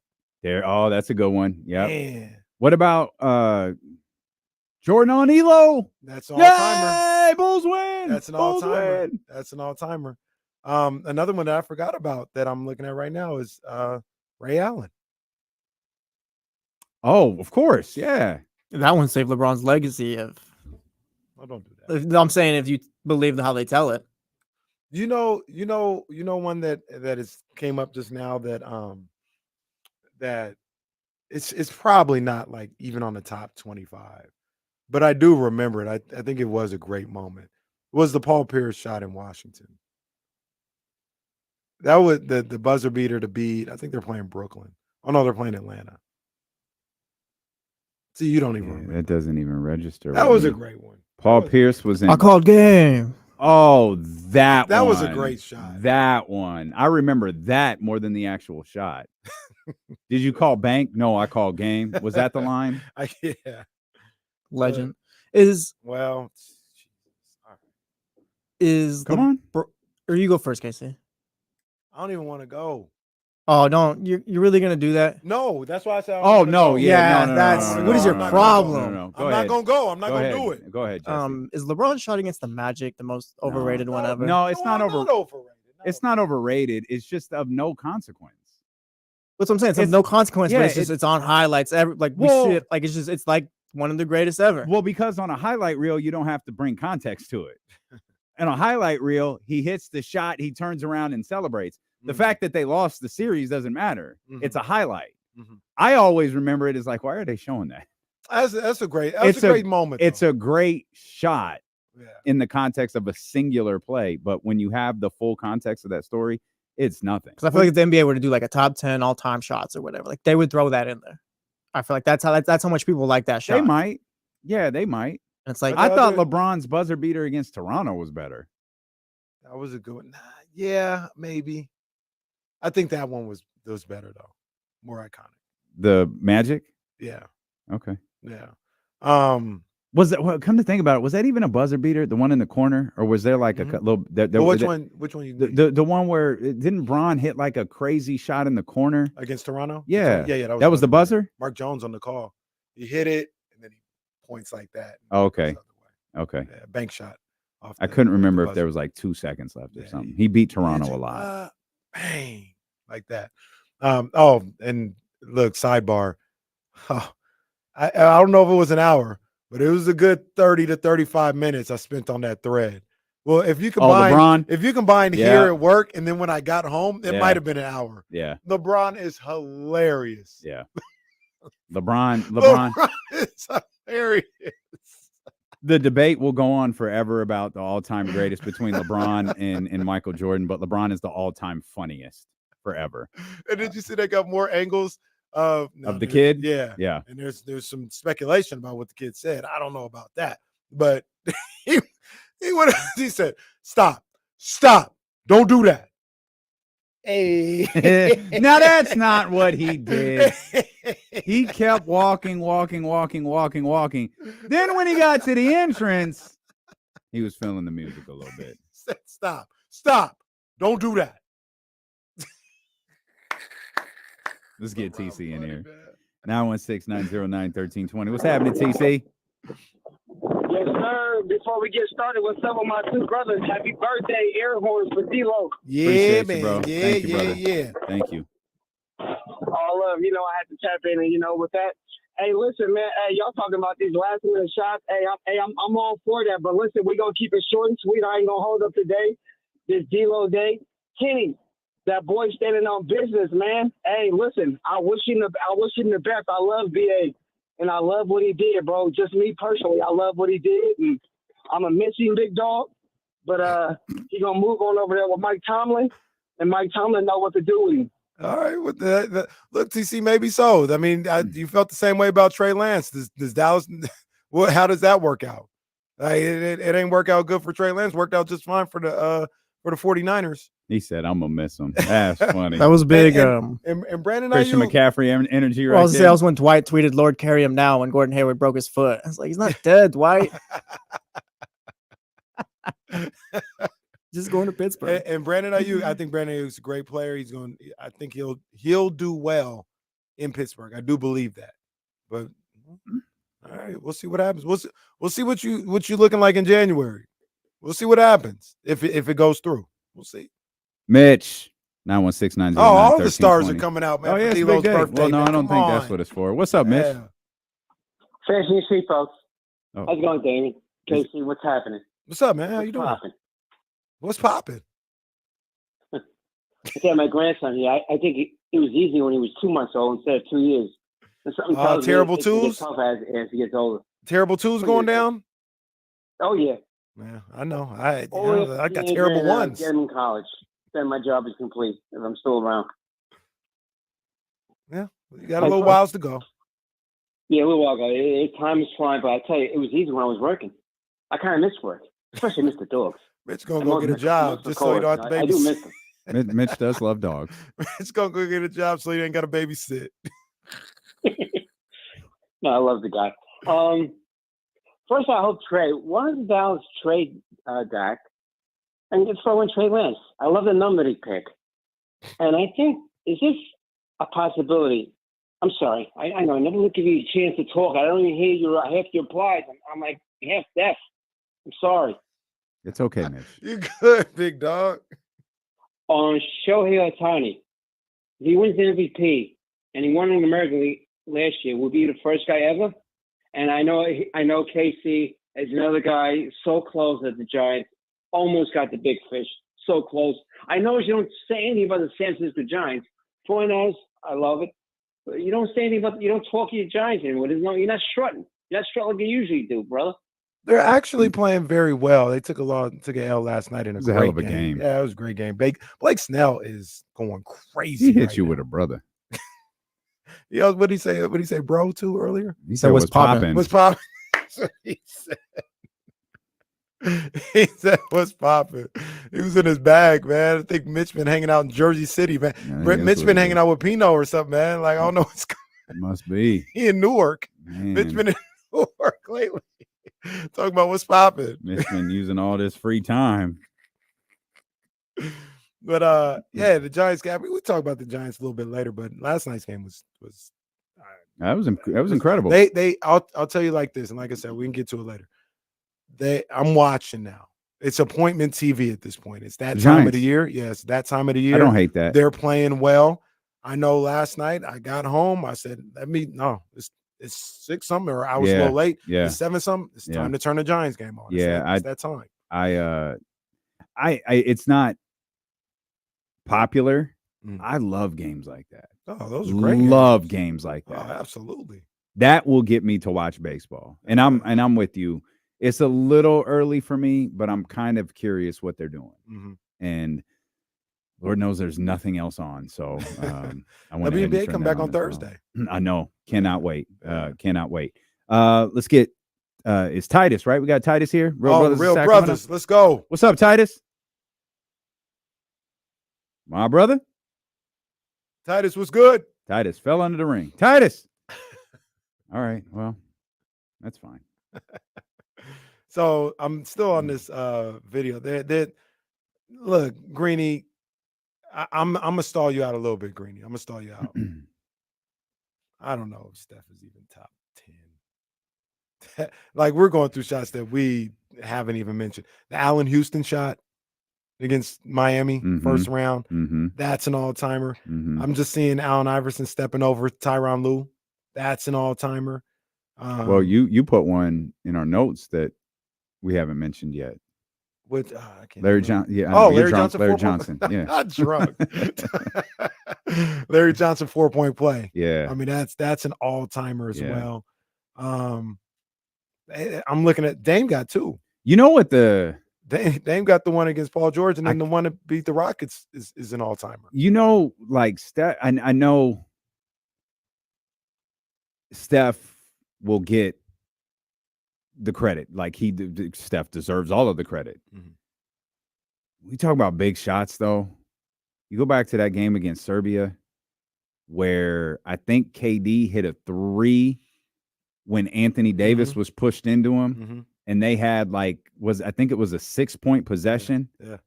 Because they got the ball back. And Book hit a 3. And then Book hits the 3. They don't win. Yeah. I mean, maybe I don't know. Like, the game had shifted. Everything changed with that single trip down the court. That was a huge stretch. And it set the table for Steph being able to do what he does. That trip down the court, and then we mentioned it as we were live watching, the missed 3 by Serbia. Yep. That would have put them. They were up 2. They got an offensive rebound, yeah. And it would have put them up 5, and he just missed a 3. And then I think USA went on like an 8-0 run after that. Well, that would make sense because they got 6 really quick. Yeah. And then I think they got I can't remember. I feel like they got a steal, the Steph steal right after Steph that. Got a steal. LeBron got a driving layup coast to coast. Then Steph picked it off, got a steal. He went coast to coast. We got Titus back. Let's get him in here. Titus, what's happening, baby? Hey, what's up, y'all? My bad. I got a new phone. It be going on mute. That's all good, big dog, baby. Good, man. Real brothers in Sacramento, man. Always make time for you. Yeah, happy birthday, D-Lo. Thank you, brother. Hey, I seen you on the news, KC. You was looking spiffy the other night. Oh, You man, didn't even speak on that on the radio. Yeah, man, I appreciate it, man. I'm just trying to do what I can, man. You know. Yeah, that's what's up. And then I was gonna say, hey, I hope BA do go over there with Pittsburgh, because y'all know I'm a Denver Bronco fan. So he can have fun over there with Russell. Good luck with that. Titus, that was unnecessary. That was unnecessary, but yeah, Russell. It might not be wrong. It's Justin Fields season over there. I know what Ramsey's calling for. Tell everyone, hang on, and we'll get to everybody all of the popping up for D-Lo. This crazy. That's bro. not I'm what's telling happening. you, bro. Everybody popping up, man. My dog, he bring them all out, man. Come on now. Will you stop? We'll come back. Trysta Krick at the top of the hour. It's D-Lo and KC here on Sacramento Sports Leader ESPN 1320. I'm gonna go grab my juice. Man, you know what? Tyler, I got faith he can maybe develop into something. Who's that? Justin Fields. I think Justin Fields is okay. I think he's an okay quarterback. I believe in Mike Tomlin, so I believe in Justin Fields. Kyle, I'm trying to be nice.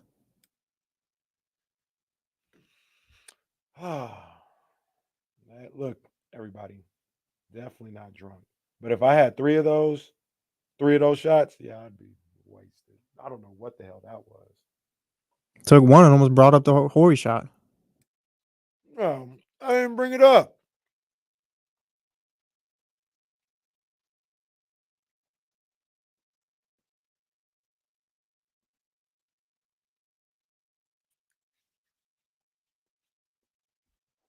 Alfonso, I just saw highlights, but I heard he looked just like he did with the 49ers.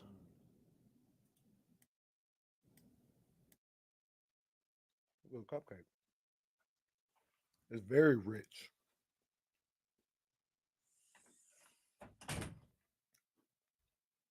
Well, first of all, settle down, Scooter. That second part is a little excessive, but probably had the honeys going crazy, man. I'm just saying, man, the honeys was going crazy. And oh man, you see him out here in these streets. That's my It's my all-day BCAAs right there, baby. All-day BCAAs. Don't act like that's my first thirst video, Scooter. Come on, man. Go through the. I live in a world of thirst. Stop it. Okay.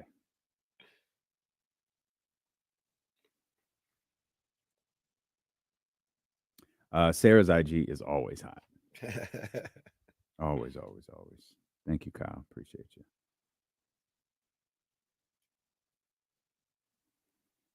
All right, Scooter. Well, that's just pause. That's just all sorts of pause, Scooter. that's just all sorts of level of stop. Take a lap.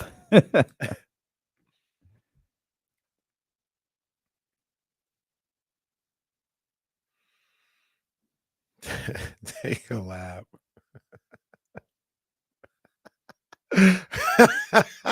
I just read the message. Come on, man. Fencing back.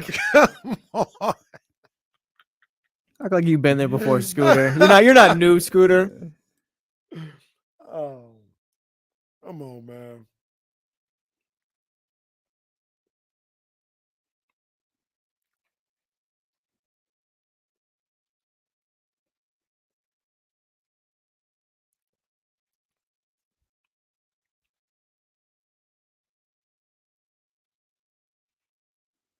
Yeah, I need to get the views on that video up.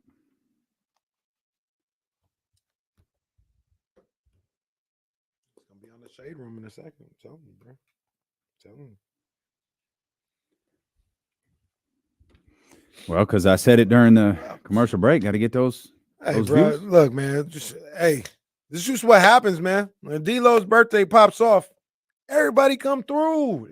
It's crazy, man. There's nobody here. We ain't had this type of action on the phones in months.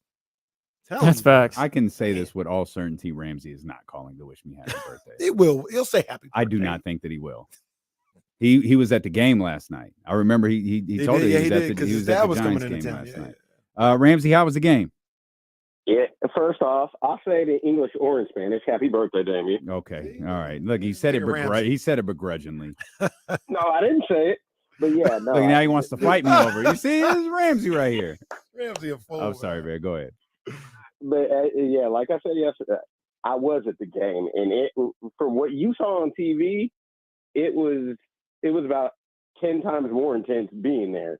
My major issue with the entire game for both starting pitchers was they got a bunch of strikeouts, but their pitch count was so high. Unfortunately, I knew they both weren't going to finish the game to where you couldn't have Blake Snell, even though he had 6 no-hit innings. Unfortunately, I knew it wasn't going to happen because he was already over 100 pitches when he gave up the first hit in the 7th inning. Chris Sale at one point retired 16 straight hitters from the 2nd to the 7th inning, but his pitch count was running high. But I mean, and I never thought until now with the new rule changes, I go to an extra inning game that only took 2.5 hours, even though it was a 1-0 game. So I mean, the game flew by, and like you said, I had plenty of time circled around the airport literally 4 or 5 times before my dad got off the plane, and almost got caught up in a traffic situation late at night that went the wrong way, but plenty of time, drove home, and it all worked itself out last night. Ramsey, was that Snell's second start since the no-hitter? Yeah, because Okay. he had one on the road. That was his first home start. Home start since the no-hitter. Got you. But- Appreciate you, Ramsey. There's speculation that Ramsey sounds happier when he's talking to Kyle Draper than us, but I'm not sure. Streets are talking, Ramsey. Come on, man. Damn, Ramsey. Damn, another one. Can't bites lie, the he dust. did sound happy. Check this out. Blake Snell in his last 1, 2, 3, 4, 5, 6, 7 outings, which includes the no-hitter. Mhm. He has gone, I'm doing a little math here live on air. He's gone 45 and a third innings. He's given up 14 hits, 5 runs. In July, his ERA was 0.75. In August, in 3 starts, it's 1.27. Come on, man. He has been dominant. Did he win it again? I don't think he's going to have enough starts. I don't think the Giants are a good enough team. No. Yeah. So I don't know, but we still got September. I mean, if he keeps this up, he's been phenomenal. He was lights out last night. Ramsey talked about it. I think it was about 6 1/3 innings, a no-hit ball. He's been. I take jabs at him and all this other stuff, but I gotta salute him on this one because he was right. He said it a couple weeks ago. He said, "Yo, Farhan, I'm talking about." He said, "We've got the best rotation in baseball. We got the best pitching in baseball." No. You may not be wrong. When you talking about Logan Webb, you talk about Blake Snell, the way he's pitching, Robbie Ray doing what he does. Though that three, if you look, I love the Giants. I love the Giants. And I'm not ever trying to be overly negative. It's just sometimes I got to call a spade a spade. Mm-hmm. But if you can get into postseason play with those three pitchers, I'll take my chances. I'm not saying they're going to win a championship or not because they can't hit. That's the problem. Yeah. They can't hit to save their lives. But if you can go into the postseason play with those three starters, you got a shot. You got a shot in any series, man. And I talked about it a little bit before, man. I've watched the Giants sparingly throughout the year just because I was just so unenthused by everything that happened with that roster and everything in the offs. Just uninspired, right? Mm-hmm. But before yesterday, they had won 8 of 11. They were a game and a half back of that last wild card spot. Then playing some really good baseball, and it was that time. Yesterday, I was Braves are in town, Giants playing well. Guess what I'm doing when I get home? Mm-hmm. Locked into the Giants game. And it was a good game. They didn't get the win. They got to find a way to get these next two, but they're doing their thing right now. I got to salute. The Giants may have the best rotation in baseball, but D'Lo and KC have the best community in the Chatty House. The Chatty House is brought to you by Matthews Mattress, and their Labor Day sales event is jumping off right now. Huge savings on Beauty Rest, Beauty Blast Black. Huge savings on every mattress in the store. And it doesn't matter what store. There's 10 of them. You can head over to MatthewsMattress.com, find one of the 10 locations nearest you. KC, so many different reasons why you need to shop at Matthews Mattress. But the most important is right now you can enjoy 60-month special financing with 0 interest, with no money down, on approved credit, with equal monthly payments required. Hey, man, they'll take care of you. And then don't forget the order by 5, out by 9, out by 5. Yeah. They'll take care of you on that one as well, man. They're always looking out to replace your old mattress, bring your stuff, bring the new stuff in, and it'll be good to go. They got 10 locations. The deal seems so good, it actually confused you because you were right the first time. You can buy 5 and sleep by 9. You could walk in there. I didn't just say that. No, you said 9 buy by 9, out by 5. You had it right the first time, and then you flipped it. It's the alcohol. The alcohol has got you. I hear that Matthews mattresses are great when you've had a little too much to drink while doing your radio show. That's what I've heard. Buy 5, out by 9 is what I meant. Free same day delivery for mattresses that are in stock. Head over to MatthewsMattress.com and tell them, tell them D-Lo sent you. Well, tell them KC sent you too. Don't do that. I mean, I'm here. Tell them somebody sent you.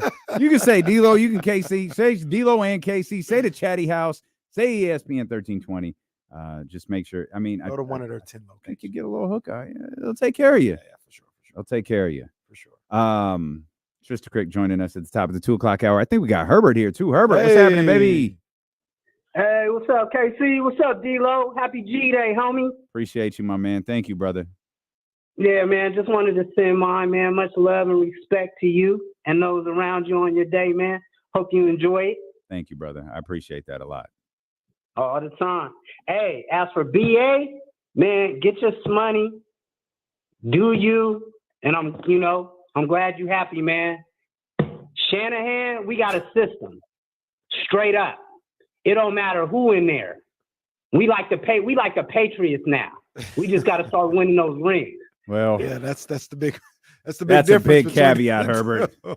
That is a big caveat right there. And look, I will say this. Y'all, so BA gone. No, so we didn't do the confidence meter today. The trade percentage, I think, is up to 70%. I think he's gonna leave because I think Pittsburgh gonna give him more money, and I think that's what matters the most to him. Well, it's up to the 49ers at this point, right? Yes and no, because if the Steelers have given the 49ers what they want. Oh, there's 5. I forgot about her. If the Steelers, there's 5 now. But I love this show. Well, 6, because I forgot about the other one. oh yeah, we good then. We good around here. Cooking. We We're good. fine. Yeah, no, it's fine. If the Steelers are giving the 49ers what they want in a trade package, then they did their job. Now it's up to and BA's been saying he want to leave. Niners got a contract there. If the contract ain't good enough to keep you in San Francisco, you can go to Pittsburgh. The ball's in your court. And I think that's what a lot of what today was about, like getting this messaging out. Mhm. Like, look, we're kind of like we're trying to get ready for a season. Like Mhm. we're kind of done with all this. Mhm. And I'm with them in that respect. Like we can't be doing this for the whole rest of training camp and into week 1. You're with us. We'd love to have you. If not, like let's get a deal done and keep it moving and get some finality. Because I think to your point, and I don't know if they're related, but to your point, Trent Williams is gonna get handled after BA. Yeah, So I think so. So if BA is holding up Trent Williams, Yeah. like, no, we need to get this done so we can get that done and we can move on with life. Jesse, you had something? Yeah, Josina Anderson tweeted that the Steelers believe that an agreement is currently complete on their end, and it has been for an unspecified period now for Brandon Aiyuk, but they're still waiting on final approvals from the 49ers. Well, that doesn't make sense. You can't have a trade agreement I put didn't get it together either. on one side and just go, hey, That's what we I'm did saying. it. It's like, no, that's what I'm saying. It's on the 49ers. It's a matter if they're going to trade him or not. I read that as Pittsburgh's not negotiating. Like they have what they're offering is what they're offering. Now it's the matter of the Niners are going to take it or not. So Yeah. but that's the 49ers don't have to be bullied here. they don't have to be bullied, and that goes different. That's different than what was reported this morning. I know Josina reported around the same time as the other stuff, but everything else was saying there's a framework in place for the two teams, 49ers and Steelers. Like they almost they've got an agreement basically. Mhm. And the 49ers are saying, basically, Brandon Aiyuk, do you want to go to Pittsburgh? If you do, we've got a deal ready for you. Mhm. At the same time, we have a contract offer out here. If you want to stay, this is the contract offer. You can sign it. All this trade stuff will go away. Mhm. Like that's kind of what I took from it. Like the 49ers are basically saying, like, figure out what you want to do, Brandon. They may be saying, like, there ain't no negotiation no more. Like our contract is our contract. Our contract offer is our offer. But you either want that and you want to stay, or you and Pittsburgh have worked something out and we'll finalize the deal. Okay, there's a lot there. We'll get back to that. Trista's already laughing. TK, what's happening? I mean, I jumped in where it's like, if you want to be here, you'll be here. Contract's a contract, and that one hit close to home. I was like, whoa. Are they talking about Well, all right. Trysta Krick in this Yeah. Guys, Okay, guys, nah, let I'm me gonna let keep you that in. behind the motherfucker. Ooh, No! no. Bro, that was a crazy one. That was probably that was That's the top of the list. Yeah, that's top. That's top. That's top of the list. Whoa. Whoa. Wow. Hey. Happy birthday, Dame. Bruh. Hey. All right. That was Hey. the one. Come on, TK. That was the Hey. one. Let's go. Let it out, baby. We here for you. Come on, let it out. We got you. Oh, that was epic. Go ahead. Let's talk. Happy birthday. Yo, Come thanks. on. No, come on. This is the pivot. This is the pivot. Oh, You talking. We man. talking. It's the Pivot Podcast. I have till tomorrow to decide whether I'm staying with Odyssey. They have given me the full Shanahan. I am currently in the Brandon Aiyuk. We are currently in Brandon Aiyuk status. Only there's no Steelers for me right now. So that's not necessarily true, though. That's not necessarily true. Well, there's no first round picks on the other end. There's no picks. There's no. Here's what I'll say. The last text conversation, since you threw it out there in rather dramatic fashion, the last conversation we had, I asked you a specific question because I think you need to leave. That's my opinion. Like, you're not going to grow anymore in this company. That's honest to God how I feel. Like, this is still at its core. This is still a radio company. They can position themselves as whatever they want to. Mhm. This is still a radio company, and you're building something over there in the Bet GM department, but I think you're bigger than this. That's always been my opinion, is you're bigger than this, and I think you should leave. Trying to figure out if I can do both. And if I can do both, then maybe I can do that for the short term. Chatty House, though, if you want to make me feel like I should jump off the plank, go ahead to my Instagram and subscribe. And let me see if we can figure out anything. While you're there, like my new video. While you're subscribing to Trysta, like my new video. Like and subscribe. Even make just a little... look. Just looking alone will help out. Get them views up, man. Get them views up for my guy. Anyone who subscribes, I'll send a personal video to. Oh, well. And it won't be from the garden, so just stop with that. Your Instagram is approaching 100,000. I think it'll be 100,000 before I leave Portland back to DC.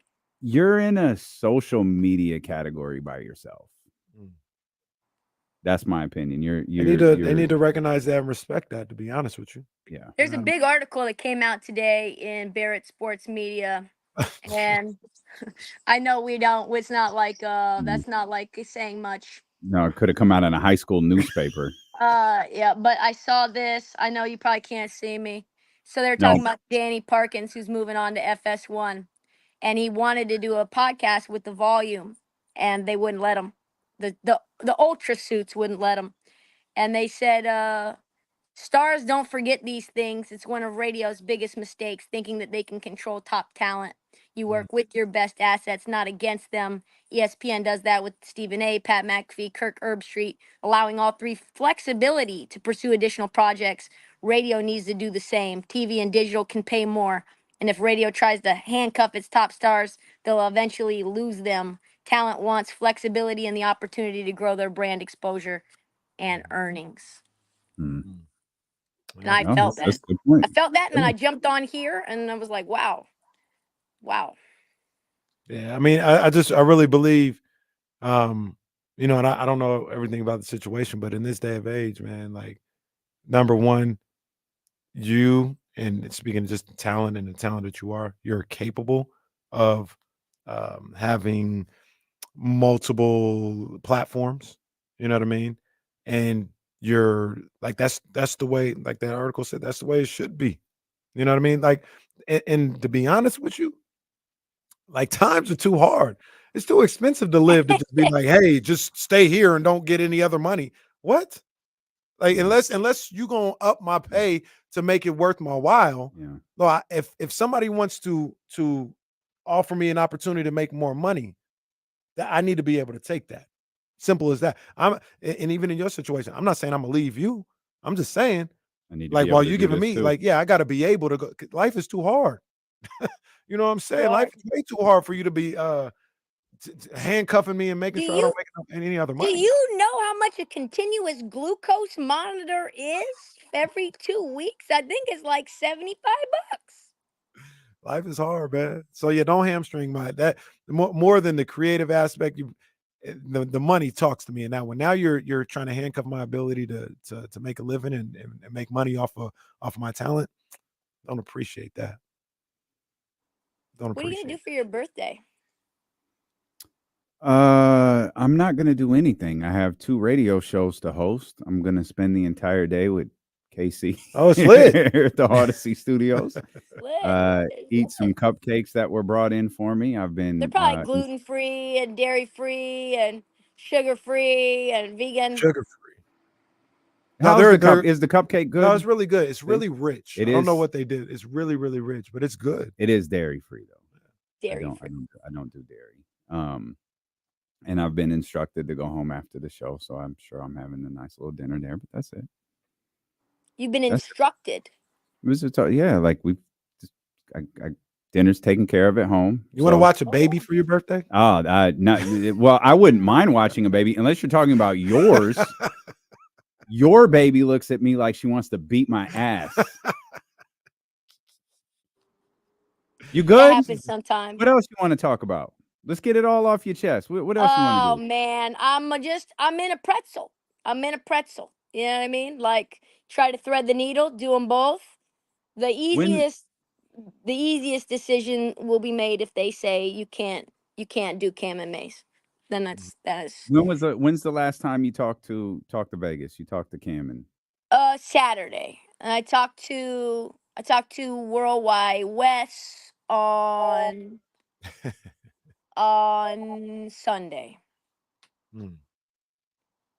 okay. Well, that was one we hadn't talked about here on this show before. We had, no, we didn't. Listen. I know it's like I'm not as good as I normally am. I know, like I don't have as much for you.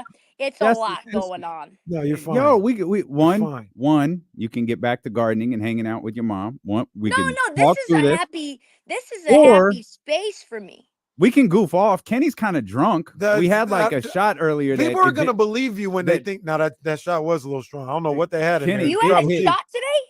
Yes. Yeah, well, we had a shot for D'Lo's birthday. That's what we do. People are calling in left Did and you right. have a The phones shot are too, ringing off the Damien? hook. I did. Yeah, the phones are ringing off the hook. It's crazy for D'Lo's birthday. It really is just a crazy day around here. Just got to So I text brought from down, Uncle David. It's pretty the wild. mood with the dump button and the wet blanket. Golly. No, the dump button is funny. That was probably the most like fast dump like ever. like the most like hardcore, nastiest yeah. like firing of the dump button in history. Yeah, that was official. I knew it right away. Dropped the phone. That was a classic. I was just with my guys for that one. You know, I wasn't even on ESPN 1320. I was just with Sometimes it has to y'all. be said the way it has to be said. You know, that's what it comes down to. But yeah, I had a shot, and it was I don't know what it was, man. That was some Fireball. I'm good, but I No, can't have three of those. I'm sorry. What did you just say? Fireball. I said, what was it? Fireball? No, bro, this isn't a trailer park. Like, what are you talking about? Oh, a fireball? No. The boss had some whiskey in their Well, he he didn't know what it was, so I was like, it clearly wasn't well, like a that's single because spirit. Kenny doesn't drink very often. Well, and I don't drink not his whiskey bag. either. And I'm not like I can't drink something and be like, oh, I know this brand. Is it vodka? Is it tequila? Is it whiskey? Is it cognac? Oh, okay. I don't know the brands like that, except for maybe Crown Apple. I do like Crown Apple a lot. Crown Apple? Yeah, Crown Apple, Crown Royal Apple. Oh, Crown Apple. Yeah.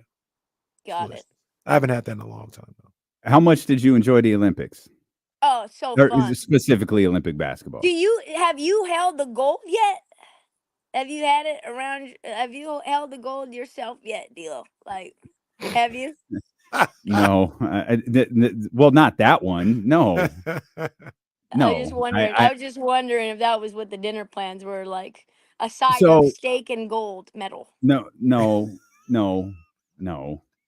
One, I think you know better. And two, the coaches, this is maybe a little known fact, the coaches don't actually get gold medals. Oh, I did not know that. So I did you not know certainly you don't get them at the Olympics. If memory serves me correctly, because this is her third and her second as a coach, I believe USA Basketball made her one for the 3-on-3 in 2020. And I assume that that's the case for coaches, is that USA Basketball makes you one, but you don't leave the Olympics with a gold medal. Got it. I didn't know that. So it's in freight. It's on its way. Well, Probably. unless they're like Book and KD, go to Sandro Pay, have a good old time. You see that then? Yeah, they're just going down the Kevin Durant's on the slide like this. Yeah. He looks happy. He looks like he's having a good old It looked time. like they're having a blast. Do you guys think I was wrong in telling Tatum he needs to take that gold medal and go home? Yes, you were. Yes, don't do that to Tatum, man. Cam thought I Deuce- was wrong. Cam thought I was wrong too. Yeah, you were wrong. Him and Deuce were having a great moment. He was doing the show me the money, and and did all that, and they were having a good time. And then Trysta tells him take the goal. Listen, You have there's an nobody that unhealthy frustration with Jason Tatum. there needs to be someone to tell him, like, do not put Vince Staples' avenge Tatum from There's the nothing wrong with Avengers that. to avenge Tatum. All right, Chatty House, start firing off tweets. Avenge Trysta, and I'll just start putting it on my story. It's like, Well, you y'all know, heard her. when it's like, you're breaking up with somebody, or you're like in a fight with somebody, or you're frustrated about something, and then you put like a subtle song on, and like maybe Yeah, you've got like yeah. a inspirational tweet, and everybody's like, wow, that person, like we see that and we're friends with them, and we're like, man, I'm not gonna reach out to them, but like clearly they're in their feelings right now. Clearly they decided to take to Instagram to post their frustrations about something we didn't really need to know about on your story. And that is what I saw from the Avenge Tatum. It's like we didn't need you to post that to your story. Like, I know you like Vince Staples. I know you feel like you were done wrong, but you were 0 for 16 on jumpers for the entirety of the Olympics. No, he couldn't get in the rhythm. What if You what if gotta he was get in just where having you fun? You got to get in where you fit in when you're with some goats. What Derek if he was White is just not a having goat. fun? Well, I'm talking about LeBron, KD, Steph. did Steph or LeBron or Kevin Durant, for that matter, did they put any extra stamp on their legacies? Well, I think LeBron did. I think Steph did. I think KD's legacy from the Olympics was solidified 2021. He was just so good in that one. But Braun and Steph, who, this is Steph's first Olympics, which is crazy, right? Like, for him to have been in his career for this long and this be the first one. And that makes sense, right? Because like by the time he was in his prime, they were winning championships. And like, you don't really want to extend your summer, and I get it. And Braun, it's kind of the same thing. They're thinking about championship windows. But both of them together, I feel like the chapter finally closed when it was like Steph versus Braun. Like it felt like maybe 2016, 2017, 2018, 2019, there was friction. The fan bases were hating on the other player. It was like a lot of anti-Steph slander, a lot of anti-Braun slander. And like the truth is probably they want to be on a team together. Like they just play basketball so beautifully together. It's fun to watch. Seeing them hug each other and smile, the brightest smile you've ever seen. They look at each other like, man, how come we can't do this for more than 13 days? It's like a little fling. It's like a fling with someone you got chemistry with, and they live in like, Houston, and you live in like Indonesia. And it's like, we're never going to be able to make this work. Like we can't even long distance this thing. They were talking about their contracts matchup though. They do.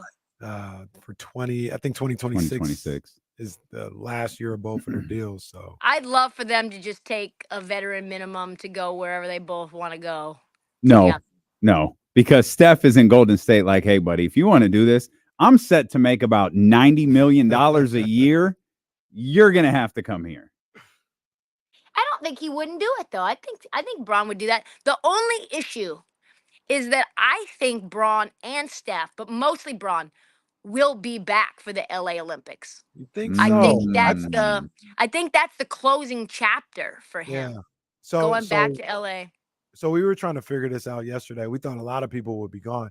I meant to talk about this, but I was thinking about this morning. I think Braun is going to try and come back.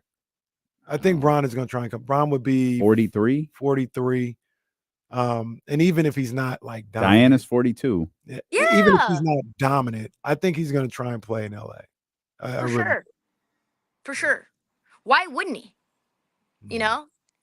It's a great closeout, and it's just a perfect way to say sayonara on a career. Yeah. I don't know about Steph. I do think LeBron. I think LeBron will. I don't know about Steph. I think Steph and KD, or excuse me, LeBron and KD might play. I don't know about Steph. Steph might have to do, or LeBron might have to do the Magic Johnson thing where I'm gonna retire from the NBA. Yes. However, note to USA basketball, I intend to play in the LA That would Olympics. be dope too. Yes. As long as Bronny comes with me. Okay. Well, Ronnie, he can be there sitting next to Kion right there courtside. Even doing He'll that. play just the same amount of minutes as Jason Tatum. Well, Wow, see that that was now. Why? Why? Because Deuce might be watching this, and he doesn't need to hear this type of slander about his dad. I like Jason LMA Tatum. might be watching this. You absolutely do not like Jason Tatum. Don't trash Jason Tatum for like 2 weeks and then go, "Oh, I like him." It's been months. It's been months. I That's like true. You Jason were Tatum trashing though. him in the playoffs. I almost forgot about you trashing him in the playoffs because it's been such a recent time of you trashing him in the Olympics. Yes. I got a text message from somebody within the NBA, and they said you're like the Kendrick to Jason Tatum's Drake. Every time he does something, you're on that ass. Every time something happens, it's like you got it out in 30 seconds. You've had it in the holster, and you were waiting to push publish. So we talk about LA. Meet the Tatums. We talk about LA and all these guys thinking about it and having these guys eventually come back may be a good thing because Trysta, like say those 3 didn't come back. Oh yeah. I don't know if they winning. Like if I we don't know have if they to winning. rely on just Jason Tatum in the Olympics, like that's it. Well, what about Dribble, step back. Well, what We're about dead. Ant-Man? And the thing about it is, I don't care what happens in where they Istanbul or they're in Malaysia, somewhere like that. I don't care what happens in 32. You cannot get no damn bronze in LA. Like you better win the gold. I didn't even say that about this year, but in LA, there is no other option. No. It has to be. And I tell you what, it's going to be really, really competitive Wembanyama 4 years from now. Wembanyama 4 years from now could be the best player in the league. Mm-hmm. That's not an impossibility. And you've absolutely. got a bunch of guys on the wing. Like you've got Saloon. Is he going to be good? Like you've got Bilal Coulibaly. He's still really young. You got a couple of guys like Trior, who's I think got 1 or 2 years away from going into the league. So, but You got the 2 people are rookies, the top 2 picks. Yep, Sar and Richeche. You got a lot of French guys. And one of the last interviews that I did with Jerry West, he was saying that, the French North Africa connection is going to really fuel international basketball, but also the NBA for the next 15 to 20 years. So you're seeing that. Obviously, Wemby was a big part of that, but that's just the tip of the iceberg. Do you think? I was wondering how that was going down, but okay, makes sense now. It's like, wait a minute. Yeah, colonization. Come on. Now. Wait a minute. How you guys get so many? France? France? Yeah, exactly. All right. A little history lesson. There we go. Do you think Steve Kerr deserved to be criticized? Yes. I'm so glad his ass is outro. He knew his buns were on fire, boy. We want the Eric Spoelstra Team USA. He won't do any of this tomfoolery. Obviously, Bam will get more minutes, but that's it. Everybody else is not going to be on that team from the Miami Heat. The only thing I wonder is, like, if LeBron comes back, like how those two will do together. But I'm sure it's fine. They're dealing with each other right now on Team USA. Yeah, I outside of Tatum, and listen, do I think that Tatum played well in the Olympics? No. Do I think that Tatum deserved 2 DNP CDs? No. Like, I don't think you should just, like, keep him on ice and, like, period. I don't know what he was going through in practice and how he looked, but, like, that was puzzling. It did feel, again, in multiple games when Steph Curry got hot, especially in the Serbia game, he sits him down. Like, this is not a best of 7, Kerr. You may not medal if Steph Curry sits down and Serbia extends. There were a couple of moments in there where it was very dicey. They were down, 18 points at one point. So, like, Steve's rotations, we've been on that ass for years. Warriors fans, our Dub fans, have known this forever now. And it's not just a regular season thing. He does this in the playoffs. It's like, oh, well, Steph can only play, 38 minutes. That's the hard cap. No matter when, what time, like there's no presence of mind to say, well, he's smoking hot right now and it's the fourth quarter, but it's okay. This is the regularly scheduled time for Steph to come out. So let's just yank him and see if he's hot when he comes back. We'll just see. Yeah, they really were. Like one thing we laughed about, because we watched the Serbia game during the show, and we just did like a watch party for that game because it was so insane, and we experienced what you Dubs fans, which we experienced the frustration and the jubilation of being a Warriors fan with Steve Kerr and some of the things that he clearly just does as a head coach. And then it's cool though because Steph Curry's on your team. Are you being harassed by a bug? What is going on? Also, what the hell is that? Oh, it's a fly. It's a bug zapper. Yeah, I've seen that. That's crazy. You seen that? Where you get the fly and it electrocutes him. It kills him right there on the spot. Well, that seems... That's crazy. Yeah, not excessive. Well, what happened was, I told you guys for a long time, there's been some sort of entry point into the roof, eaves of the roof. Squirrels have been getting in through the roof. That's my mom's freaking. She can hear the squirrels in the walls. So I've hired a exterminator, and they've put up squirrel traps on the roof. And this was our first squirrel death in the summer. And it's been different because there's like a ton of flies around that squirrel. That's how I knew we got one. So they came today and they got rid of the squirrel, but the flies from that dead squirrel are still around. And so can't have them in my face during the hit with y'all. That's good. That's way less distracting than a fly would be. It's not designed to be not distracting. It's designed to be funny.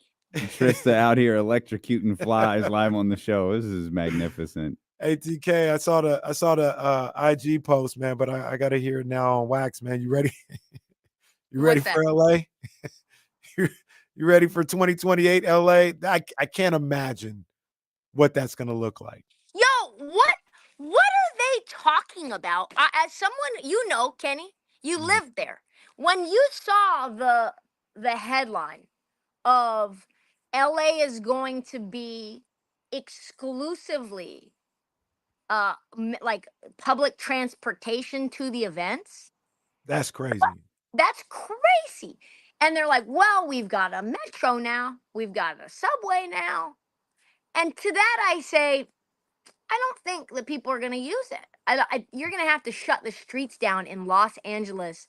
And it's not like they're all in the same location. You're going to get some games in Carson, which is basically just south and east of LA.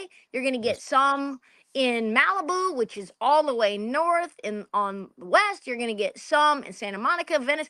All these people are not going to want to stay home and not do their LA things. There's going to be events, I'm sure, in West Hollywood. I'm sure there's going to be stuff all the way up into the valley near where the Rams used to train. I forget what that I think it's called Thousand Oaks. Yeah, Thousand Oaks. Up in there, you know what I'm talking about. Where there's a lot of elite athletes there. I can't imagine. I'm excited about it when they announced they were getting the games. Like, this is going to be dope. And now that we're not even really here, we're still 4 years removed. But it's like, how is this supposed to work? LA today is a mess. Like, we were in LA today. But that's every Olympic city. Like, the same was true. Like China's Beijing is like LA times 10. They had a weird thing that we heard about where they you could only drive if you had an odd number license plate. Whoa. And then the next day would be the even number, and then the next day would be the odd number, and that's how they reduced the pollution in Beijing was by doing that. Yeah, they're gonna do the same thing. I don't know. They're gonna figure it out. It'll be fine. I just don't. I can't imagine how this is gonna work in a cohesive way. Truth be told, I don't think we want to know how this is gonna work, because I think a lot of very not talked about things happen in these cities to get them to look. Let's talk about them. In Venice, when you go to Venice, let's just say it, there's a lot of unhoused folks yeah. there. Mhm. And in Santa Monica. That is a thing that you need to be comfortable with if you live in those areas, which I did. I Right. used to live right outside of Venice. And there's a whole street, Rose Street, which has an awesome restaurant right there. Actually, a couple of them. It's like almost unhoused row, like Mhm. literally blocks and blocks and blocks. Those people are getting displaced. Like those Yes, people yeah. are going to be put into buses and sent to who knows where. Somewhere else. I don't know. I don't know where they go. Is it Squid Games? I have no idea. Bro, they do this. They did it in San Francisco for the Super Bowl. What you think they're gonna do for the Olympics? Mhm. Like LA is a mess for All-Star Weekend. What the Olympics gonna look Yeah. like? Yeah. That's gonna be crazy. I'll be there though. Doesn't mean I'm we gonna won't be be there there. Yeah, it doesn't mean we won't be there. It just I'll be in the means- mess complaining with it everybody just else. means I don't want to know how you're getting Los Angeles to look like it looks like right now. Mm. In Odyssey, we need a driver. And Damien's the Team USA plug. We know that. Like he's Oh, that's facts. You both of you are grossly overestimating my relationship with Team USA. he's the plug. We're going to the I games. thought we were going to the WNBA All-Star game till I inquired about it, and literally the text said, "Yeah, I forgot." Wow. That's what hey, still cool. Hey, we're gonna pull up to Phoenix. Oh, I forgot. Man, Alright. that is dirty. That's so nasty work. Wow.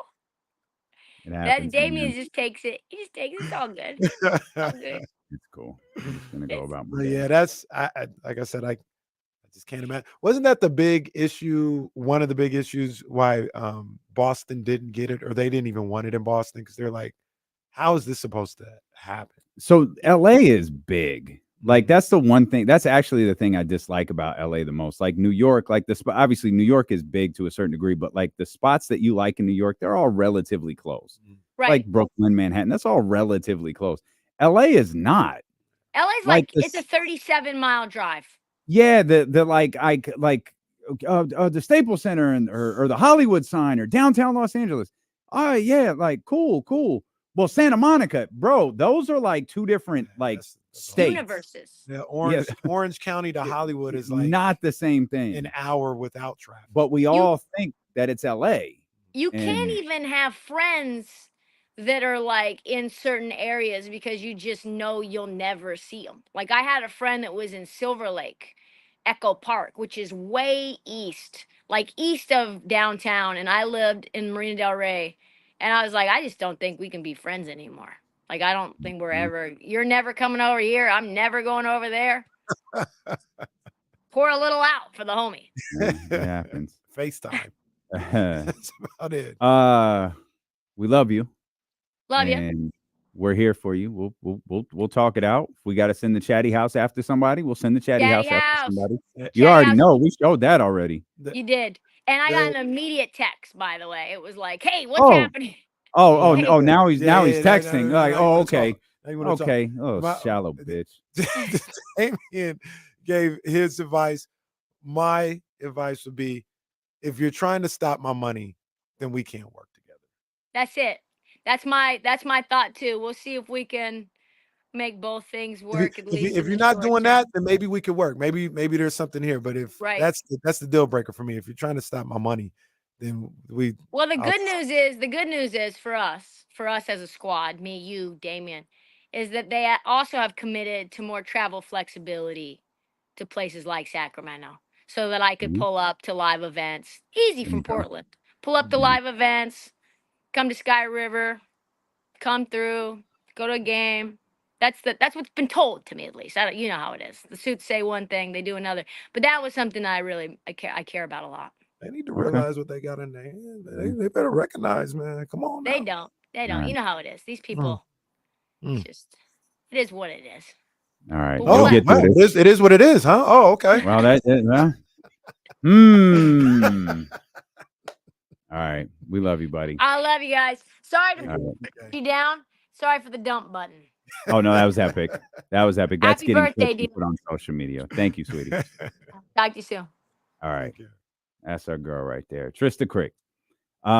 Also, just real quick, Ben's here. So just What? shout out Ben. Hey, that's good knowledge, though. Shout out to Ben. I got the nugget market right over there on Greenhaven. I might have to pull up and get that. I got to learn how to cook it, but get it on out there on that grill, man. We'll come back. Bro, Trysta cussed, and I felt like I took a shot. Jesse's reaction. We'll tell you about it when we get back here. Steelo and KC on Sacramento Sports Leader ESPN 1320. Oh man, that was amazing. that was a good cupcake. So.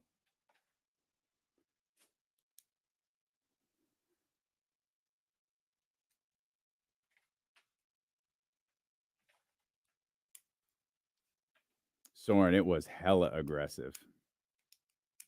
Hella aggressive. That's what made it funny.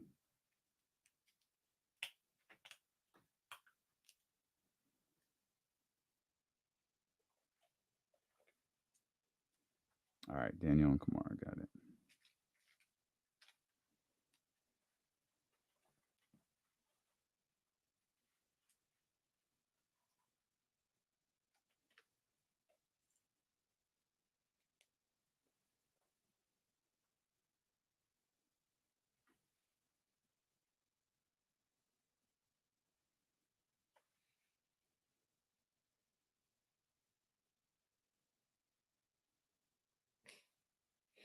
That's crazy.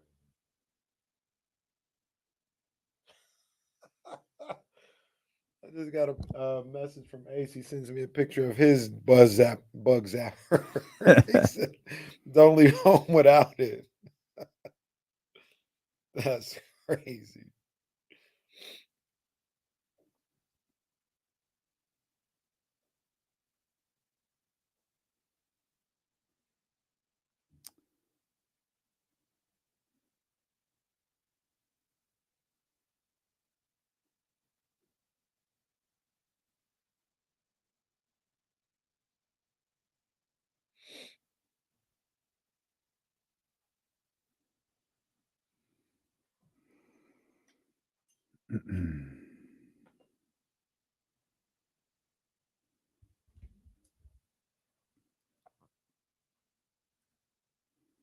Cooking a steak is all about timing and seasoning. Like you season different steaks differently. That's season a ribeye differently than a filet, differently than a tri-tip, differently than a brisket, man.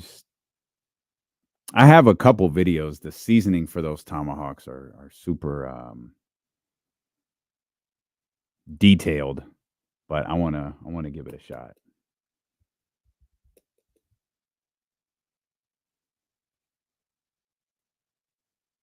Maybe I'll try that this weekend.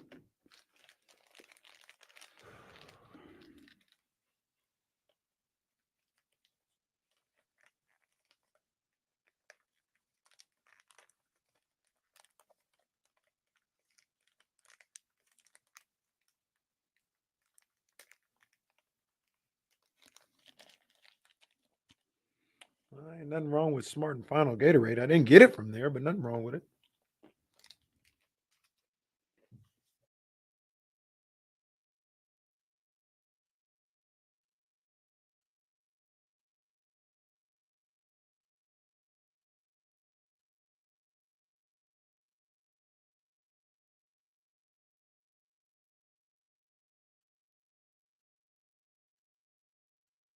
Okay. I can't remember shit. Okay. It's about time to dip in them all day BCAAs. You can order yours right now at maptrition.com. Use the promo code DELO1320 to get 10% off your order, whether it's the all day BCAAs or you can get the version that you use as a pre-workout with the caffeine in it. That'll get you up and feeling right, get you ready for your training. They have a ton of supplements from fat burners to cravings crushers to greens to things that help you fall into the right type of sleep. And that was something I had to ask questions about. There's sleeping, there's REM sleeps, there's these different cycles of sleeps. There's stuff that knocks you out, like medicine, like NyQuil and all that stuff that has you waking up and feeling groggy. What they have over at Map Training is not that. It's the stuff that helps you fall into a nice little calm sleep, make you wake up with some energy. That's maptrition.com. And use the promo code DELO1320 to get 10% off of your order. Also, go to Instagram. Like my newest video. To get them likes up, baby. Let's get Daniel in here. 916-909-1320. Daniel, what's happening? Hey, talking about me? Yeah, I think so. Okay, sorry. Hello, shout out to my boys. Happy birthday, D-Lo. You know, Sac royalty out here. Hey, what up? I'm trying to get back to the best shots of all time. Personal favorite, D-Rose, because over Kyrie, because it felt like it was the last moment for him to be him. Who's over Kyrie? No. He was saying the one that I brought up, the Kyrie shot. I got you. Yeah, the Kyrie shot. Yeah. Now it's an all time. That's top 5. I mean, that was Game 7 of the NBA Finals on the road. Yeah. I mean, against a 73 win team, nobody had come back from 3-1 deficit at the time. Can you finish it off? Yeah, that was it. But I think the thing about that is it felt like a shot, right? Like sometimes Steph's shots feel like events. Like the magnitude, like the degree of difficulty, all of the dribbling that he does before, all of that stuff is just phenomenal. You know one that came up on this video that it was an all timer. It's never going to be thought of because it was in the bubble. But I already forgot. OG Anunoby. Remember the 3 he hit, that Kyle Lowry pass, inbound pass, all the way on the other side of the court, and Anunoby gets it and goes up, beat the Celtics. Nope. Yes, I do not remember that at all. Yeah, what's your issue? Yeah, I do remember that. That was an all-time I do shot. not remember. Bro, there was that like at all. 0.6 of a second left. You had stop. Why'd you do that? That was The pass was you guys perfect. won the series, man. Hey, that was a scary. That was one of the scary 7-game series they were in. Well- The pass was perfect, and the fact that he was able to get it off just, I don't know, it was weird. Yeah, that Kyle Lowry pass was unbelievable. Well, if we're doing that, Harrison Barnes in an empty arena against Cleveland. How about that? Well, look, it's not Harrison Barnes, but Kevin Martin. Oh, Kevin Martin. Kevin Yeah. Martin. I don't think anybody outside of Sacramento really Yeah. remembers that. But No. that was a great. That was a hell of a play. Yeah, that was a Yeah, great that playoff. was a hell of, moment. you got Tyreek jumping on the table too. That's right. Got that one. That's right. Let's get Kamara in here. Kamara, who was just pouring his heart out in the text thread over the weekend after the USA basketball win. Standing here looking out my window. Kamara. It means something to me, damn it. It's still real to me. What's up, man? Happy birthday, man. Oh, thank you, brother. I appreciate you, man. Thank you. My wife's birthday was yesterday. Yeah, I Man, saw Leo that. season in full effect. Yeah, man. Leo's, y'all are a pain in the ass, bro. Yeah, well, but you love us, so here we are. Yeah, I mean, Kamara, yeah. what are we at? 20 years at this point? 24? Yeah.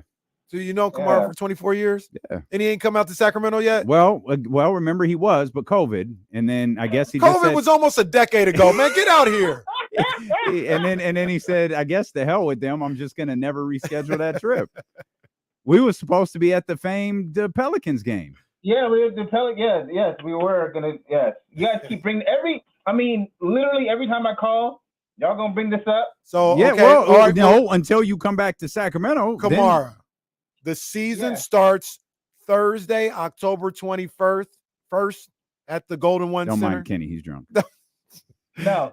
Pull up. Listen, here's the Pull problem. up. Come on, man. Here's the problem. I will be in Atlanta. No, so my daughter's birthday is October 20th. Always and in I'll be in Atlanta. Who's Atlanta. it, Drake? This guy's always in Atlanta. Like, what is he doing? Man, he calls you Drake, bro. Those are fighting words. I run to Atlanta. Listen, I'll be in Atlanta, and then I'm literally flying out of Atlanta to Chicago. So I have my daughter's birthday that week. Then I'll be in Atlanta. Then I'll be in Chicago. So here's what I And- heard. You have time to go to Atlanta and you have time to go to Chicago, but you don't have time to come to Sacramento. Chicago's business. Atlanta is the One Music Fest. But I am gonna catch the Usher concert out there in Chicago. Oh, of course I'm you gonna are. do that. This guy, No, of course you are. Yo, this guy, man. So, but I'm still going out there for business though. Okay. Yeah. All right. So what he's saying is, D'Lo, in case you have to hire him as our attorney to get him out here. I appreciate you, Kamara. But I don't know. I don't even know what. I'm guessing that's not even what Kamara called for. But maybe our build hours were up. I'm not sure. Thanks, Kamara. Oh man. And Kamara was like, I'm done with you idiots. Forget it. Oh man. I can't remember when he canceled that trip. Because it's not like he canceled the day of. Like, I think he maybe canceled it a week or two prior. He saw some things. Yeah. brewing. Yeah. And it was like, yeah, I cannot go ahead and I can't make that trip. I caught a plane. Oh, I feel like I caught a plane. Like, it feels like maybe a day or two after the 11th. It was the 11th. It was March 11th, right? Mm-hmm. When things were just shutting down left and right. Mm-hmm. And I had to go to LA to handle some business. And that was a trip. That was a trip. Like being in the airport, being on that plane, like it was like pretty naked on that plane. Mm-hmm. And I was like, yeah, this is serious business. That was a trip.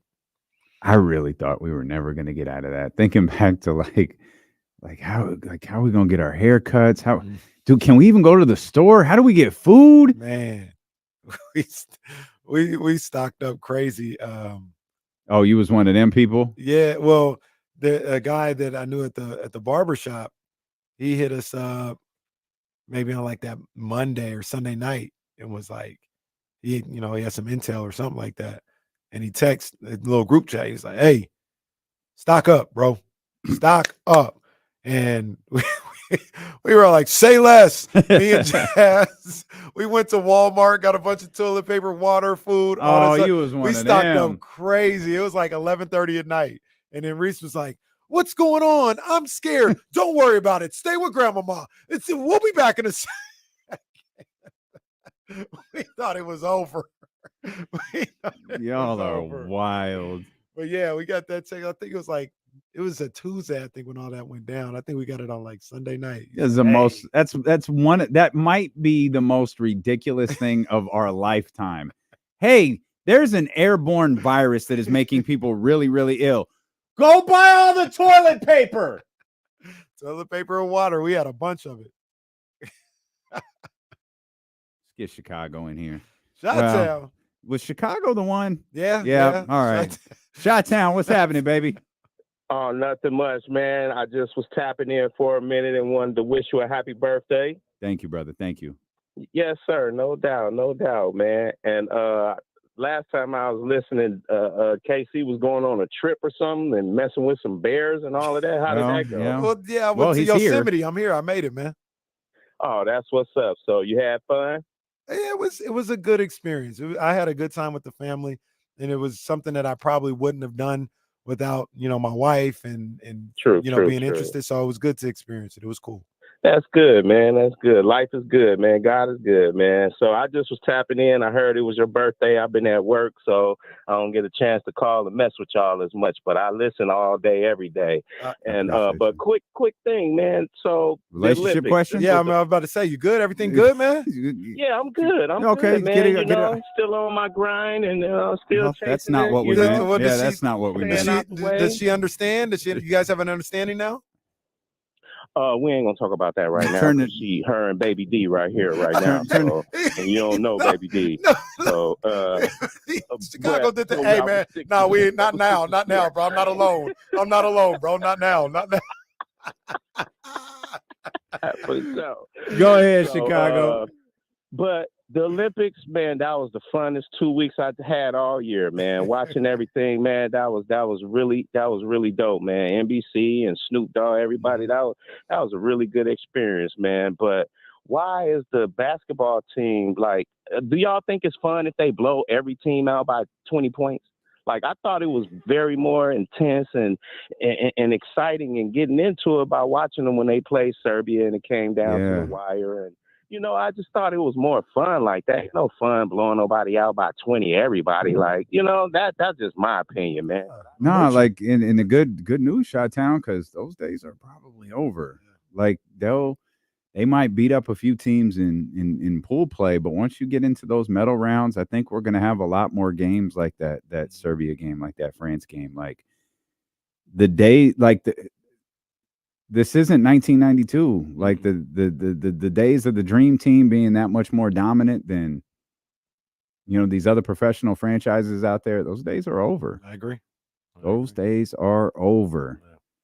916-909-1320. If anyone else wants to get on the phone lines, we'll step out. We'll come back. We've got Jason Jones set to join us in about 30 minutes and much more to talk about in the NFL as D'Lo and Casey roll along here on Sacramento Sports Leader ESPN 1320. Shot-town with that. No, hey, no. Nah, hey. Hey, what was it looking like last night? It was cool. Cool, man. It was cool. I don't know. It was cool, man. The music was dope.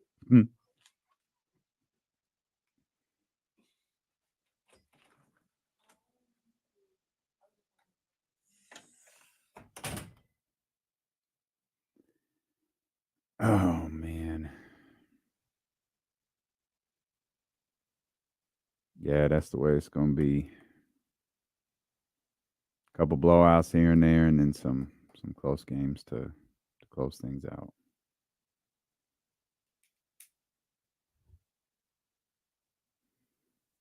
Well, all right, Jay. Leave that alone. That's not on the list. That was one of my favorite calls.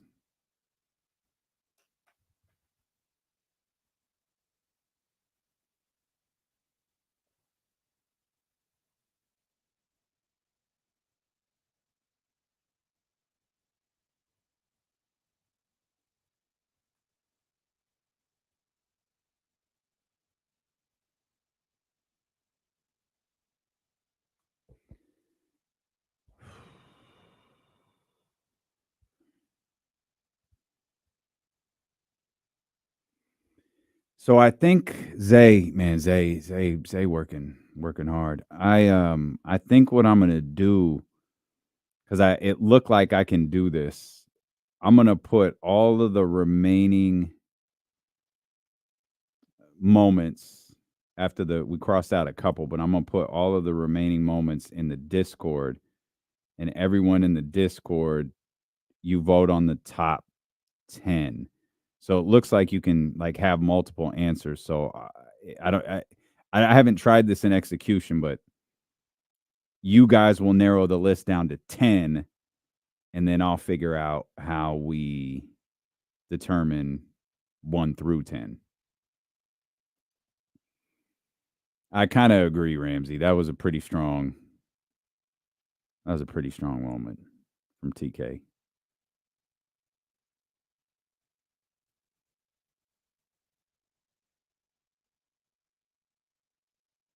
It's gonna be. I'll be interested to see how you guys vote on this.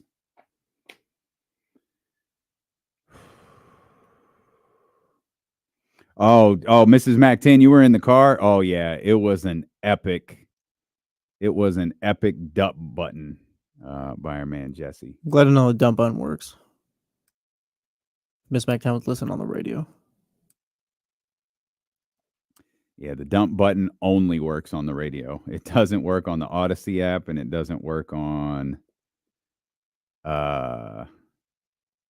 YouTube. YouTube, yeah. Obviously, YouTube. Yeah, it's an entirely different setup on YouTube. Also, who cares? That was crazy. Trysta? Yeah. No, that was epic. Your face was funny. That was the story I meant to tell coming back from the break. Your face was hilarious. Your face when someone cusses is always funny, but that one was fantastic. It's the things they repeat. Like, that was sharp. Yeah. Right. Right.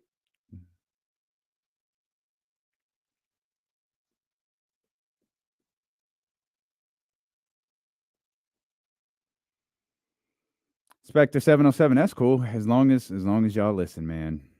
That's a good look. As long as y'all listen.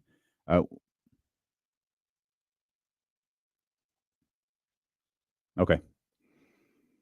We were talking about Trysta's epic dump button moment, and Jesse's face was just extraordinary. Like I wish the camera was up. You always have a funny reaction when you have to hit the dump button, but that one especially, that was worse than anything like Rick Ross or Brett ever did. Like, you can drop the little S-bomb or whatever. She hit like the MF, and I was like, no. It was with like such a authority too. I waited like 2 seconds just to make sure I didn't like dump it too fast or whatever. Too. I was like, I have to make sure I get this one. Yeah. That was my favorite part. Let's get Peyton here. 916-909-1320. All in the day, man. My dog, man, he got the lines buzzing. Ain't nobody It's his calling birthday, about man. that. Air horns for my dog's birthday. What's up, Peyton? Hey, happy birthday, my brother. Thank you, my man. I appreciate you. Thank you. Yeah, man, it's been a minute. Just want to say happy birthday to you. Hey, I don't know if y'all already talked about this. This is a few weeks ago. But did y'all see here Trysta Krick, Trysta, what's her last name? Krick. Yeah, I'm not even gonna try to say it. It's okay. But on the It Is What It Is podcast. Yeah. Absolutely. She's doing her thing with that.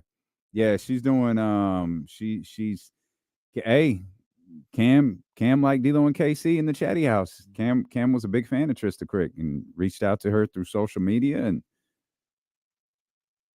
they got something cooking. She did a couple of episodes of that show, and hopefully she got a lot more in front of her. But we'll find out. Like, I wasn't expecting her to start our conversation with contract talks today. That's something we've been talking about a lot over the last couple of weeks, but sometimes you just got to get stuff off your chest, and Trysta needed to talk today. So we talked through it. Peyton gone. I thought Peyton was still there. Huh? No, Peyton's done. All right. Appreciate it, Peyton. Katrina's here, though. Oh, man, Katrina done. Oh, come on, man. That's what I'm saying. Come on, this is a special day, man. I think Katrina's called the 102.5 more than she's called this one. I think so, too. Yeah. Well, it's a very special day. I just wanted to wish you a very happy birthday.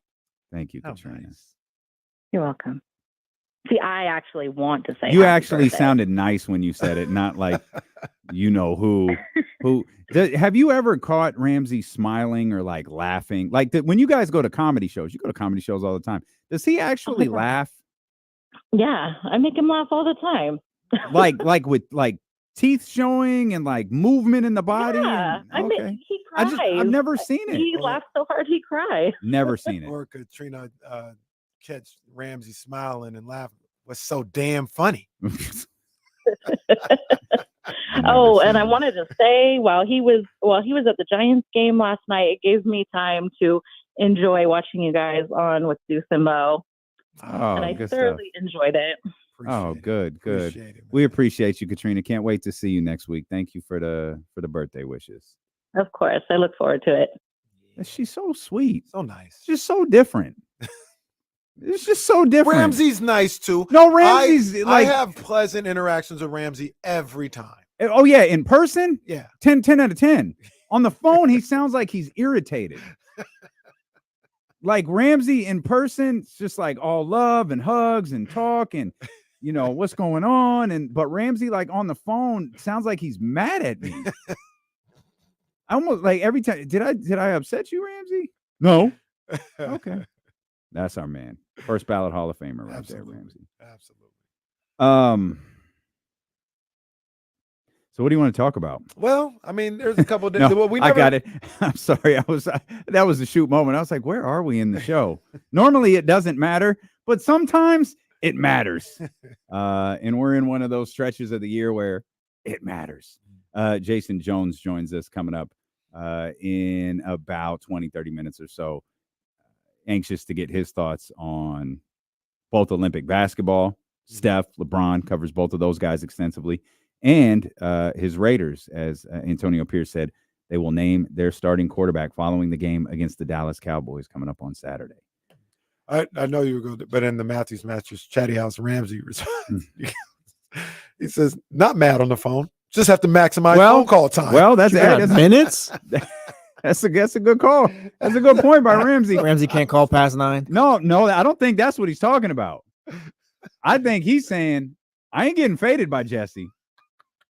Ramsey's good with me. Ramsey don't get the fade. Ramsey's to the point. I don't have to worry about Ramsey. Ramsey funny, man. He funny. But we didn't mention this. We should have yesterday. It's still prudent today. The 49ers canceled their joint practices with New Orleans. These poor guys. Because as Kyle Shanahan said, they don't have enough healthy bodies. Man, what the heck? What's going on here? And Ain't no sunshine when she's gone. We ain't getting no kind of love. in Santa Clara. Jeez, Serious question. Are you concerned? Yeah, as far as like I'm concerned, as far as like trying to win a Super Bowl. Absolutely. Yeah. Like I think they'll still be a good team. I think they're a playoff team. I still think they win the division, but trying to win a Super Bowl, this is not, none of this is good. If they lose Aiyuk, that wide receiver room goes from like top 5 to with not nothing even in top return. 20 or whatever. That's Like tough. it's just Debo. Like Juwan Jennings is fine, but he's a third wide receiver at best. It's Debo and Kittle though. It's Debo and Kittle. Yeah, I guess I don't usually include the tight ends, but So, but I mean, like you're not as good of a team if you don't have Aiyuk. That's just the bottom line of it. So to be honest with you, like if everything was going smooth, so to speak, or things were okay, and it was just Aiyuk possibly leaving, I wouldn't feel that bad about things. But like nothing's going right. Yeah, nothing's going right. Outside of, I mean, I guess the McCaffrey thing is an injury, but I think he'll be back. The big stars seem to be healthy, so that's okay. But everything else is just, it's not good. It's bad. It's just bad vibes. Let's get Manny in here. 916-909-1320. What's happening, Manny? What's up, my man? Happy birthday. I appreciate you. Thank you. I'm looking forward to the 1,000 show. It's off the hook. I know you always say it's about the fans, the Chatty House, all that, but in reality, also from our perspective, you, Jesse, KC, even Kyle and James, it's the way you guys interact with us. It's the way you include us and stuff. Your generosity. You, on numerous occasions, I've reached out to you. You've given me great advice and even offered to help on certain things. And not everyone. That's not, that's who you are. And because of who you guys are, that's what makes all this so great as a family, right? As a Chatty House family. So I'm looking forward to the show, working on some stuff I'm hoping that we'll be able to talk about at the show. But it's a Chatty House extravaganza special. But again, man, kudos to you guys. You three on this show are phenomenal. And man, it's only more to come. We're not dying. I just want to point that out to everybody. We're not dying. we might not make it till Sunday, but appreciate you, Manny. Thank you, brother. That's love, it's man. very Shout nice. out Manny. Manny, one of the he's an OG too. He was one of the first guys. Absolutely. One of the first guys. Absolutely. The 1000th episode is going to be special. It's going to be a lot of fun. It's 1 week from tomorrow. It's not like a normal live show where you just show up here at the Odyssey Studios. You have to contact me. I've closed the list for now, so I just have to. There's food things we have to figure out. There are some people who are bringing someone, some people who aren't. Like I want to make sure we have all of that in line first. But remember, even if you can't make the 1000th episode, we've got a live show at Sky River Casino. That show is going to be special. It's the start of the NFL season. We've already got things in the works for that September 9th show that we're confident you will enjoy. It's gonna be a good time. We're really confident you're gonna want to be there in person for this. It's gonna be a good time. For all my Niner fans out there, Monday Night Football, Yes, Niners sir. game will take place, I guess, about an hour after the show's over. So it's just gonna be, we're gonna be getting geared up for that game, man, and it's gonna be a good time, man. It's gonna be a good show, good time. Plus, we'll recap like week 1 of the NFL. That's right. Like, Yeah, we'll have that to talk about as well. and hopefully vibes are better by then because they're ass My right now. Goodness. They are not good right now. So what do you think happens with Brandon Aiyuk? With the information today? Is the information today, is it anything different? Like It's in packaged actuality? differently. Yeah. And that's a lot of what happens at different points in, like, I mean, how long ago did, Shams kind of like hint, I don't think Utah is trading Lauri Markkanen. Then like a few weeks later, it's, he positions it completely differently. Like Lauri Markkanen's going to, they may be looking to sign a contract extension. It's all the same stuff. It's just packaged differently, leading to, what the story, the end game of the story is when it finally gets there. In that case, Lauri Markkanen signs with the Utah Jazz. I think this is just taking the information available, or maybe it's being given to different people and it's just presented differently. I have thought from day one that Brandon Aiyuk is going to remain a San Francisco 49er. I'm going to stick with that until he's not. If it's difficult to decipher what exactly is happening with these different reports that like they match up a little bit, they conflict a little bit. If the choice is really the trade in the Steelers, it's there for you if you want it, or a deal with us, it's here for you if you want it. Why isn't it done? Like what's Brandon's like hold? Because it sounds like it's Brandon Aiyuk's decision. If that's the case, to me, it's because he doesn't want to leave. He's dealing with, of course, this is all speculation. He's dealing with the idea of, wait, do I really want to leave? Do I really want to go there for maybe the same amount of money? Do I really want to go there and blow all this up for $2 million more? And we can talk about average annual value all we want to. That has become the most overused term in the NFL over the course of the last 3 years. None of that matters. No Tyreek Hill's contract. Average annual value means nothing because it's not real. The only thing that matters is the dollar figure next to the guarantee. How much money are the San Francisco 49ers guaranteeing you will make? How much money are the Pittsburgh Steelers guaranteeing you'll make? And is the difference, if there is a difference, worth leaving where you've been your entire career? I think this is more on the 49ers than it is on Brandon Aiyuk. I think it's just a matter of what the 49ers want to do at this point. Because Rappaport tweeted pretty much the same thing as Josina Anderson. It's up to like San Francisco to give the final sign off. Like if they say the deal with Pittsburgh is done, like he's going to Pittsburgh then. Like he's already agreed to that. But that's what I'm saying though, Jesse. It's really on Aiyuk. Because they're saying they've got a contract for him. If Aiyuk, Yeah, he said yes. Like the way I'm reading this Rappaport thing, like that's all done. It's the matter of the Niners need to agree to it now. So Aiyuk said yes to the Steelers and the 49ers. This is Rappaport's tweet. The Steelers and the 49ers have a deal on a potential trade, and Pitt is in a good place on an Aiyuk contract. Sources say if SF gives the final sign off, it's done. well, no. So I'm on the. So I've seen that from Rappaport. And then Josina Anderson was basically saying the same thing. If like the Niners agree to terms on the deal, then it's it. But then it's done. the outlier thing is the 49ers have an offer on the table for you.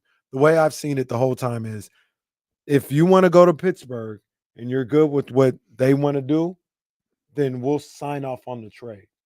We have a contract offer here for you. But that's the deal he doesn't want, though. That's the deal. That's the deal. Like All right, like you're then not paying him. Then say I don't want it, and we'll press send on the trade. The way I read it though is that the Niners are holding out hope. Like I feel like Aiyuk has already made up his mind. It's the Niners who still think they have a chance at this or something.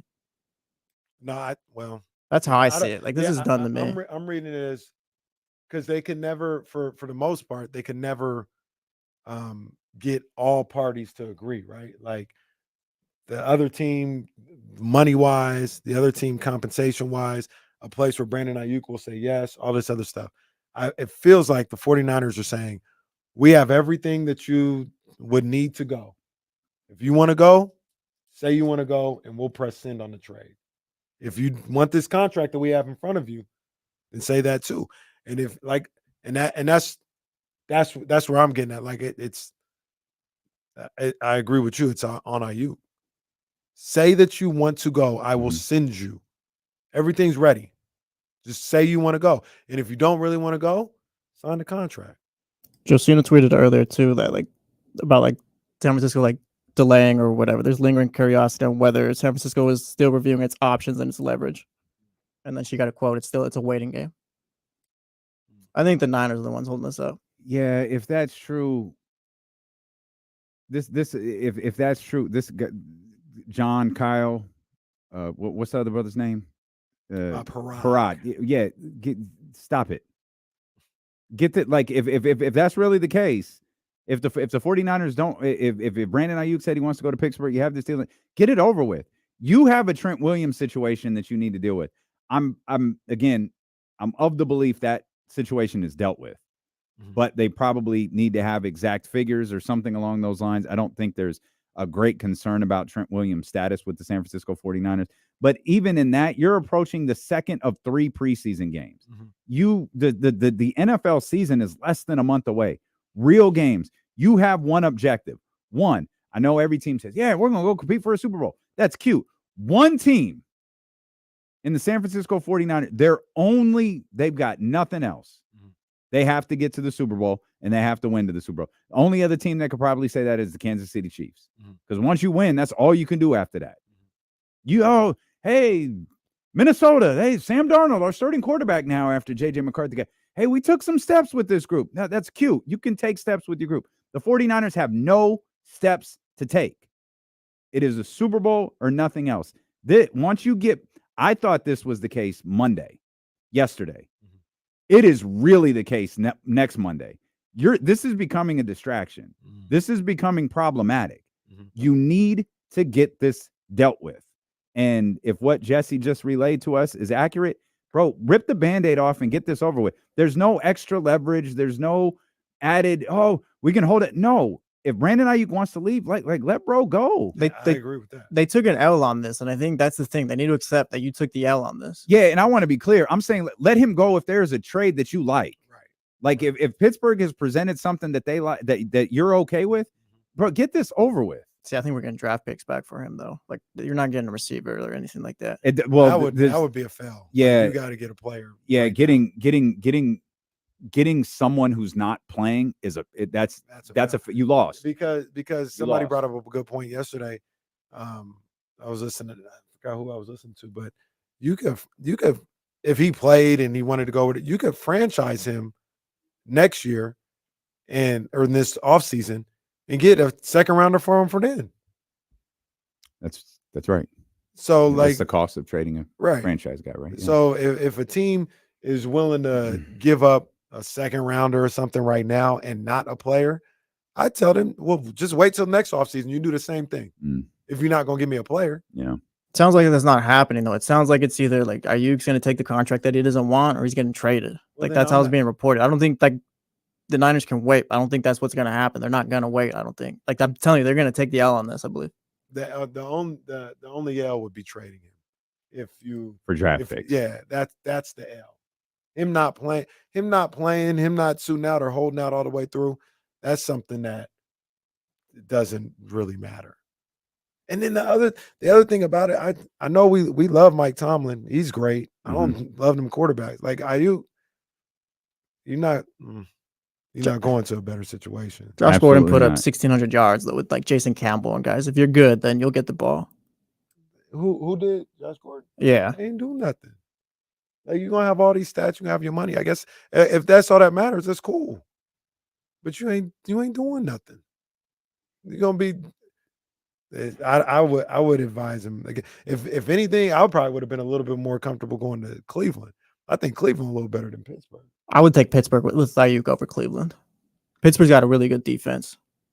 I mean, flipping it over, like the Niners, like you have Kittle and Debo there, but like I said, that receiver room's looking kind of shaky if you lose Aiyuk. Yeah. Like you're gonna need another receiver. You need someone to step up. Definitely gonna need somebody to step up. I don't know. Robbie Chosen might be the one. I don't know. He had a touchdown over Pat Surtain Jr. last year. Let's get Zabo in here. 916-909-1320. What's happening, Zay?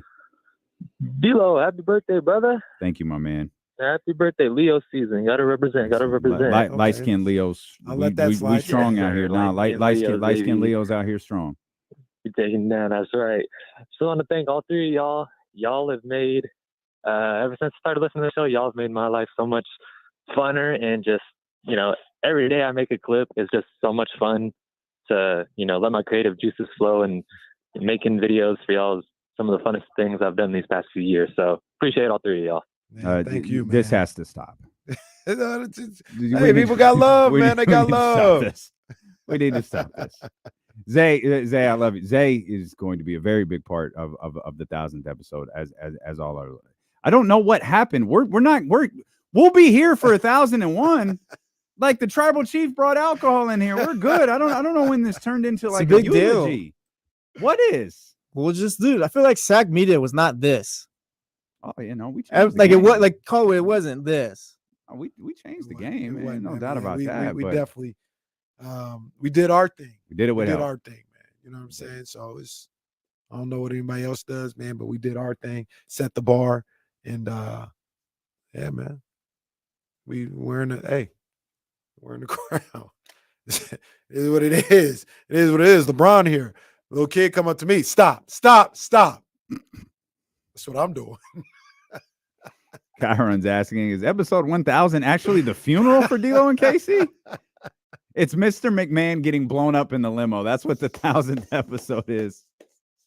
We're gonna walk out the door at the end of the episode, and then we're gonna have on the limo's gonna blow up on the screen. D'Lo gonna get in the car, look around, back up, slam the door, and gonna get in the brown truck. We'll never pay it off either. No, I'll just return 2 weeks later. Well, that's not okay. That was Jason would like this. I don't want to get. It's a rabbit hole that gets really dark because we know what happened. Yeah. I asked a friend of ours. I don't think I asked. Well, no, I did ask him. Is Eddie Guerrero if Eddie Guerrero was alive? I think that's one of the greatest what ifs in the history of wrestling. Because so much would be different. And there's a good chance the individual that we just alluded to wouldn't have done what he did. Eddie passed before that? Yeah, Eddie was a big triggering point to why that happened. That was his best friend. Yeah. But I think Eddie would have been like Shawn Michaels.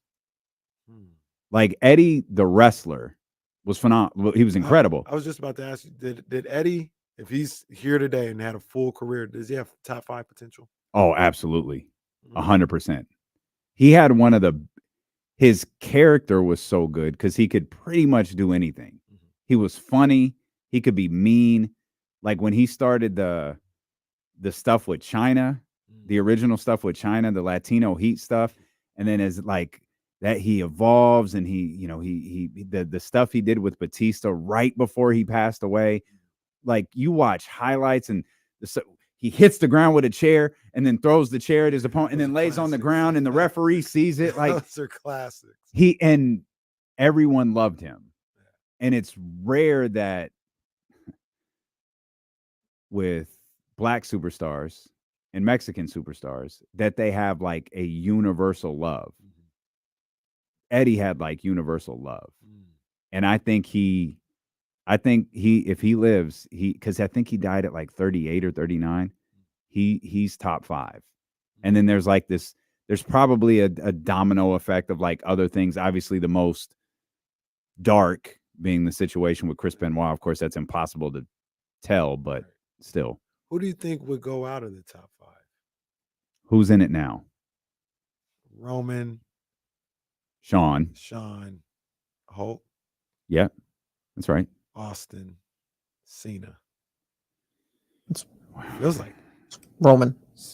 Oh, Roman's not there yet. He's not there. He's on the way. Ooh. He's on the way. He's stacking up accolades. He's on the way. He's not there yet. Hold on. It's Roman, Sean, Cena, Hulk, Austin. Not in that order, obviously. Yeah. Feels like Austin and Hulk are locked. Austin and Hulk, you can't move. Yeah. Roman could be the one who doesn't make it. Is Cena locked in? Yeah. Yes. Yeah, Cena's locked in. This is how I feel. If Cena's locked in, Roman's got to be locked in. Not yet. Nah, you're He's got an air. That's a good line. Well, Roman was getting booed and everyone hated him before this little bloodline thing. He put the company but on the his back. bloodline was 4 years. That was as long as Austin's entire run. But that's Austin is that's different. That's change the wrestling put it on his back. That's not what this is. It did. He's got an era though. Roman has an era. But don't ever make number 1 is always going to be the red and yellow, no matter whether we like it or not. Well, look. Oh, thanks, David Jackson. Appreciate it, David. I hate to say this because he might be my favorite, but the one person in that group that don't have an era is Shawn. Yeah, but Shawn is the best in-ring performer. He's the best. Period. He's pound for There's pound no the best. Yeah, there's no one better than He's him. The best. I get it. And on the mic, he's as him and Austin are very different, but they're 1 and 2, and it doesn't matter which one's 1, which one's 2. Jason Jones will love this conversation, but we got a whole host of other things to talk to him about. He joins us next here on ESPN 1320. Donation to save the D'Lo and KC show. I am not ham. Stop it with that Ric Flair nonsense. Yeah, Ric Flair is not top 5. Absolutely not. We were talking to D'Lo about it earlier on the insights. You see the Dodgers are staying at a haunted hotel? They got one there, and then the famous NBA one is OKC, isn't it? That's where OKC has a haunted one? Yeah, they got a haunted hotel.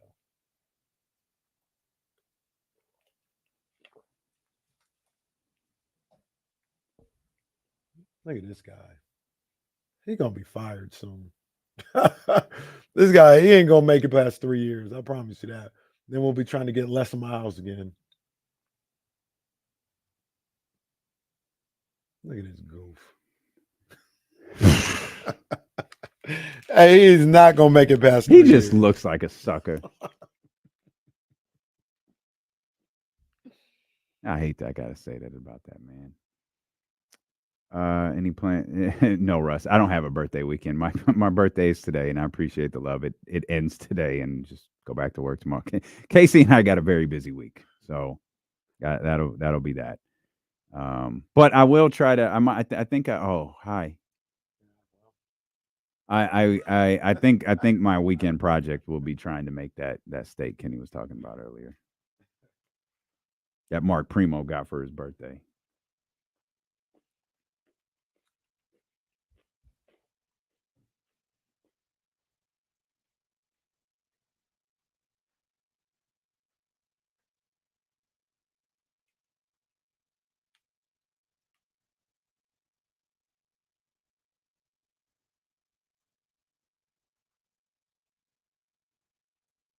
I got a note from King Melly yesterday. Hey, I got some stuff for you. Okay. He's in Elk Grove. I was like, oh man, I don't think I'm gonna be able to. So I Googled where he's at compared to where you're at.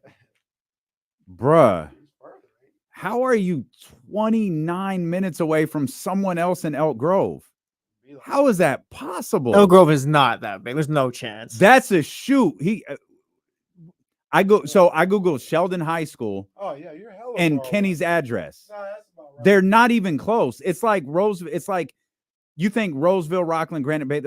Granite Bay is 28 minutes from where I live. I didn't realize that was a thing. Elk Grove isn't Elk Grove the biggest city in outside of Sacramento? According to that map search, it was. Elk Grove is Figure it out. I was like, I was going to ask. Figure it out. Hey, can you just drop it off at Casey's? Like, I ain't going to ask that man to drive 30 minutes. Might as well drive to me. Yeah, by Sheldon. That's a strike. If it takes me 30 minutes to get somewhere within my city without like traffic and the crazy Los Angeles-ness and all that, then yeah, there's an issue. Now that I think about it, if I try to go to Sheldon High School over there, that's a good 30 minutes. Crazy. I could Because the not killer believe is that. there's no way to get over there outside of using the streets. Ain't no freeway. Well, that's like driving Roseville to Folsom. Mm-hmm. Just you driving on the street, buddy. There ain't no. Good thing our wonderful company always plans events in Folsom. Oh, someone made a good joke At earlier. 5. Oh, cool. See you guys in 4 hours. Someone made a solid joke earlier. They said that they planned their birthday party here, they would have started it at 12. That's a shoot. Let's celebrate. I think that was Johnny Let's G. celebrate D-Lo at noon. It was fun. It was funny as I walked in. Kimberly, very sweet. She's been wonderful all day. Tried to get people to sing happy birthday, but no one's here. So it was her, and she looked around and just stopped. Oh man, we keep on saying it, man. But if they want to make some extra money around here, start a TV show, man. Give it to us since there's no one else here to take it. This place will work with a TV show, man. If they listening, start a TV show. We can't even get them to take seriously the streaming channel that we created. I don't know how we're going to get them to take, if we just followed you guys around with a camera, we'd be rich. Like, no one would believe the things that happen here are real. Like, this is not scripted television. This We'd is have a new cast because there's always like just new people working here all the time. No, we really are like The Office, but it's really real. But yeah, it's not real. even a comedy. It's just real life. Oh man, we would have did numbers on the field day episode. Oh, if we had just a camera on poor Justin Case and Katie. Yeah. I was talking to him about that earlier. He's like, I'd pop Justin's hand back in place or whatever. If you come to me with your broken hand, bro, go somewhere else with that. I don't even like hearing about injuries. I was talking to my cousin Ace earlier today, and he tore his bicep. And then like we kind of broke it down and like that's basically the Achilles of the arm. Yeah, it flattened, right? Like yeah, he said it rolled up. Yeah, and he can't like it's like the old Popeye thing where he can't flex anymore because it just the arm completely. Oh, yeah, and I was like, bro, completely drops. Man, we don't need to have this conversation. He did it about a year ago, so he's good now. But he's like, yeah, it's like the Achilles of the arm. If James would hear, he'd be like, so what it does is it separates right here, it tears, and then it rolls up. Kind of like if you were to take your finger and then he'd bend his finger in some god awful. Oh, he was legit doing that. I was like, yeah, I tried to pop his hand back into place. I didn't realize the whole hand was broken. Man. Come on, man. James loves nothing more than a gruesome injury. Like absolutely nothing. James, greatest shot in NBA history is the one that Gordon Hayward took. Yeah. James sees someone get hurt. It's James Ham time. Someone gets hurt at a Kings game. Sean, zoom in. Zoom in right there. Everybody's like, oh, James is like, you see that? That's a patella tendon he just tore. It's you ever go back and listen to Gorilla Monsoon do commentary where he's like, yeah, I think he temporarily ruptured his patella tendon. I think that's where I learned about the patella tendon. As I got older, I was like, wait a minute. Reggie Miller and Gorilla Monsoon, one and the same then. Temporarily rupture a patella tendon. That's where I learned about the patella tendon through Gorilla Monsoon. And then the guy's just jumping off the top rope after that. He goes from the patella tendon to the bread basket. Right in the bread basket. Welcome in our man Jason Jones. What's up, Jay? Not much. Happy birthday, and I appreciate you. Yeah, you know, got Freddie Gibbs, the co-host today, which is pretty cool. No, it's like that wasn't even planned, and I wasn't even trying to shoot him. I was gonna be like, oh man, Jason shaved the beard out here looking like Marcellus Wiley out here in this show. Oh, don't do him like that. Oh, ladies love Marcellus Wiley. Yeah, but yeah, I know. He you know. He's an escort. Marcellus rolls with that other Jason. That's facts. That's facts. That's facts. Well, no, that's not your boy. He's from Compton. You, Marcellus. Did you guys like? Are you the same age? I think he's older than me, so I didn't get a chance. I wouldn't have played against him back in the day in high school. But yeah, I believe he's a little older than me. But yeah, he's one of them Compton guys ISQ rapped about on True to the Game. I think sometimes these days, you know. I mean, be like, really, man? I bet. Hey, what do I know? Nah, the beard's only gone because you know you probably ain't been through this in a while. You know, you think you're gonna shape it up, and then you realize, oh man, I done went way. Yeah, this ain't. That's what happened now. I don't know, but I went too low last week, man. I don't really like it like this. I need. I went. And I was like, I'm gonna have to go ahead and do something. My son doesn't. He was like, I don't like it, but the lady likes it. So. Oh, that's she likes that look. The look you got right now. Yeah, so that's the look then. The beard might not be coming back. Yeah, that's the. I mean, my opinion don't mean nothing. That silver and black that you got, boy, that pops.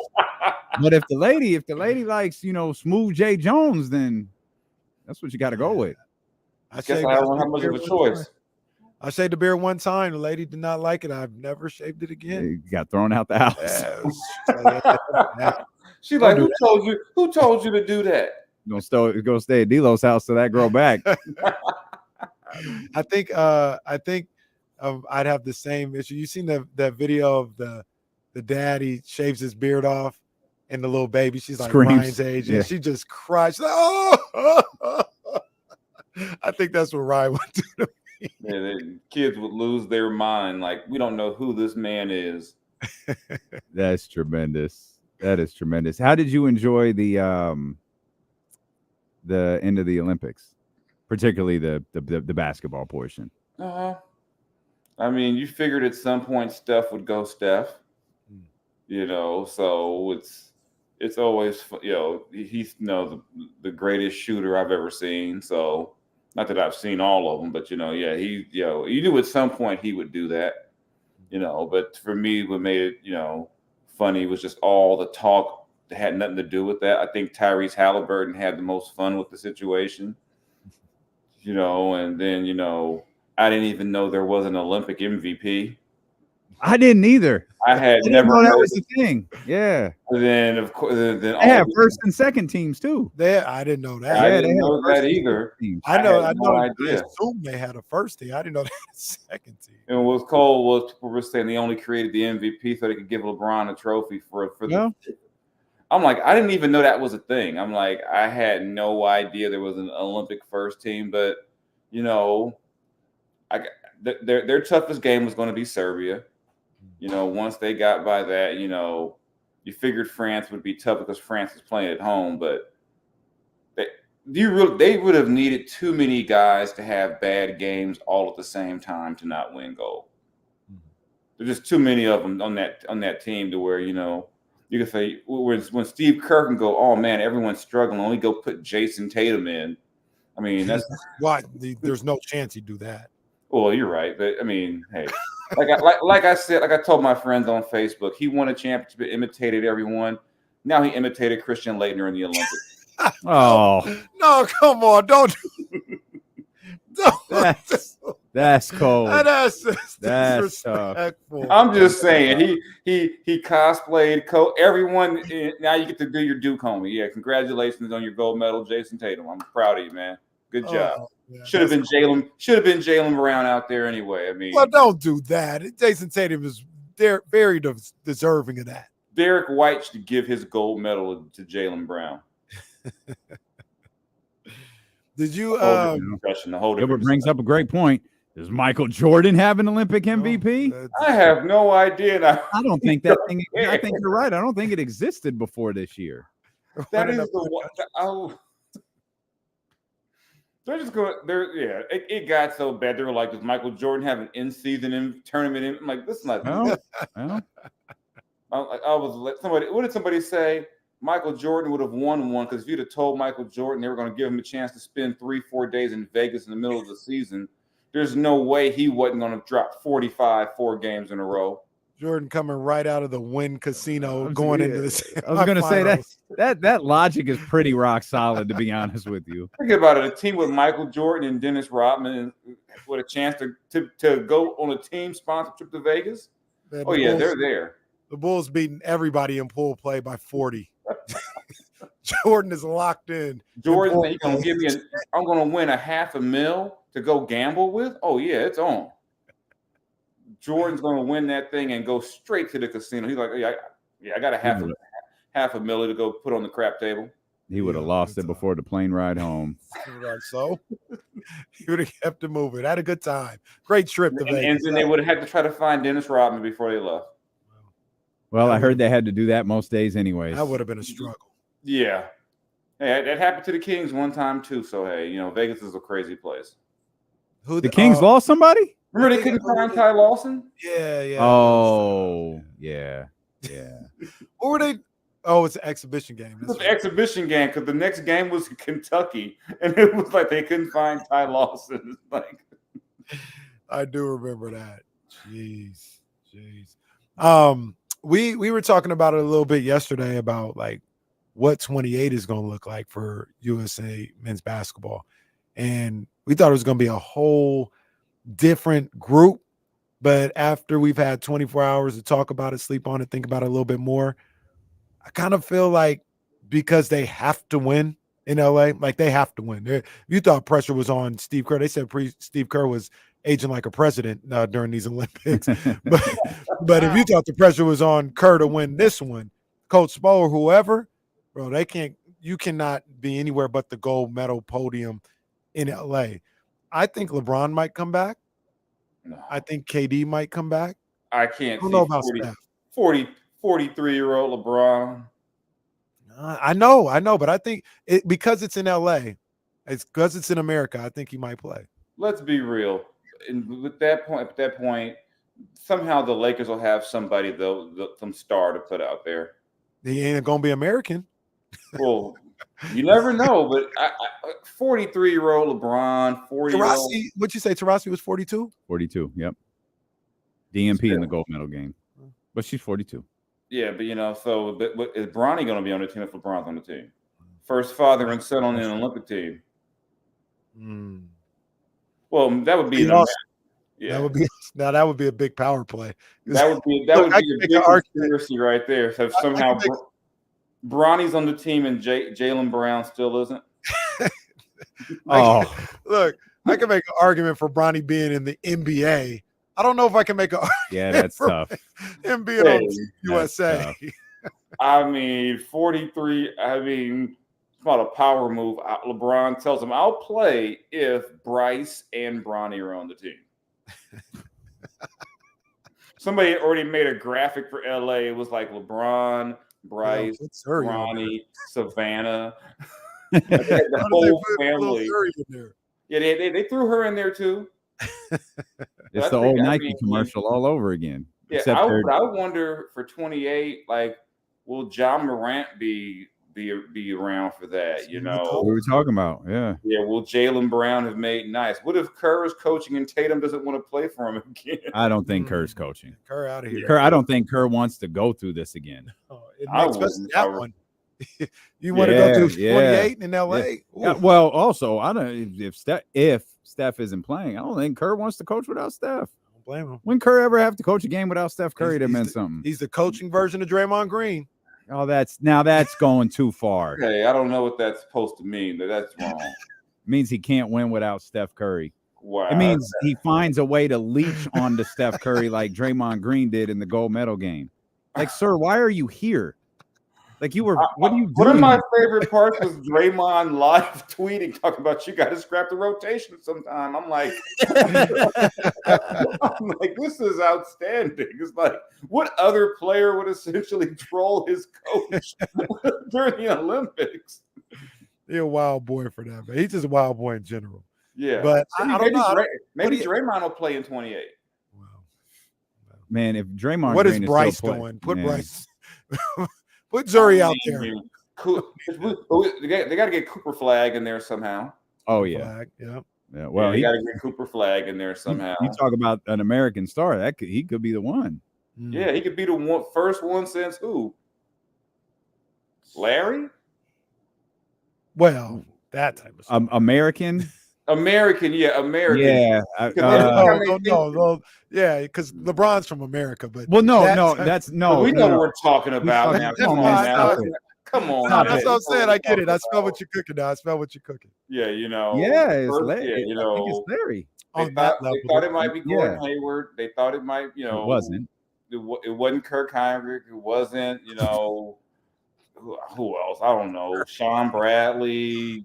Hey, what about Chet? Yeah, I like Chet. Well, Chet kind of went us. Like, oh no, I told you, Chet got a girl whose name ends in Isha. Chet. Don't let my boy Mark Spears get on this one. He started writing about what Chet eats for lunch. You know, talking about he be at Fixins. Is that what you said? Chet be at Fixins? Oh, he would be. Yeah, Chet wouldn't have gotten out of that limo with Tyrese and whoever that was. Chet's limo would have looked very different than Tyrese's limo. Did you see Tyrese's limo? Yeah, I saw that. Yeah, Chet would have been on some other stuff. Yeah, his would have looked different. Yeah. Chet would have been on that Watch the Throne type limo. It would have been like an Instagram reel come to life. Like, whoa, yeah, and Chet a good chance Chet will be in LA. He's one of the players. He almost definitely. He's one of the players I'm most excited to see this basketball season. Yeah, especially because they went out and got, you know, Hartenstein to play next to him. So, you know, you got another big, so you can maybe do some different things with him. they're going to be a very intriguing team because they were able to improve without having to give up any other core guys. Mm-hmm. I mean, they got the GOAT for Giddey, Settle down. Good ball player. GOAT. You'd be saying much more about him if he had somehow ended up in Sacramento. I like him. Like I wouldn't say GOAT though. I have to, because ties and I haven't recovered though since y'all lost him, man. Things ain't I been the know. Tell Rob that. Well, that doesn't work. Like Jeannie has to tell Rob, and somehow I think those two are still talking to Kobe. I'm not sure how, but they can't because Kobe would have fired everyone. Yeah, that's facts. Kobe would have punched D'Angelo Russell in the face. Poor D'Lo. Then how does Jamal Murray go from like Michael Jordan to get the Lakers to like I don't know what that was. He kind of got stalled out. He did. He kind of got stalled out because things were moving a little quickly in the Olympics, and we didn't really have enough time to dissect how truly bad he was in that game. Oof. I was like, where was this guy back in May? He's such a weird player to me. Like, I just cannot get fully on board with Jamal Murray. Like, I know he's good. That's not, but like as one of the guys, I'm just not on board with that. I never have been because I'm like, those ebbs and flows to him are so wild sometimes. And like on a team like in the Olympics where outside of Shea, he should have been the man. Mm-hmm. But Jen, you're playing France. You got Dylan Brooks taking turnaround jumpers against Wemby, which of course went how you would expect it would go. Got stuffed. I was like, come on, man. Come on, Dylan. What are you doing? Be blocked that with his forearm. I was like, come on, man. Like, this is what we doing, Dylan Brooks. Yeah. But I don't know, man. I feel like 28, man. I don't know, man. Somebody in the 11th grade we don't even know about who's going to end up on the team. Some like 2-star recruit who's going to go to college for a year to break out. Kiyan Anthony. He might be on the team. Who knows? Yeah.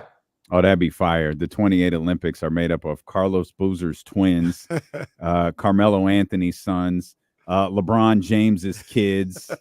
Oh, that'd be fire. That would be old enough. That would be awesome. And I mean, and we got a bunch of other possibilities. I mean, we got, Carter and Sack. I mean, there's a bunch of other possible kids who could be on the team. That would be a cool gimmick. Everybody has to be the son of an NBA player. Jalen Brunson's eligible. I mean, that's somebody we mentioned yesterday. Well, Clay could get in. Yeah, I was thinking about Jalen. That would have to be the rule. Your dad had to play in the league for you to be able to be on the Olympics. Just like make it weird like that.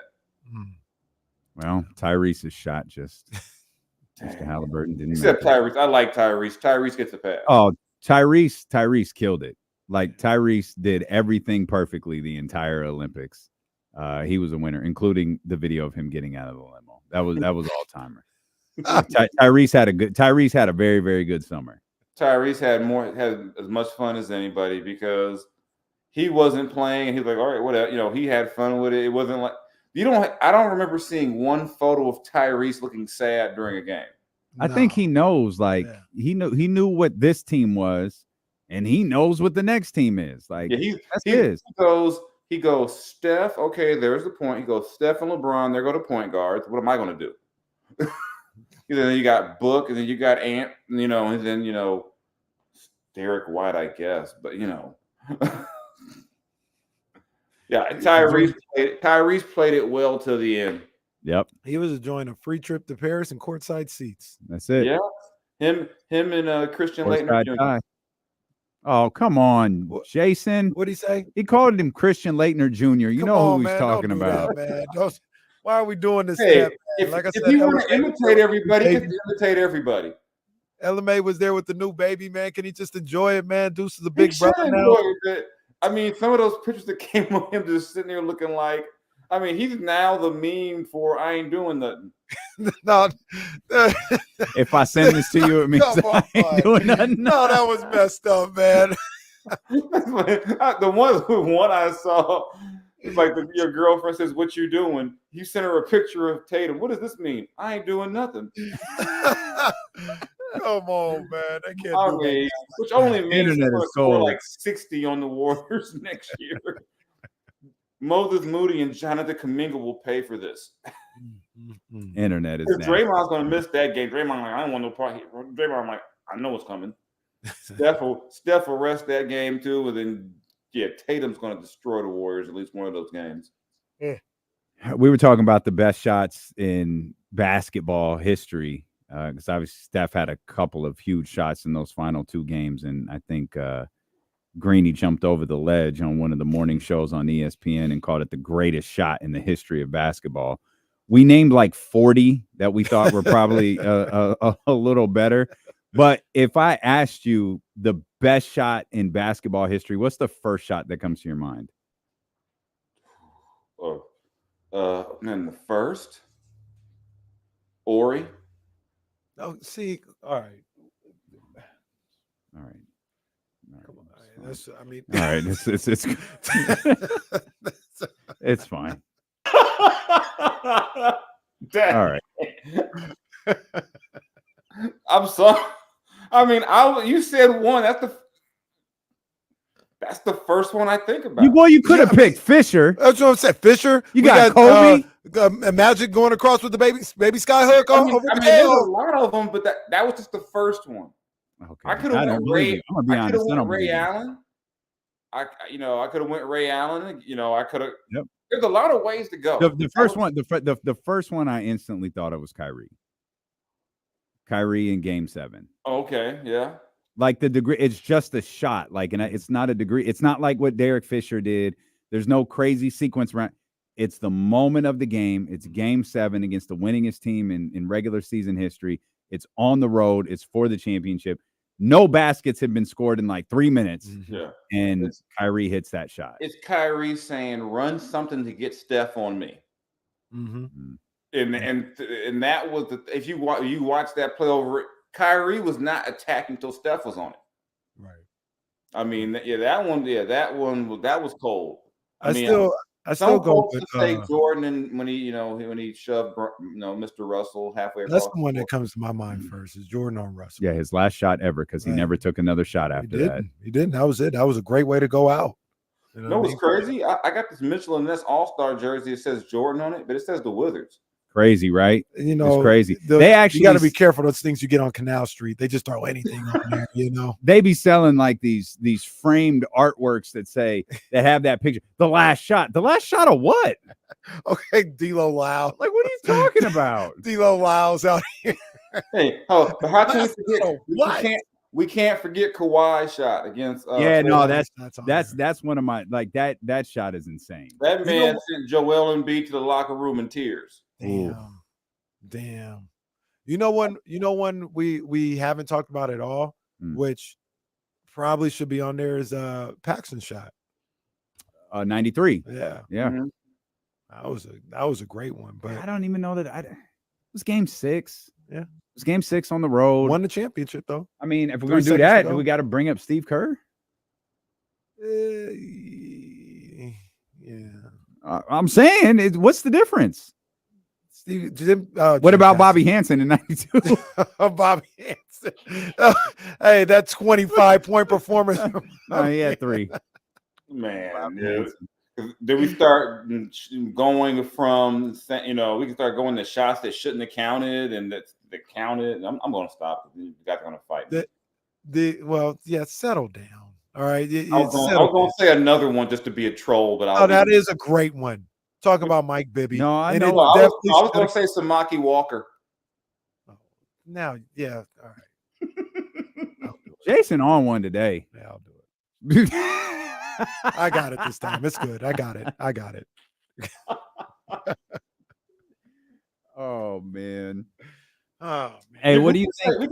We can say Bibby. Were you my bad. Were you at Kevin Martin that game? Which one? No, The which one? playoff first. That's a little before, I think. No, I wasn't at that game. No. Okay. I was at the Kevin Martin game where he had 50s and Rashad McCants waved him off. And I just said, Rashad is out of control. I'm like, I was like, if Kevin Martin wasn't a nice dude, he would have punched Rashad McCants on the court for that. My man got a 50 ball, and Rashad's like, no, I got this. We really don't really study what is wrong with Rashad McCants enough.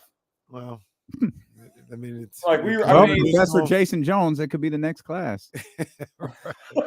Sign up for Professor Jason Jones. What's wrong with? Somebody said on Instagram or something like, "Is Rashad McCants the first NBA player we've seen actively suffer from CTE?" Oh man! You know what? No one's crazy.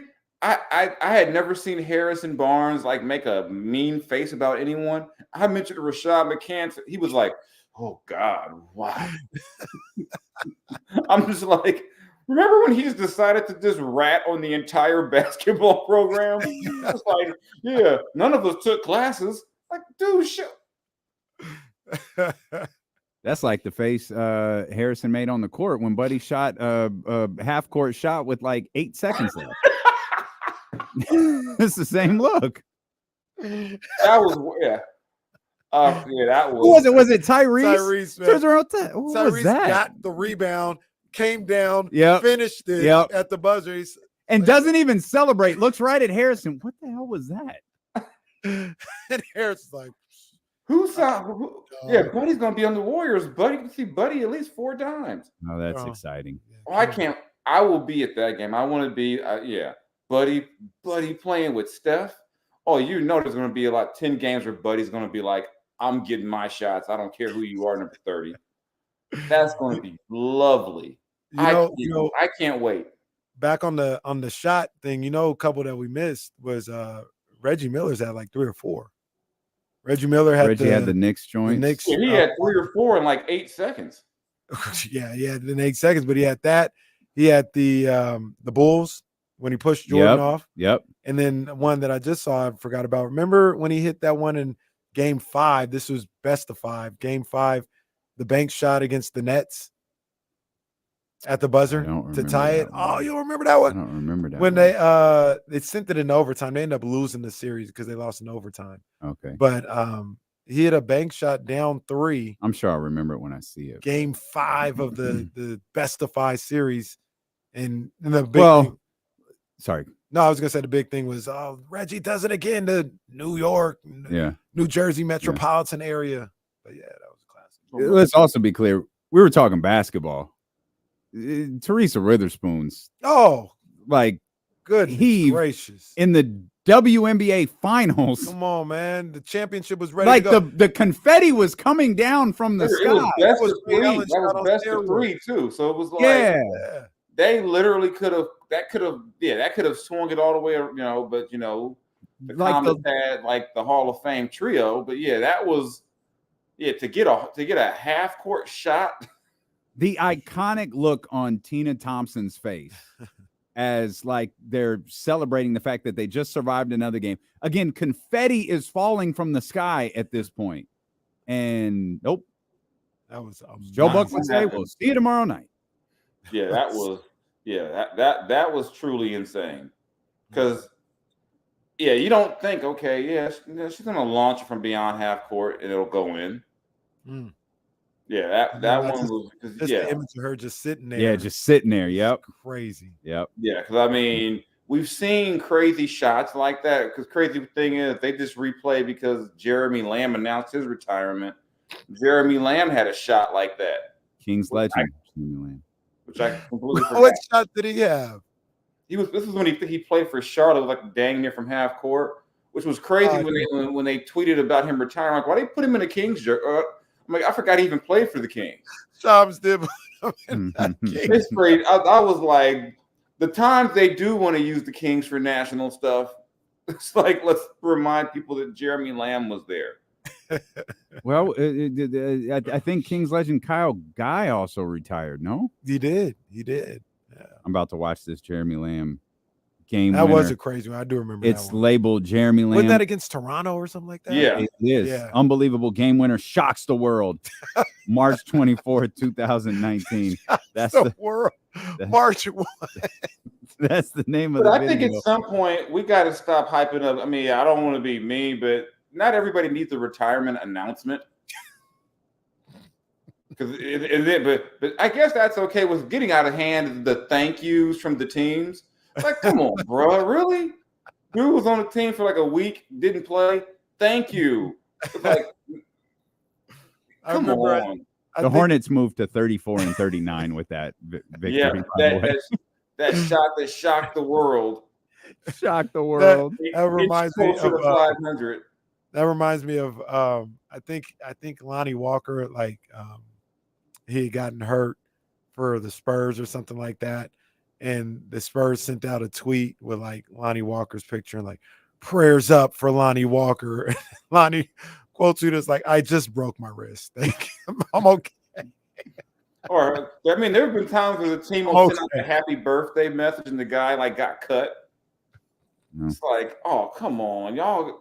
I'm gonna need y'all to cross-reference the birthdays with the transactions. Well, someone check the Odyssey Twitter account because who knows? We might not make it to 1,000. Jay, before you go, your coach AP said that the Raiders are going to name their starting quarterback following the game Saturday versus the Dallas Cowboys. For those who can't see, Jason just burst into laughter. Who do you think that quarterback is going to be? I'm laughing because I'm actually got for a story. I got the preview of the new Madden, and I was using the Raiders, and it took me a whole game to figure out how to complete a pass. Oh no! My God, it was a struggle. I mean, when your quarterback, the starter, is rated like a 73, and the backup is it's. Who was your quarterback? Who did you start with? Gardner. Oh, he's 73. Jesus. Yeah, which I thought was a little low, but hey, what the hell? He'll get that up to a good 75, 76 during the season. I know. Are you starting Gardner Minshew? I would. I mean, I just think with the defense they potentially can have, you go with the guy who's shown he can win some games over a longer period of time. And is he a franchise guy? No, but he can bridge the gap for you. I just didn't see any. I think Aiden, as we saw in receivers, Aiden O'Connell got the job in part because Devontae Adams hated Jimmy Garoppolo. So that's not wrong. Yeah. So I just think it's going to be Minshew, and then you roll with that and see what happens. And yeah, I mean, hey, there'll probably be some good quarterbacks in the next draft class. It's just another reason to want to fight Josh McDaniels when you see all the stuff about how Ziegler wanted to trade up for C.J. Stroud and Josh was like, no. So, I mean, all this does is remind us what a terrible person and coach Josh McDaniels really was in Las Vegas and Denver. And Shador time in Los Angeles, maybe, or Las Vegas. Yeah, it's going to be somebody's time because if we're on year 2 of Gardner Minshew next year, something has gone horribly wrong. Heck, who knows? Maybe they might. I know it's a far-fetched idea. It almost won't happen, but it might be on Dak time next year. Hey, that's possible. It is. That's I possible. mean, the way Jerry Jones out here saying he don't need somebody, then a week later, I missed. Yeah. I don't know if Jerry knows what he's saying anymore. I mean, yes, when you got Michael Parsons and Dak retweeting and liking the tweet from, I'm like, oh yeah, it's going to be a fun season in Dallas. I mean, I think I can see some anarchy breaking out down there. And that's good for all of us. It's good for everybody. That's good. It's especially good for those networks who like to debate. That's for sure. That's true. Jay, we appreciate you as always. Thank you. All right, y'all take care. See you next week. Yes, That's our sir. man Jason Jones right there of the New York Times. Yeah, man. The athletic department of the New York Times. It's good stuff. Good stuff. Really good stuff, man. Look, Shador in Vegas. At the end of the day, I'd rather have Shador in Vegas than in Dallas. Well, I think Vegas has I don't want to be clear. I don't think Las Vegas is that bad, but they're a whole lot worse than the Dallas Cowboys are. Yeah. And if you're looking for a road to Shador, Las Vegas has a much simpler road than Dallas does. I agree. Yeah. Did you see? Was it Micah who was like, "Yeah, no, I'm gonna take a break after the 27 season because I want to go play in the Olympics"? I think that was Micah. Sounds like something he would say. It absolutely sounds like something he would say. And they are. It's pros in the Olympics for flag football, ain't it? It's what it sounds like. I don't think there's a ruling that it can't be because a lot of guys have said they wanted to do it. Because I remember they always talking about Tyreek Hill. That's the one that I always. I just think Micah's the only one who said I'm going to take time off to play for. And he also didn't say specifically for football because I believe he tweeted, "I'm going to take time after the 2027 season to qualify for the Olympics." What should y'all think? What sport do you think I should do? Like he just shows up at the trials and throws a javelin, and it's like, "Oh, you're on the Olympic team." He could probably do that really well, I think. I don't know Olympic qualifying good enough, but he could do it really well. I bet he could. My dog, man. Hey, happy birthday, big dog. Happy birthday, man. Hope you enjoyed this part of your day. Hope you enjoy the rest of your day, man. Happy birthday. Happy 25th birthday. Yes, indeed. I appreciate you. I'm 45, man. That don't embarrass me a bit. I'm 45 years old. But I appreciate like fine wine, man, like fine wine. I appreciate the calls and the texts and the messages and all that stuff. I appreciate the April and Amanda and the flowers and Kimberly and not flowers, those are balloons and the cupcakes and all of that stuff. And I appreciate MAP training as well. Head over to maptrition.com. Use the promo code DLO1320 when you check out. No matter what you're looking for, if you're looking for protein shakes, fat burners, all day BCAAs that you see me drinking throughout the day. If you're looking for pre-workout, they got it all. They make it. They formulate it here in Sacramento, and they can answer all of your questions about exactly why they formulate it the way they do. Again, it's maptrition.com. Use the promo code DLO1320. We're going to head over to 102.5, and we will see you tomorrow beginning at 10 a.m. with the Insiders here on Sacramento Sports Leader, ESPN 1320. Vamos gigantes. Let's get it, baby.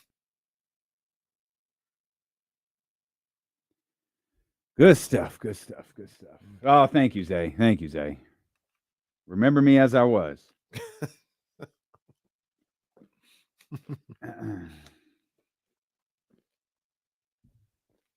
I